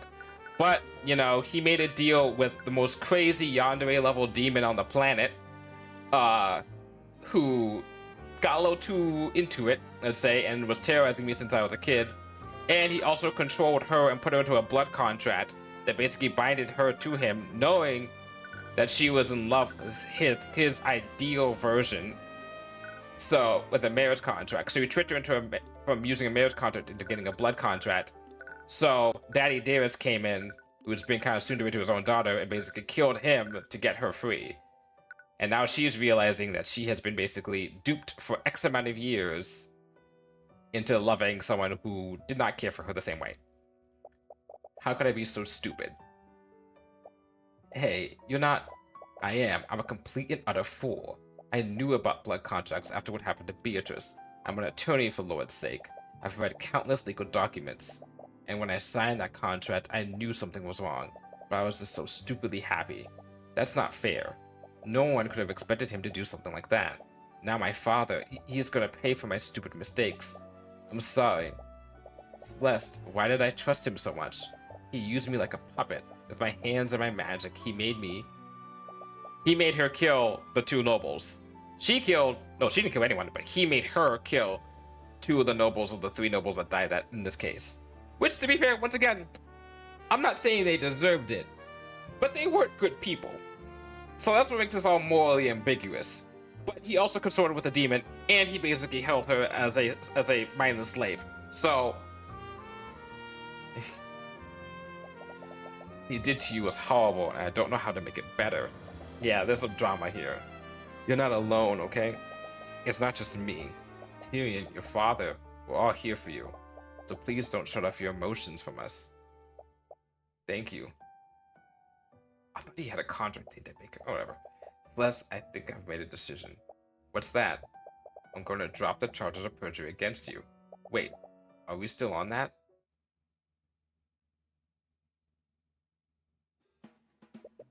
Mr. Cuthbert, I've spoken with my associates in the press. The story we created should be printed as we speak. I don't like this. We're lying to the people of Rivengard about what really happened. Not to mention, this story paints me like I'm some kind of god. I understand your reservations, but Aster was right about how the common folk felt about him. If we told the people what actually happened, they would never believe it.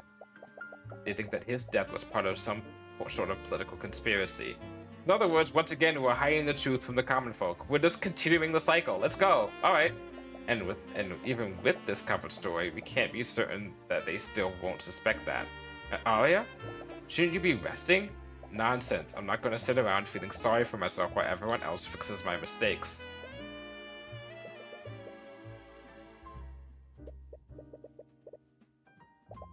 As much as it pains me, we should strive to carry forth the virtues that Aster represented to the common folk. Rivengard will gain more from those false virtues than from the person that he truly was. Yeah.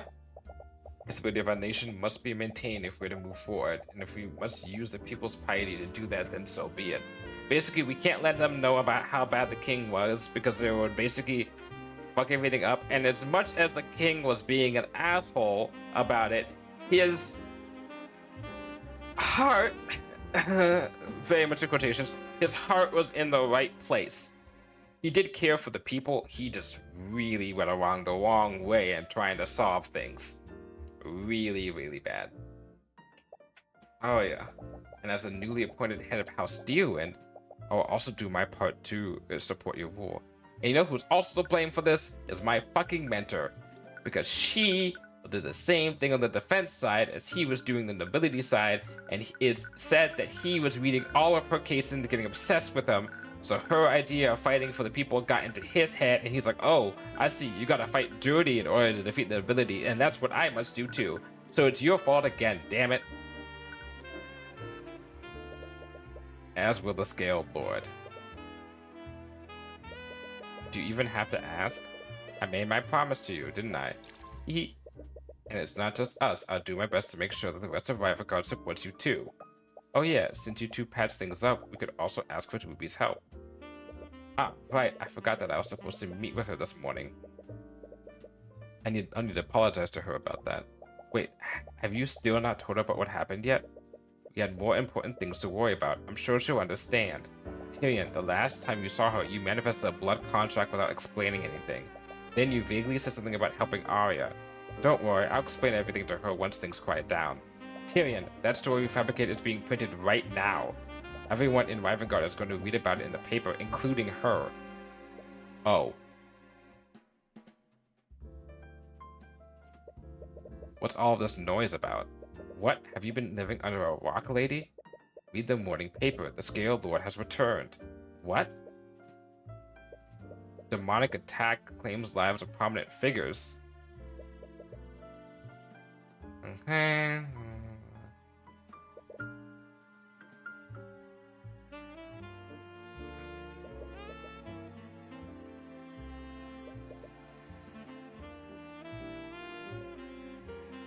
Lord Lucio Steelwind?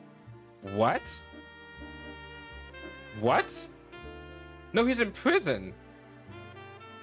Oh, so they're saying that he's dead? Okay.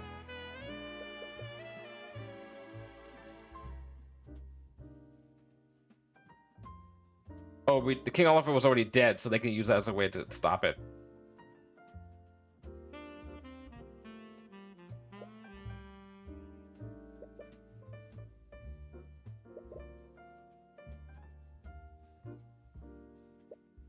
What? Again with the Scaled Lord nonsense. This reeks of a violent political coup. Whoever this new queen is, I bet she's just another rotten noble. It says there's a picture of her on the next page. Wait, what the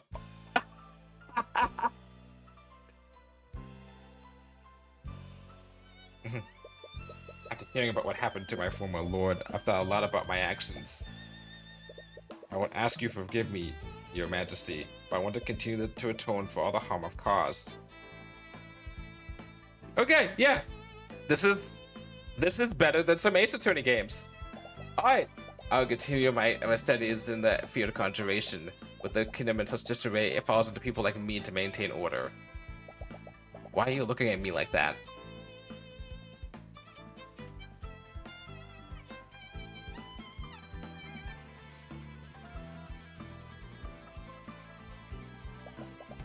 We'd never be able to do this if it weren't for your investment into our cafe. I feel partially responsible for what happened to the Imperial Academy. I have to make amends however I can. Don't worry about that. Business has been booming ever since we set up shop in Rathbone. No, more customers, this means more work for me. Honestly, the second case was probably the easiest case. The third case had some stuff with it, but the second case was... I've been developing my necromancy ever since I began working under the Lord, whatever his name is. I think I'm going quite good at it. Don't get ahead of yourself. You're going quite competent at it. That was a joke. You're probably the best necromancer I know. Aside from me, of course. Waifu consultation? What the fuck? That's a title? And I don't have it? Oh, well. I'm sorry, but I still can't remember anything. But from what I've read in my record, perhaps that's a good thing.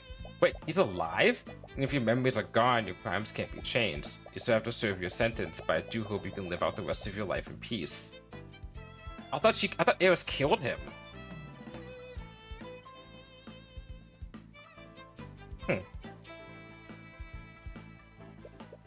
What are you looking at, punk? Wait. Oh no, it's you. That crazy chick isn't with you, is she? Why are you looking behind me, man? You just call me crazy? Oh lord, run for it, Gavin.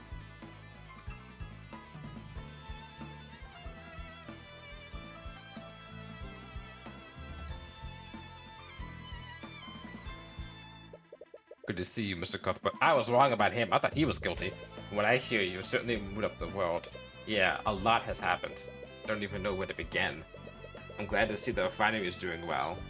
Well, I suppose I have you to thank for that. You're quite the... What does Her Majesty call you? An angel investor? Yes, that's it. Actually, I'm here on behalf of Her Majesty. We both had an idea for a business venture. You think you set a good precedent if you employed a company with your business practices. Oh, I think I like the sound of that.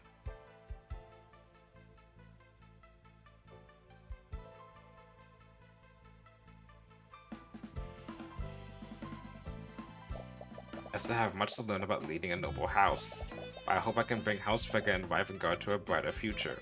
I think it's about time we ended the constant feuding between the Steelwinds and the Friggas. I'd like for us to work together. I may not know much, but that certainly sounds like a step in the right direction. Yay! Tracker would do best to help Queen. I appreciate the gesture, Tracker, but I don't think... Banks need gold, right? Tracker can dig for gold. Let's go, Tracker! Invest in the economy. Give me that Dogecoin.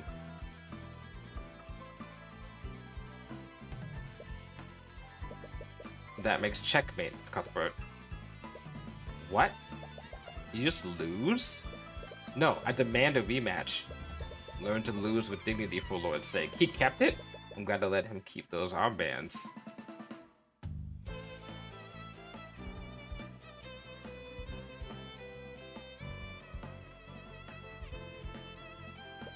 To think the Scaled Lord would sacrifice his daughter for the good of our kingdom. Leon, I want this job. Such humility, such sacrifice. I'm literally a queen. Who wouldn't want this mantle? Actually, this job is kind of annoying. Sorry. Nah, as long as I have you with me, I'm happy.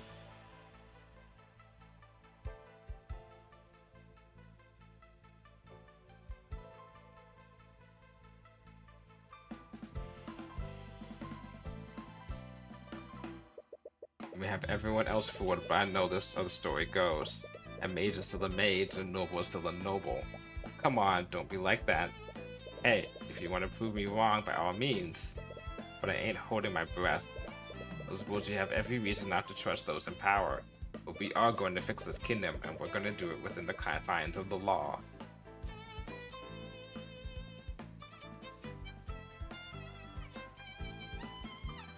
So am I a defense attorney when my girlfriend is running the kingdom? I really wish he would talk to us. He needs time to process everything that happened. And I don't think he'll be very receptive to us. At least not right now. We should probably hire a therapist. You have therapists in this world?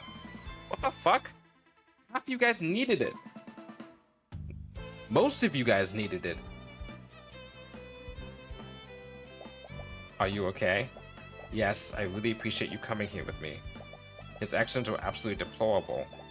I was hoping coming here would give me closure, but with Von Santos and Simple gone, we have had a much easier time repairing our kingdom. I feel uneasy about all this. No, I also see what you mean. He may have got good intentions, but he refused to let anyone work with him. Even with Ares, they were just using each other. I do think he really wanted to change Ravengard, but he would only do it on his own terms. And if he did end up achieving his goals, the legacy he'd leave behind would be one of blood. No lasting peace or justice could have all that foundation. That's surprisingly mature of you. Hey, I'm always mature. Goodbye, Aster.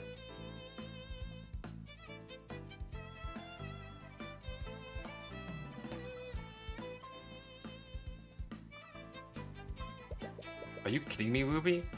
What kind of ridiculous case was that? Weren't you the one who called a monkey to the stand during Beatrice's trial? Yeah, I suppose you have a point. Truth is often stranger than fiction. You should know that better than anyone. Oh my god, I just realized. Is this what I've been doing to Arya?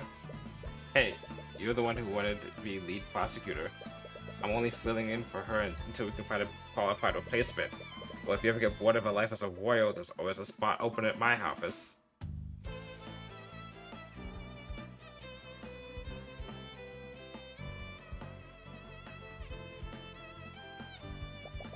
I see they allowed you to keep your axe. I thought I asked you to stop visiting me. You did. I merely choose to ignore you. Koya's impertinence is rubbing off on you. I'll take that as a compliment. I am glad to see you in such good spirits. I suppose I underestimated you. He's not the worst, Dad.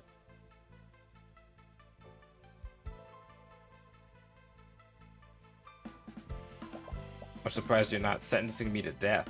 I suppose I should be grateful. Yeah, we kind of need you alive so we can know when Ares is back. You were using me like a canary in a coal mine? I'm almost proud of you two.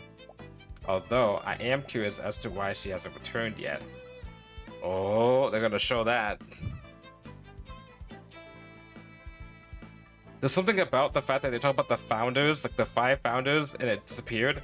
What the hell is this? Why are you preventing me from leaving? Well, I can't have Vale let you make a fool of yourself a second time. You are not to leave the Sixth Circle until I tell you otherwise. So says the word of Asmodeus. Are you grounding me? If you want to behave like a petulant child, I'll treat you like one. I'll swear when I get out of here. What have I told you about speaking in future tense? Oh, because she can't lie, so speaking in future tense must be fucking... Oh. Are you sure you don't want to move into the castle with us, Mom? No, I've grown attached to this place. It was your father's, and it doesn't seem right to abandon it. Yeah, I get what you mean. Anyways, I want to give you two some privacy. Mom, so stop dragging your feet, Tyrion. I want to live to see my grandkids. Mom!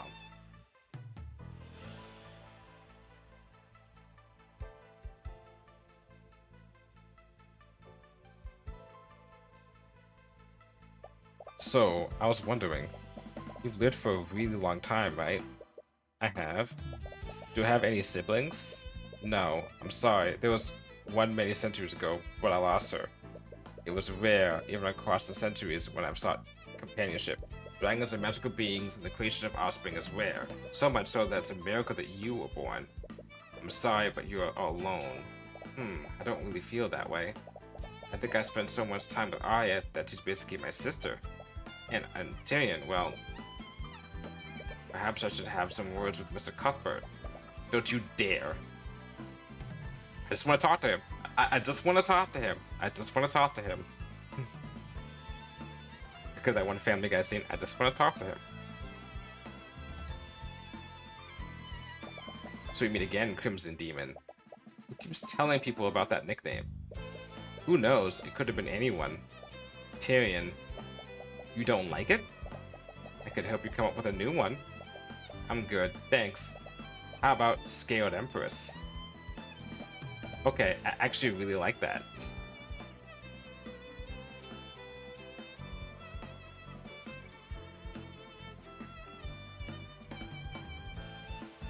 So I can't think of a good name. Ahoy, Cuthbert. I have everything ready for tonight. What? It's nothing. Pretend like you don't know anything. What? Oh, I see. So it's for her.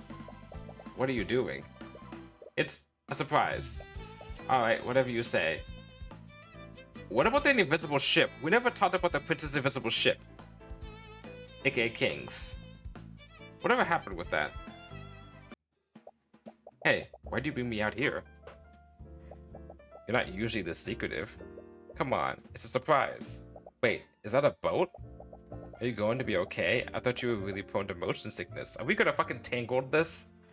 You doing the scene from Tangled? Don't worry, we've done this plenty of times before. Alright, if you just say so. Tyrion, it's really dark. Are you sure this is safe? Yeah, there'll be plenty of light soon. Soon? In about 3, 2, 1. Well, they Tangled this. Alright, okay. Alrighty, okay. I mean, Tangled's a good movie, but still. Wow. Right on schedule. You knew this would happen? During certain times of the year, the ley lines around Arnex becomes extremely potent.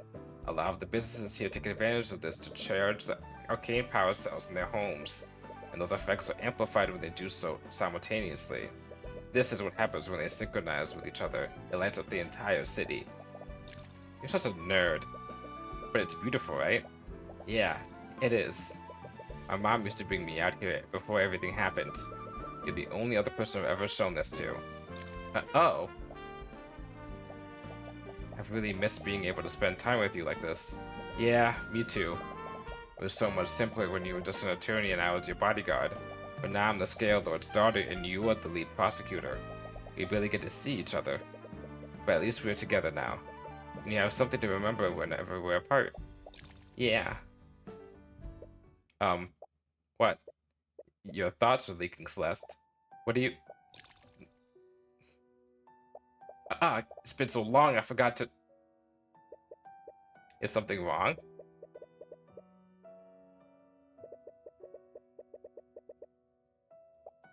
Oh, I didn't really mean... Wait, no, I did mean it, but... Ace Attorney, this is why you can have romance. You can have romance in your stories, Ace Attorney. You can have it work. I don't know why you don't have it. This shit works. Look, it works. It's just one fucking game. You've had 8 fucking... 10 games in a very big spin-off game with Professor Layton, and none of them have had romance like this. What the fuck are you... Well, I haven't played 2 of the games yet, but what the fuck have you doing? What the fuck are you doing? But wait, no, I didn't mean it, but... I know this is a really rude thing to say, but I kind of hate the Eye of Horus sometimes. I love you too, Celeste. Oh, okay.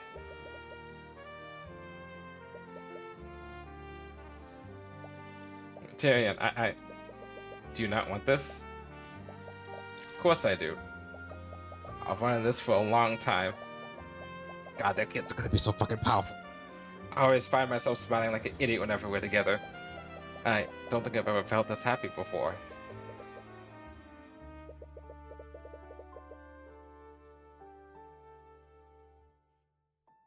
I am content.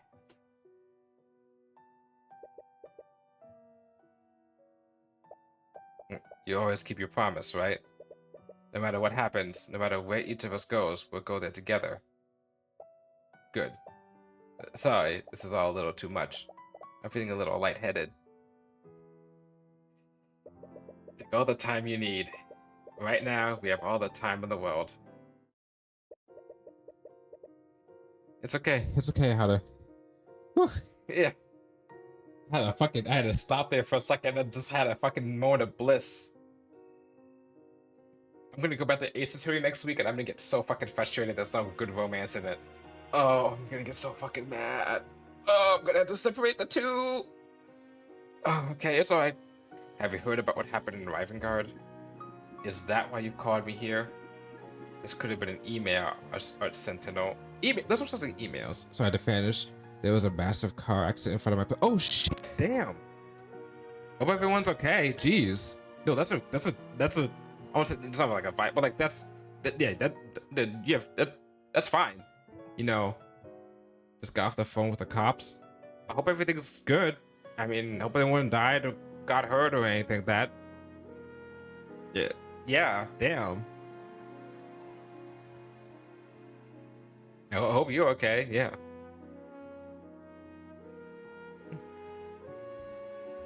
Remember when that happened to my apartment? Had a car. The car hit a bunch of things. A bunch of cars. She's okay. The rest of the vehicles were parked. Ah, okay. Yeah, that's what happened in front of my apartment years ago. That's how I lost my second car. It's because a car hit a bunch of parked cars, especially mine, and destroyed mine the most. And yeah, actually, sorry. Can you give me the timestamp when I said asshole dad cadre? No. That's so rude. It's fine. It's fine. I don't know how to say the timestamp. The audacity. I can't remember where it is. I should clipped it.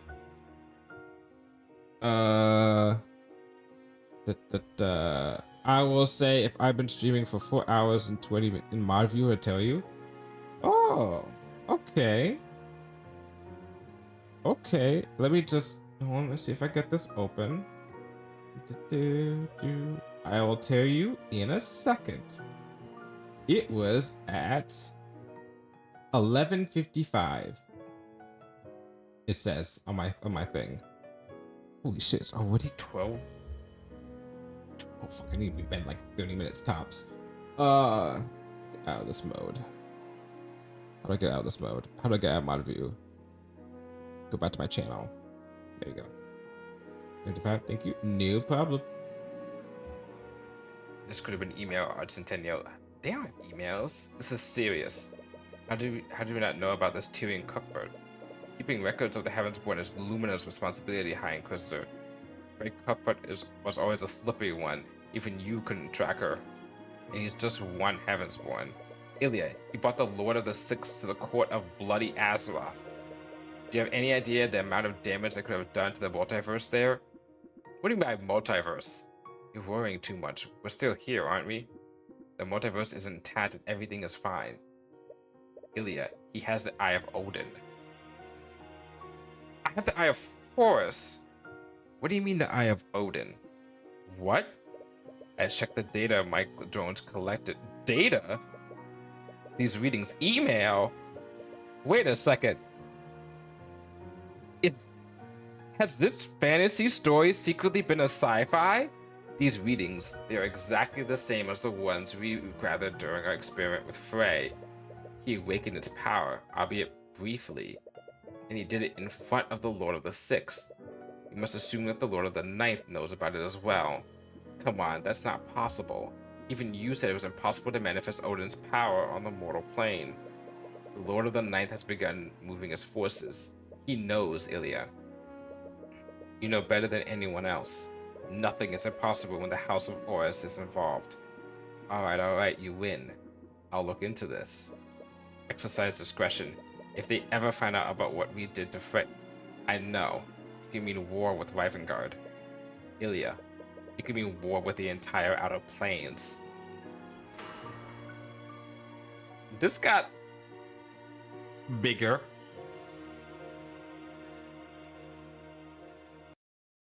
Oh, I had to wait for the sequel then. Okay. Oh, anyway, this has been fun.